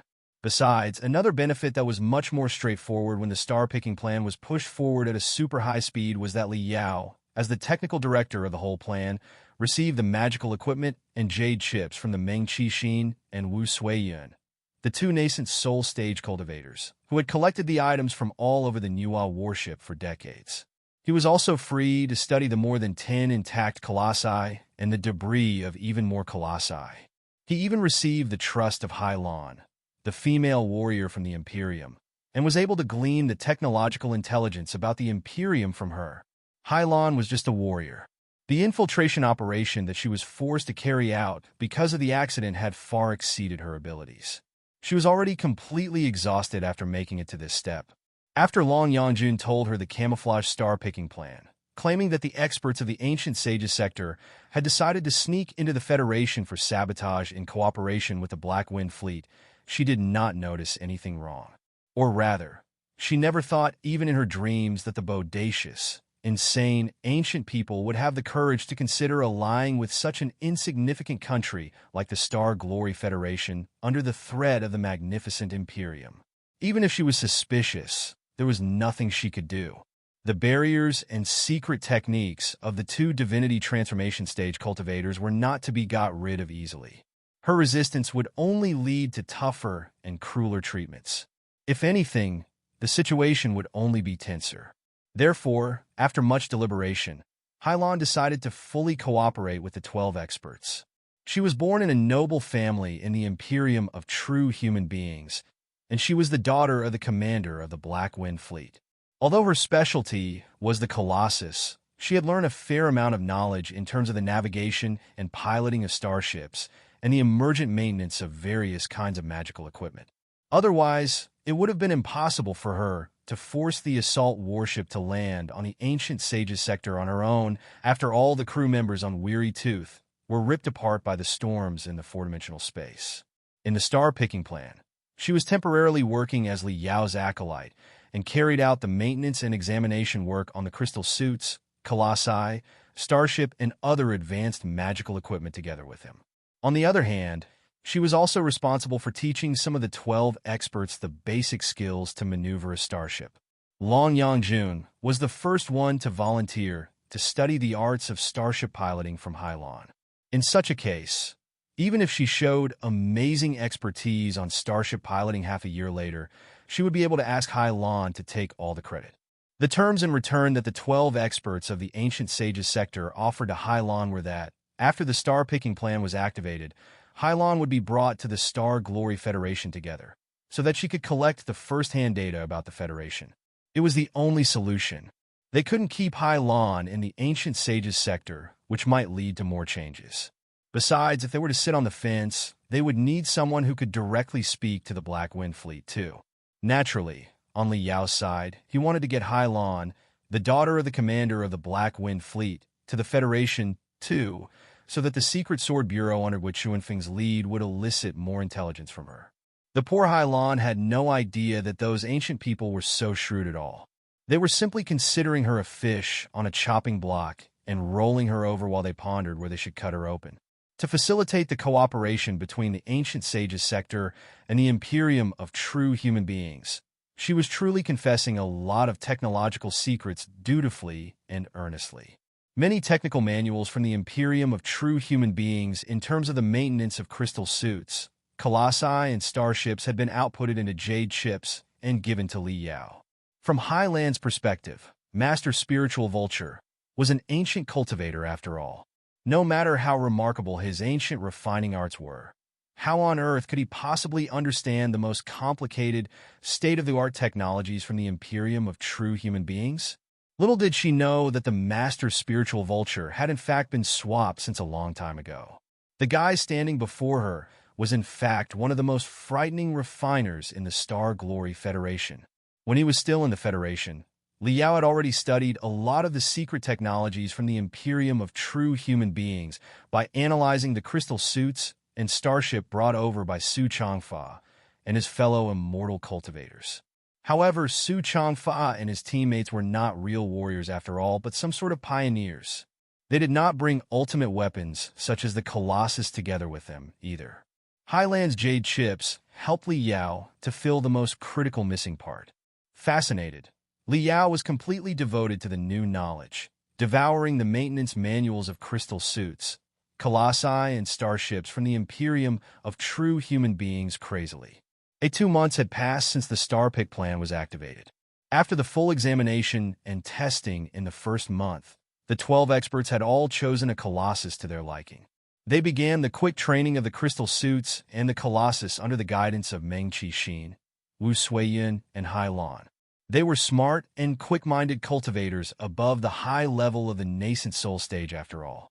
Naturally, the progress of their learning was very fast. Also, the preliminary usage of the Colossus wasn't so hard to grasp. When Li Yao piloted the Colossus for the first time, he was already able to launch an ultimate skill and execute a member of the Panga clan. It was true that he had the assistance of Little Black at that time, but right now the cultivators had more time to learn than he did. Naturally, they were getting the hang of the Colossus very quickly. As the technical director, Li Yao had the full knowledge on the performance features of every Colossus and the combat style of every expert. He also finished deploying all the backdoors during times of maintenance and modification. The backdoors he installed on the Colossi and the crystal suits Hai Lan brought to the Ancient Sages sector could mainly be classified into 3 categories. The first category of backdoors was used to determine the location. As long as they were activated remotely through special telepathic thoughts, the specific location of the target would be displayed on his receptor clearly. The second category of backdoors could also be activated remotely. Once activated, they would generate weird space waves, making the device unable to be absorbed into a cosmos ring. Its effect was basically the same as the barriers Long Yangjun imposed on the Thousand Stars tray. Ancient Sages sector was an enclosed world. Many secret treasures had been passed on from the primeval era, including tremendous cosmos rings. The storage space of the cosmos rings in this sector was much larger than that of the cosmos rings the Federation gathered from the edge of the universe. During the Dragon Spring meeting, Yin Liren once unleashed an enormous sword dozens of meters long from one of his cosmos rings. Since the cosmos ring could accommodate such a giant blade, it was definitely capable of accommodating a colossus no more than 30 meters tall. If searching in the entire Ancient Sages sector, more than 10 cosmos rings of such a level could be found. It would be too dangerous if 12 dangerous rogues were wandering around carrying a colossus with them. Therefore, Li Yao specifically added the safety. Once activated, they would reduce the inconspicuousness of the colossi to 0. The third category of backdoors were certainly the barriers to cut the mainframe crystal processor and the engine reactors of the colossi, and to paralyze them. Li Yao had used up all his wisdom on the backdoors. Even the experts from the Black Wind Fleet arrived. They would still have to vomit blood if they wanted to crack the backdoors he installed. Li Yao sincerely hoped that they could perceive something that they had never seen or thought in the Star Glory Federation, so that their beliefs could have a breakthrough. 3 months had passed since the star-picking plan was begun. Boom! Boom! Boom! Boom! Boom! Deep inside the land of eternal night, right above the Nuwa warship, in the middle of the turbulent snowstorm, 2 colossi were having a fierce fight like 2 primeval giants. The first colossus was around 20 meters tall, with a silver-white, translucent shell that seemed to have been completely melted into the wind and the snow. Sharp blades protruded out of the shoulders, elbows, knees, and other joints on the body, highlighting the unmistakable style of aggressiveness. What was even more attractive was the double-handed giant sword in its hands, which was almost as tall as the Colossus. Stripes as complicated as spider webs had been carved on the surface of the giant sword, as if it could evolve into a different form at any time and cut a mountain into halves. It was a Colossus that Li Yao carefully selected for sword maniac Yanliren. As one of the strongest points of attack in the team, the Colossus was strengthened with the units of quite a few other Colossi that Li Yao dismantled. It was the Colossus that fully carried out the essence of attack. Yanliren had named the Colossus as Big Sword. Its opponent, on the other hand, was a round, fat Colossus with disproportionate upper half body and lower half body, like a tumbler thousands of times larger, or a Buddha that was sitting on the lotus seat cross-legged. 8 bright gold, giant balls were dancing around the Colossi while releasing gentle and thick brilliance, forming an unbreakable spiritual shield that was taking the blow of the sword attacks. It was Master Bitter Cicada's Colossus, Earthly Buddha, which had the highest defense ability of all the Colossi. When the spiritual shield of the Colossus was fully stretched out, it could even cover hundreds of square meters and protect everybody within the range. Li Yao, on the other hand, was busy collecting and analyzing their battle data, trying to adjust the connection and distribution of the units, all the Colossi, so that they would be better fit for their users' characteristics. Behind the battlefield of Colossi, flying boats were running in and out non-stop, shipping the units and critical facilities dismantled from the Nuwa warship to the south. A few of the 12 Colossi were temporarily working as porters. With the assistance of the Iron Giants, even the furious tempests seemed to be conquered completely.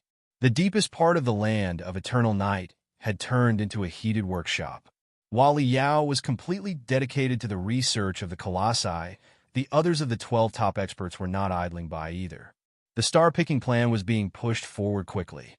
Meng Qixin, Han Bailing, Qi Zhongdao, Qi Changsheng, Wan Mingzhu, Emperor Phoenix. Those people controlled the most powerful forces in the ancient sages sector.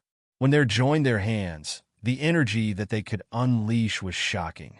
They chose a large refining workshop in the border between the Cloud Qin and the Great Qian dynasty, which was originally established to craft flying boats. Then, the workshop was modified into a secret base to maintain Weary Tooth, the bloody blade-level assault warship from the Imperium of true human beings. Tremendous units and facilities on the Nuwa warship had been shipped to nearby for the enhancement and upgrade of the assault warship. Naturally, the project was too eye and ear-catching to fool the high-level cultivators from the 6 major sects who went to the Divine Palace and explored together with the 12 top experts. However, the 2 Divinity Transformation Stage cultivators and 10 Super Nascent Soul Stage cultivators represented the strongest forces and the highest personal combat ability and cultivation in the Ancient Sages sector. Now that they had been united and suppressing the other cultivators together, what could the other cultivators do except to obey their orders dutifully? Besides, Long Yangjun understood precisely what was on those people's mind. She made an enticing promise to them. There are only limited number of Cloud Qin gold statues in the Ancient Sages sector. Naturally, they can't be given to you. If you challenge us and demand them right now, you will gain absolutely nothing. I believe all the elders and leaders here understand it perfectly, right? But it doesn't matter. We have learnt shocking news about the deity's realm from Deity Raincloud, and we are about to explore the channel between the Ancient Sages sector and the deity's realm. As long as the channel is successfully established, not only will we receive tremendous magical equipment from the deity's realm, such as the divine armor and the Cloud Qin gold statue, the difficulty of ascending to the deity's realm will also be significantly reduced. Every one of you will have the opportunity to enter the deity's realm. Our trip won't take long. In 3 to 5 years at most, we will certain return with a large batch of ultimate treasures of the deities. Chances are that we will bring more people to fly to the deity's realm by then. After all, we are all compatriots living in the same world. However, as to exactly who will be given the ultimate treasures of the deities, and who will be granted access to the channel to the deity's realm. It will depend on your attitude and behavior while we are away. Her statement successfully bluffed everybody. Besides, Yangjun was not entirely lying. Whether they cooperated with the Federation or the Imperium, their future partner was not something that the six major sects or the disorganized community of cultivators could resist. If any of them dared to stir trouble in the ancient sages sector when they were away, they would certainly lay their vengeance upon the traitors ruthlessly after they returned from the deity's realm. Also, Han Bailing, Qi Changsheng, Yangjun, and the rest of them had a batch of loyal subordinates in the first place. Since those people did not rebel under the intimidation of deity Rain Cloud, they had even less reason to rebel now that their leaders had controlled 12 colossi, and the future was nothing but promising. With their loyal subordinates stabilizing the situation, and the prospect of the deity's realm alluring everyone, it was impossible for the ancient sages sector to fall into chaos in the next couple of years. For months had passed since the star-picking plan was initiated. In a valley on the border of the Cloud Qin and the Great Qian dynasty, inside a secret dock, the maintenance of Weary Tooth went quite well. The assault warship of the Imperium shared a lot of similarities with Flourishing Sun, the warship piloted by Su Changfa, Ko Ruhua, and Tang Xianhe, who were the first batch of immortal cultivators that the Star Glory Federation got in touch with. The warships boasted equally advanced automatic maintenance and expansion abilities. As long as they collected enough resources, they would be able to produce tremendous mining spider puppets, maintenance spider puppets, combat spider puppets, etc., and to run simple self-maintenance. Highland's progress was very slow in the beginning, partly because she couldn't find most of the rare metals and heavenly materials and earthly treasures, and partly because it would be a major fuss if mining, refining, and maintaining were conducted at the same time. The experts of the ancient sages sector would definitely sense the spiritual waves after they spread to hundreds of kilometers away. That was why she put the maintenance plan on hold in the beginning. Right now, both problems were no more. With the support of the 12 experts, all the heavenly materials and earthly treasures and rare ingredients of the ancient sages sector were open to the project. The maintenance did not need to be hidden from anyone now. Moreover, a lot of experts of refining from the forces under the 12 experts or summoned from the 6 major sects had come to help. Together with the functional units and facilities dismantled from the Nuwa warship as enhancements. Despite the hideous appearance on the surface due to the layers of patches, the performance parameters of Weary Tooth were soaring quickly. It was estimated that in less than 1 month, the warship would regain the ability of space voyage and even 4-dimensional jump. 5 months had passed since the star-picking plan began. The studies on the star map of the primeval era and the setting of the sailing routes had witnessed groundbreaking developments, too. What was recorded on the star map inside the Nuwa warship was the status of the universe hundreds of thousands of years ago. Hundreds of thousands of years were perhaps an entire life for a civilization from its rise to its decline. But on the universal level, it was just the blink of an eye. The relative location and status of the stars in the universe wouldn't have too many changes. Hai Lan, as the daughter of the commander of the Black Wind Fleet, was certainly able to read and deduct a star map. Although the new star map after her deductions and calculations was not enough to navigate the warship to jump to the orbit of the Heaven's origin planet, as the precise coordinates under Li Yao's control could, the possible destination was not far away from the Heaven's origin sector and the Blood Demon sector. Arriving at the nearby of the Star Glory Federation with a super long-distance space jump, measuring the latest situation in the space zones nearby, and then jumping for a second time more precisely after adjusting the navigation parameters accordingly. That was their plan. After Li Yao and Yangjun secretly discussed with each other, they agreed that they should not directly jump to the central area of the Federation. An unexpected encounter would do neither party any good. Eventually, Yangjun proposed that the destination of their first space jump should be set to be the place named Shimmering Light Space Zone on the star map. The place had a certain distance from the Heaven's origin sector, the Blood Demon sector, and the Flying Star sector. They would probably not be discovered by the Federation immediately after they jumped over. Although there wasn't a habitable planet in the place hundreds of thousands of years ago, some resource planets marked on the star map could still provide supplies for Weary Tooth after the long-distance jump. They could take a rest in the buffer area for a while before they decided what to do next.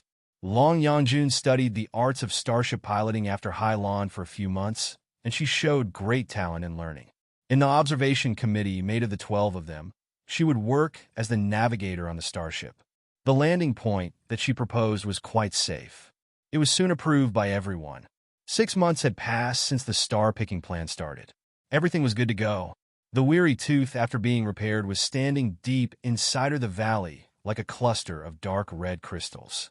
Although it had yet to be activated, it was still releasing the air of intimidation and aggressiveness. The 500 square kilometers around the warship was set as a forbidden area.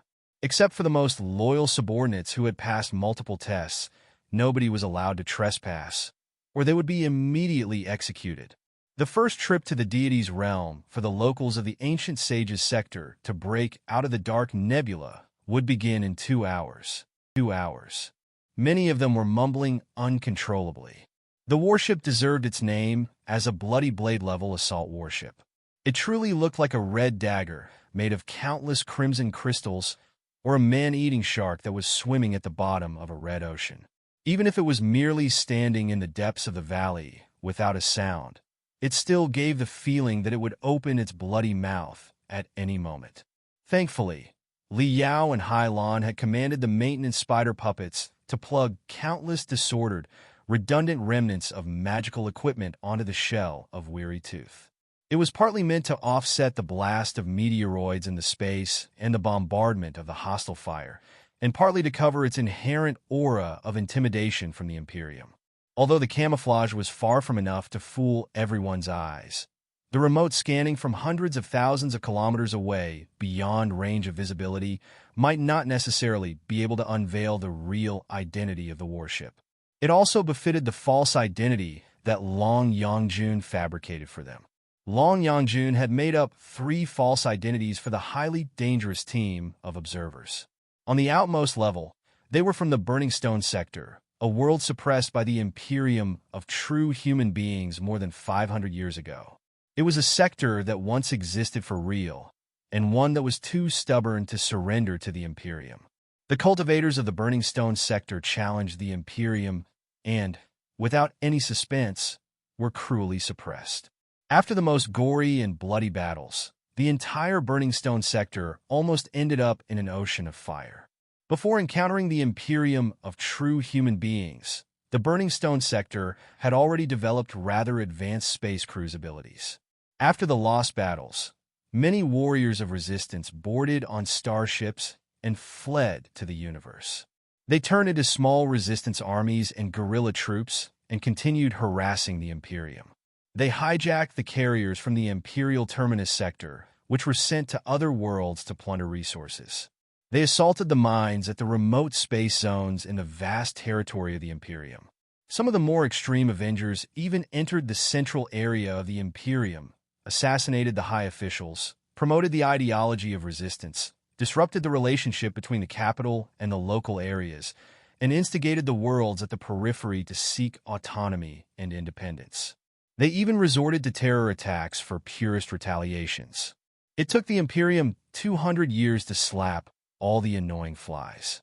But it was not until 300 years later that the last resistance warship of the Burning Stone cultivators was discovered, which marked the conclusion of the Riot of Burning Stone.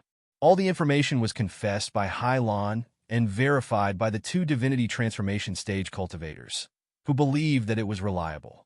Then, according to the script that Yangjun made up, some of the cultivators from the Burning Stone sector escaped from the Imperium's hunting and seized a warship of the Imperium during the battles, before they fled to the edge of the cosmos after hundreds of years, like Firefly, which accommodated the last survivors of the rightful government of the Star Ocean Republic. It would explain perfectly why they suddenly showed up in the territory of the Federation on the bloody blade-level assault warship. For that, Yangjun asked Hylon all the details about the Riot of Burning Stone repetitively. It was not a military secret of the Imperium, but an anecdote hundreds of years ago. Naturally, there was no need for it to be sealed. Hylon confessed everything dutifully. According to the details, Yangjun fabricated a new identity for each of the 12 of them. No, the 13 of them, including Hylon. She was the leader and founder of the Ghost character, an intelligence and assassination agency. Li Yao estimated that she must have been doing similar jobs in the Nuwa clan's army in the God-Sealing War hundreds of thousands of years ago. Naturally, she was quite familiar with the work. It was just the first layer of their camouflage. If this camouflage was seen through, which was very likely to happen, as the 12 experts never underestimated the wisdom of the people of the Federation, they would activate their second identities. In their second identities, they would tell part of the truth. The best lies were always covered and camouflaged by a lot of truth. They would admit that they were from a certain civilization of ancient cultivators. However, they would give fuzzy answers when they were asked about the coordinates of the ancient sages sector. Also, they would understate the capabilities of themselves and the ancient sages sector. In the ancient sages sector before, because of the opulence of spiritual energy, it could be squandered blatantly. Therefore, there was no such thing as soul-converging technique, which allowed a cultivator to conceal their air and capabilities. But the soul-converging technique itself was not an advanced or sophisticated technique. Both the Star Glory Federation and the Imperium of True Human Beings had a lot of similar techniques. Naturally, Hylon knew a few of them too. Years ago, when Li Yao only just awakened his spiritual root as a common college student, he had already grasped soul-converging technique and soul-igniting law. Those nascent soul stage cultivators and divinity transformation stage cultivators, with their immeasurable wisdom and cultivation, had half a year to learn such simple techniques. How could they not grasp it? Therefore, they were now free to suppress their cultivation by 1 to 2 major levels and pretend to be common building foundation stage cultivators or core formation stage cultivators. Long Yangjun had also devised a new script for their second identities, telling the story of how they accidentally excavated a prehistorical warship from their world, how they finally grasped the ways to drive the warship after hundreds of years of studies, how they were discovered by a claw fleet of the expedition army of the Imperium in their first space voyage, and how they captured a warship of the Imperium after battles of wisdom and courage and fled all the way here. Naturally, such a story entailed a lot of loopholes and could be seen through. Therefore, they had their third identities, which were their real identities. Under the most extreme circumstances, they could tell everything about themselves, the ancient sages sector, the Nuwa warship, and even the Bloody Blade-level assault warship, which was forced to land on the ancient sages sector.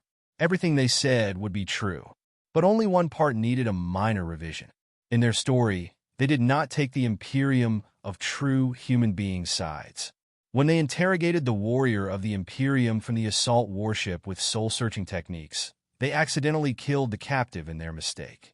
Having killed the warrior of the Imperium, they had no choice except to take the Star Glory Federation sides. The 3 layers of identities were each truer than the last. Even if the government of the Federation did discover their existence, they would be able to cover and disguise themselves step by step. Such an idea gave most of the 12 experts of the Ancient Sages sector an illusionary sense of safety.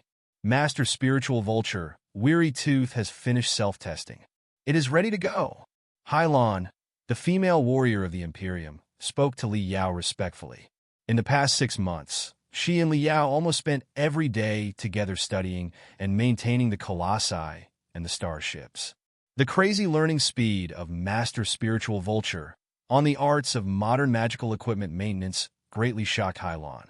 In less than 3 months, he had already surpassed Hyland's level as a late starter. Hylon was both surprised and awed by the Grandmaster of Greyjoy. She couldn't help but feel awed by the marvelous ancient sword forging techniques that he showed unintentionally and the application of such techniques in modern magical equipment. The naturalness, creativeness, and fluence of his refining arts were great eye-openers for her. What an important role he could have played with such extraordinary sword forging arts and such naturally endowed instincts about the crystal suits and the colossi if he were working in the technical department of the Black Wind Fleet. Hylon already considered Li Yao as one of the ancient cultivators in the ancient sages sector who deserved to be recruited by the Imperium most. She tried her best to cajole him, and even using the courtesies of a disciple in front of him. She was told that Master Spiritual Vulture had yet to recruit any disciple, and was all by himself. Although she was a pure warrior and did not intend to become a refiner, it couldn't be anything bad if she was in a good relationship with such an excellent refiner. Li Yao was also glad to have such a female warrior from the Imperium as his assistant/servant/housemaid. Naturally, he did not refuse her flattery, and even taught her some of the half-true knowledge of the ancient sword-forging arts. As a result, the spy of the Imperium and the spy of the Federation were actually in rather a close and friendly relationship. Fellow cultivators, it's running late. Let's take off now. His eyes glittering, Li Yao smiled at the other 11 experts of the ancient sage's sector, who were wearing different expression in front of Weary Tooth. The boarding stairs of Weary Tooth extended to their feet like the long tongue of a ferocious beast. Looking at each other, everybody gritted their teeth and stepped on the stairs. When it was Ba Xiaoyu the beggar's turn, the slobby, innocent man who was scared of nothing was suddenly perspiring hard with sweats as large as beans. He chewed his tobacco tube so hard that it was cracking, and he was hesitating to move forward. Fellow cultivator Spiritual Vulture, you were the one who supervised the maintenance of this warship. Just tell me the truth. Is it really able to bring us beyond the sky, across the universe to somewhere billions of kilometers away? Hesitating, Ba Xiaoyu asked in a low voice. Instead of waiting for Li Yao to answer, he waved his hands quickly, as if he were trying to wipe off what he had just spoken. Forget it. What will be will be. My question is redundant. Can I defect at this moment? Staying in the ancient sage's sector means doom anyway. However dangerous it is, this is a step that we must make. Holding the tobacco tube, he moved a few steps forward before he thought for a moment and paused again. He said to Li Yao in a low voice, "Thank you, fellow cultivator Spiritual Vulture. Li Yao was touched. He said in a low voice, "Do you dislike the Imperium of true human beings so much, fellow cultivator Ba?"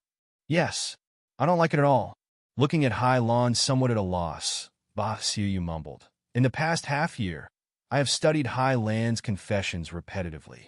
I also spoke to her in private many times, asking her the Imperium of true human beings' attitude towards the ordinary folks.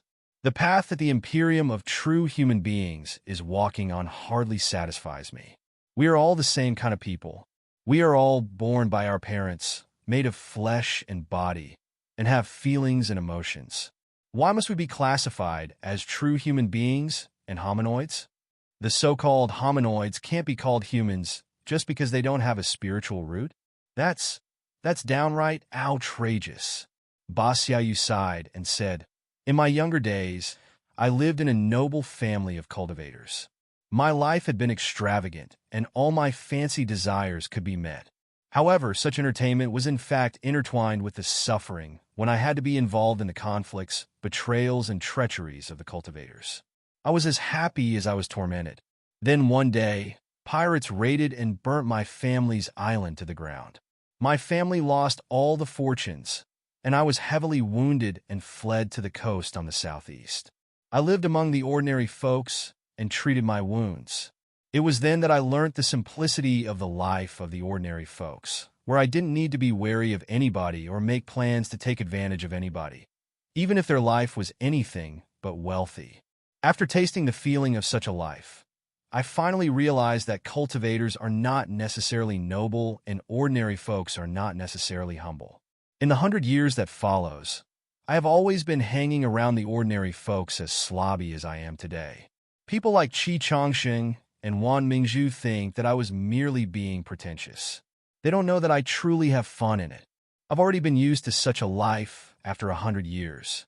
The life of the Imperium of true human beings where decent people are classified into true human beings and hominoids for no good reason is really not something that I can tolerate." Li Yao asked, "Why didn't you object to it at that time, fellow cultivator?" "Object to it?" Ba Xiaoyu smiled bitterly. "Would my opposition have been helpful? The Imperium of true human beings is too powerful. The small assault warship right here will be the first clue. Although I am reluctant to surrender to the Imperium, how can I bear to drag so many folks of the ancient sage's sector to die in the infernos of blood and fire together with me? I was in such a dilemma that I didn't know how I should decide at all. I was pondering that I had no choice except to run away. Out of sight, out of mind.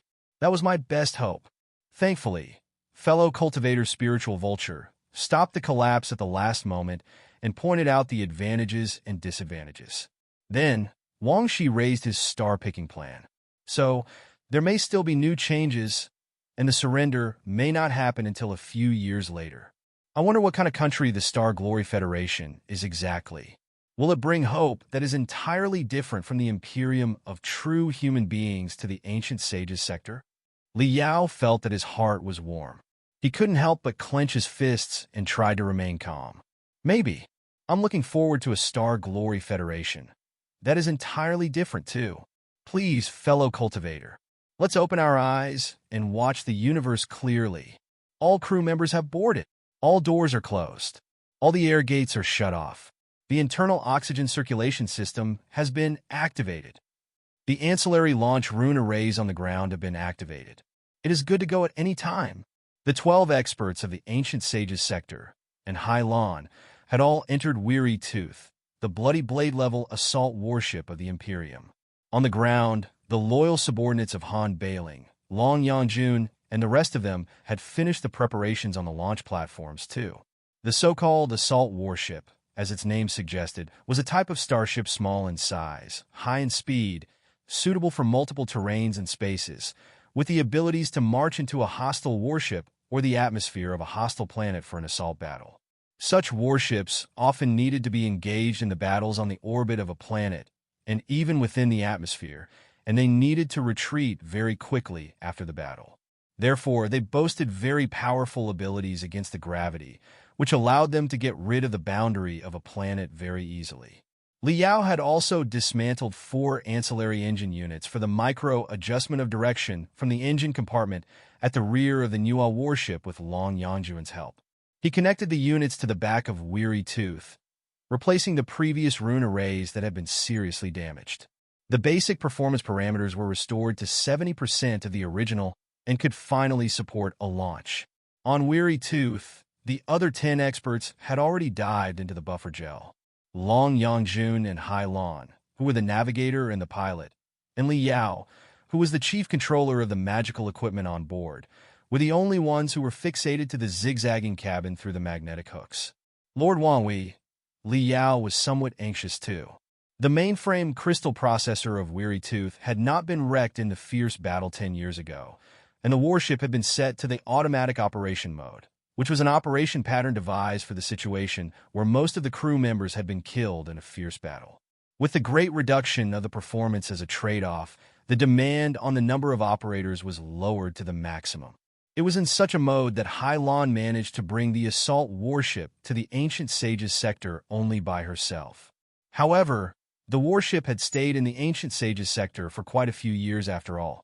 Also, they had adopted too many improvised designs during the maintenance. Almost all the maintenance personnel were not modern refiners who had received professional training, but the ancient sword forgers whose expertise was questionable.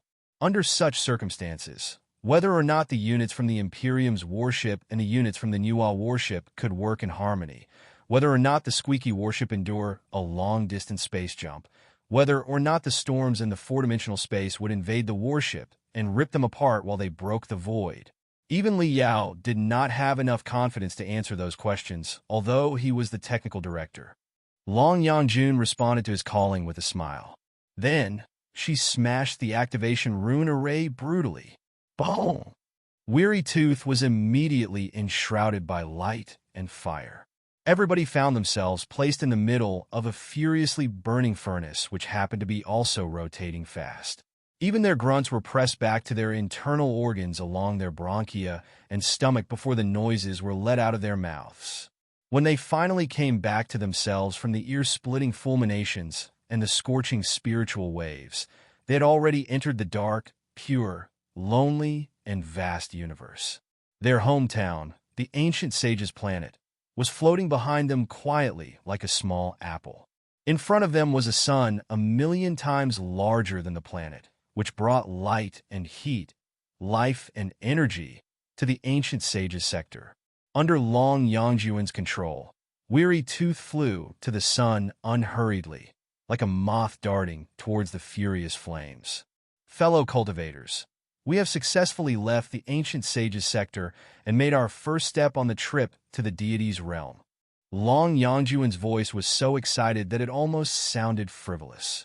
She said in a smile, "As the co-pilot and the navigator of Weary Tooth, I feel obliged to repeat for the last time our journey up ahead. In the next, we will perform a long-distance space jump, which will bring us to the nearby of the Star Glory Federation, or more specifically, this place, the Shimmering Light Space Zone. Why here? First of all, this place has a fairly long distance from the destination of the Nuwa warship signals, which is presumably the mother port of the Nuwa warship and the heartland of the Star Glory Federation. There aren't any habitable planets in the space zone, either. So, it is unlikely to be in the territory of the Star Glory Federation. Even if it is indeed within the range of the Star Glory Federation, we estimate that it will probably be unpopulated borderland. It is barely likely that we will run into a powerful army of the Federation. Therefore, there will be room for us to catch our breath and make clear the situation before we rush into anything. Secondly, the few resource planets in the space zone can provide materials for emergent maintenance and upgrade for our ragged starship after such a long-distance space jump. So, as long as we are lucky enough to be still alive after we are teleported to the Shimmering Light Space Zone on this broken warship that is riddled with holes, there will be no big problems in future. Our destination is the nearby or the edge of the Star Glory Federation. After we finish the emergent maintenance, we will be able to sneak in very precisely through multiple short-distance jumps according to the star map. Thirdly, and most importantly, for a space jump, other than the coordinates of the destination on the star map, the most important factor is the guidance of the star beacons. We don't know the parameters and the locations of the star beacons of the Star Glory Federation. Naturally, we cannot jump recklessly at the risk of being completely lost. According to the map on the Nuwa warship, there was a red giant in the Shimmering Light Space Zone 100,000 years ago. Also, the parameters and spectrum features of the red giant are marked clearly on the star map.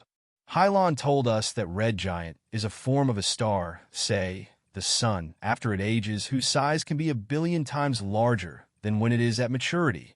1,000,000,000 times, fellow cultivators. 1,000,000,000 times than the sun of the ancient sage's sector in front of us. Now that we know the parameters and spectrum features of the red giant, we can totally consider the 1,000,000,000 times large sun as an enormous special beacon. It is 100 times safer to jump to its nearby than to jump to the heartland of the Federation recklessly. The longevity of a red giant is short compared to a stable star in the prime years, but it can still live millions of years.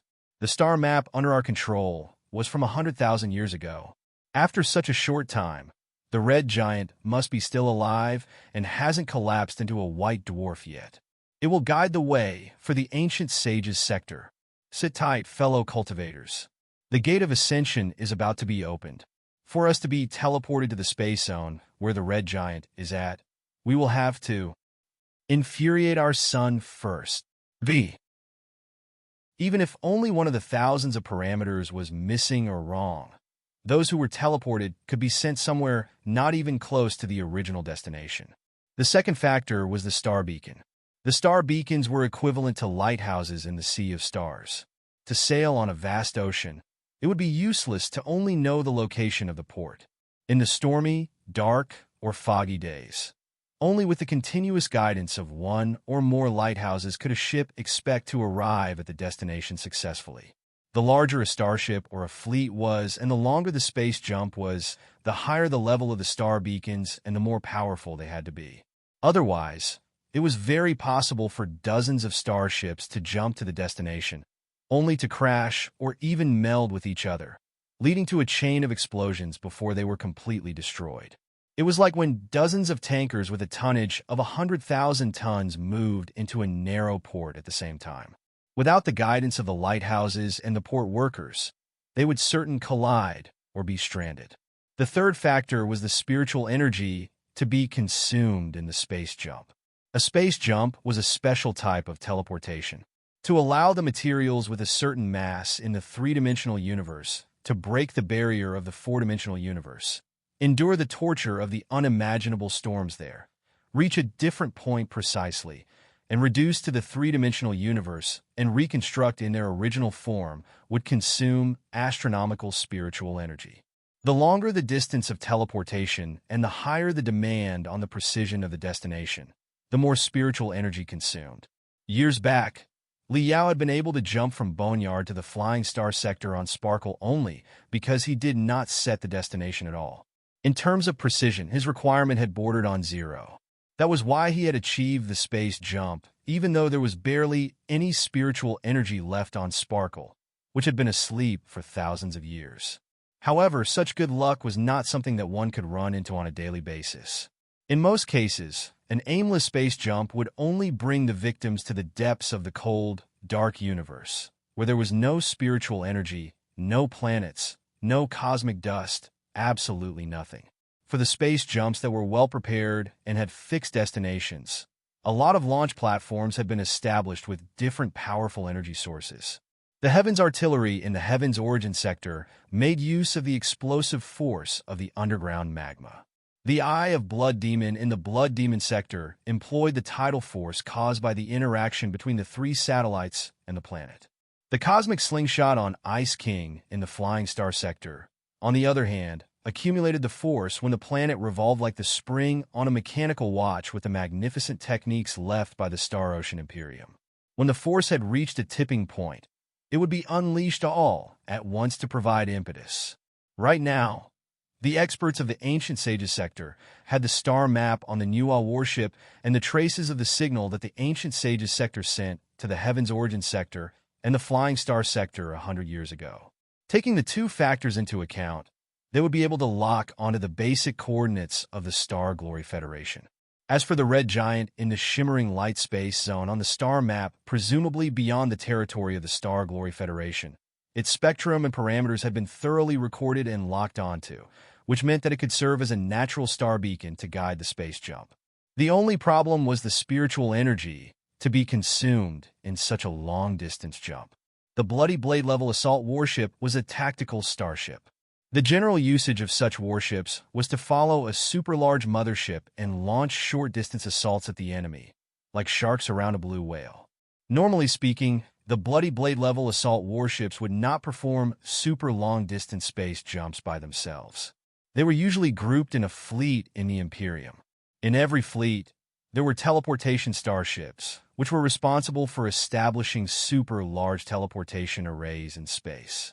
Not only could they radiate temporary teleportation arrays in the universe, they could also output a very powerful protective magnetic field to cover and restrict the Bloody Blade-level assault warships together with the commanding mothership, the carriers, the destroyers, and so on, so that they could be teleported to the destination simultaneously in their original battle formation.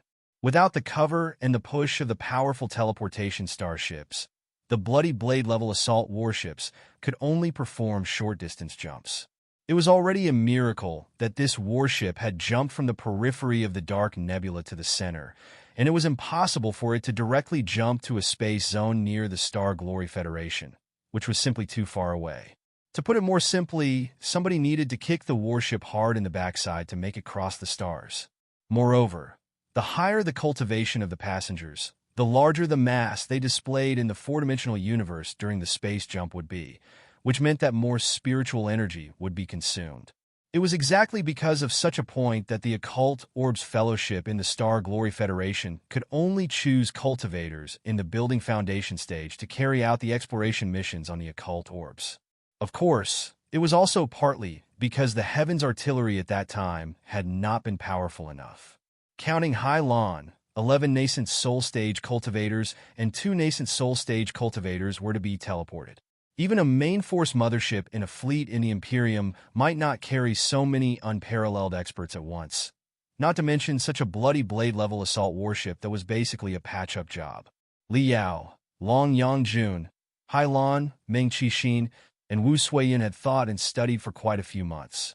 Finally, Li Yao and Long Yangjun had come up with a risky solution. They had dismantled a space jump unit from the Nuwa warship and connected it to the bottom of Weary Tooth as a one-time thruster. The energy to support the space jump unit of the Nuwa clan to tear apart the four-dimensional space would come from the sun. Sit tight, fellow cultivators. To make so many top experts teleport over such a long distance all at once, we will require an outburst of near-infinite spiritual energy. Yangjun rubbed her hands in excitement and smiled in the visible communication channel. Weary Tooth itself is not enough to store such immense spiritual energy. Therefore, we have to make use of the force of the sun. Or to be more exact, we will make use of the force of eruptive prominence. You don't need to know what eruptive prominence is exactly. You can simply imagine it as a tide released by the sun. Next, I will search for one of the saddle-like dents on the surface of the sun, where solar prominence is generated most frequently. Then, I will maneuver the space jump unit of the Nuwa warship to shoot a special mystic ray toward the area, trying to break its originally stable spiritual and magnetic structure and unleash the force of the solar prominence hidden in the solar corona. It will push us hard like an enormous tsunami beyond the three-dimensional level. You don't understand what I'm talking about? It doesn't matter. All you need to know is that it's a method recorded in the Operation Jade ships from the Nuwa warship. The success rate should be very high. Even if it fails, it will still be all right. We will instantly be swallowed by the solar prominence and melted in the tides of the sun. I guarantee that there will not be the slightest pain. I have located the satellite dent. Sit tight, everybody. Activate your arts and guard your heart and soul now. We are about to bombard the sun. Compared to the tiny Weary Tooth, the sun of the ancient sages' sector was like a furiously burning ocean compared to a frog offshore. It was literally a mite on an elephant. However, at that moment, the frog that had just crawled out of the dry well near the ocean was croaking toward the incessantly burning ocean of fire. Faced with the sun, the starship and the mystic rays shooting toward the sun from the back of Weary Tooth together with the croaks were negligible. However, after the rays darted toward a saddle-shaped zone that was obviously darker than the surroundings like a black floating ice on the chromosphere of the sun, the black ice suddenly exploded and erupted tremendous materials and fire outside of the solar corona, providing a glamorous and brilliant spring. The spring rolled toward Weary Tooth, covering the distance of hundreds of thousands of kilometers between them immediately. Almost 100 solar sails have been opened at the back of Weary Tooth, which were designed to withstand and collect the energy from the surface of the sun. Boom! The solar prominence, hundreds of thousands of meters tall, enshrouded Weary Tooth instantly, like a wave ruthlessly swallowing a surfer. The 100 solar sails all bulged. The splendid runes carved on them densely were illuminated one after another as they absorbed the immense spiritual energy contained inside the solar prominence crazily. Despite the appalling appearance, the temperature of the solar prominence was actually very low, ranging from 5,000 degrees to 8,000 degrees. It was nowhere close to the sweltering inferno in the middle of the star that could be 1,000,000 degrees in temperature. One could even compare it to a cluster of cold air that was blown from the surface of a star to the universe. It was exactly for that reason that the Nuwa civilization had been able to cruise the universe by taking advantage of the solar prominence. However, even the cold air, whose temperature was only 5,000 to 8,000 degrees, was still a major danger for Weary Tooth and everybody on board. Everybody was wearing the mustard seed combat suits and crystal suits from the Imperium and crouching inside the protective gel. While they listened to the torrents from the sun brushing the shell of the starship in dull and twisting noises, they activated their cultivation arts to protect their body and soul and gritted their teeth for everything that they believed in. Even so, a lot of them were still bellowing under the blast of the torrents. Under the repetitive blast of the solar prominence, Weary Tooth had already become a translucent, crimson crystal that was gradually melting. Lord Wang, it is time to launch the space jump. Greatly alarmed, Hylon shrieked at Yangjun. Our shell is about to be burnt through. Wait a moment. We haven't absorbed enough spiritual energy from the solar prominence. Narrowing her eyes, Yangjun put on an excited smile as she stared at the parameters on the interface of the mainframe crystal processor. The spiritual energy and the force of the sun, right now, are not necessarily enough for us to be teleported to the destination precisely. Crack, crack, crack, crack. Shocking noises were echoing everywhere on Weary Tooth. The lights flickered on and off. Sparks were bursting out everywhere. Even Li Yao was looking at Long Yangjun with a pale face. The shell of Weary Tooth had turned completely red and would be melted in another few seconds. Now's the time, Long Yangjun shouted at the top of her voice, her eyes glittering, before she smashed the control menu. Universe I, our ancient sage's sector is back. Weary Tooth had been teleported. Carrying 12 locals of the ancient sage's sector, it sailed into the endless and unknown universe. Inside Weary Tooth, everybody was shouldering the excruciating pain of being torn and twisted while they were breaking the void. Despite his multiple experiences in traveling through teleportation, Li Yao was also shouting uncontrollably. In his eyes, the shell of Weary Tooth seemed to have been completely melted by the solar prominence, and they had been placed in the middle of the giant waves of the star. They seemed to be sitting on a lone boat in the middle of a boundless ocean of fire, or like 13 ants that were crawling on a dry, burning leaf. His every muscle, every nerve, every vein, and every cell was ignited from inside to outside. His body, his soul, and his self-awareness were about to be burnt to the ground. Even the concepts of time and fear had been swallowed by the infinitely and eternally burning fire. All that could be sensed was the vastness of the universe and the loneliness and insignificance of human beings. It was a feeling that could drive one mad. All notions in the three-dimensional universe lost their meaning in the four-dimensional universe. He seemed to have seen the changes of the universe in millions of years in only one moment. Even Li Yao himself was turning into a grain of sand, about to collapse and disperse under the blow of time. Right when Li Yao thought that the jump had failed and that he was about to perish in the four-dimensional space together with Weary Tooth, he suddenly felt a shake. The sand that constituted his body, soul, and self-awareness was being condensed under the attraction of an uncanny force. The teleportation had succeeded. They were lucky enough to have not encountered the terrible storms in the four-dimensional space. They were getting rid of the broken state and being reconstructed in the three-dimensional space. Li Yao's internal organs, limbs, and his every muscle, vein, nerve, and soul returned to where they should be one after another. The very first thing that Li Yao did after he stood up from the protective gel and lifted the helmet of his crystal suit was to kneel on the floor and throw up. It was not the first time that he had experienced a super long-distance space jump, but it was certainly the bumpiest one that he had ever tried. Long Yangjun was certainly a lunatic. To pursue the highest precision of the destination of the jump, she did not initiate the jump until the solar prominence almost melted the starship in order to collect the maximum spiritual energy. Weary Tooth was just a ragged starship that was jumbled up with garbage. It was also accommodating 13 experts with such high cultivation. It was not hard to imagine the blast that they suffered during the teleportation. Li Yao almost vomited his gallbladder out. It was nothing to be ashamed of. He was certainly not the most disgraceful one. Including Hai Lan, the daughter of the commander of the Black Wind Fleet, and Qi Zhongdao and Master Bitter Cicada, almost all the nascent soul stage cultivators were throwing up crazily. Many of them were cramping like lobsters that had contracted malaria. An intense sour, smelly stink filled the entire cabin, as if it were a shop to sell salted fish. The stench did not disperse for a long time.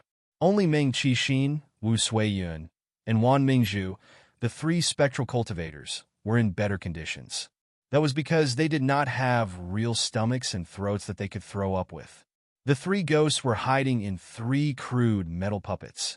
The three metal puppets had been forged by Li Yao based on the automatic defense puppets on the Nuwa warship. Those puppets could have been slightly modified to serve as their artificial bodies without much trouble. However, the puppets created by the Nuwa clan had two distinctive features. The passionate bordering on disorderly patterns of spiritual energy would be too eye-catching if the spectral cultivators were walking in them. Therefore, After Li Yao's manual work and careful camouflage, the puppets had been reduced to such wretched appearances. They were thick, black, and clumsy, as if their original owners were some hard-working miners. Of course, the seemingly unattractive iron shells still reserve the magnificent firepower and the brutal combat ability of the automatic defense puppets of the Nuwa warship. Under Meng Qixin, Wu Suiyun, and Wan Mingzhu's delicate control, they would certainly be a shock for the toughest ghost warriors in the Federation and the Imperium. Although they did not have real bodies of flesh and blood to be blasted, their souls were still dwelling in the shock caused by the space jump, and they did not come back to themselves for a long time. Is this the world beyond? Are these the real stars and universe? After they finally vomited everything of their past and opened their eyes to observe the brand new world that they were in, all the nascent soul stage cultivators and the divinity transformation stage cultivators were deeply fascinated by the brilliant stars and the vast space. They were appreciating everything so greedily that they were even reluctant to blink. They were particularly astounded by the red giant that seemed to be one step away from them.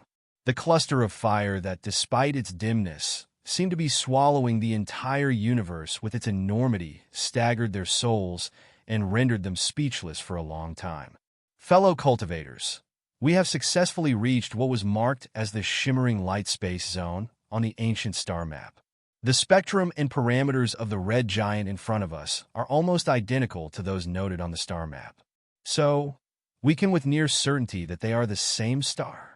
Long Yangjun was still half lying on the integrative pilot seat.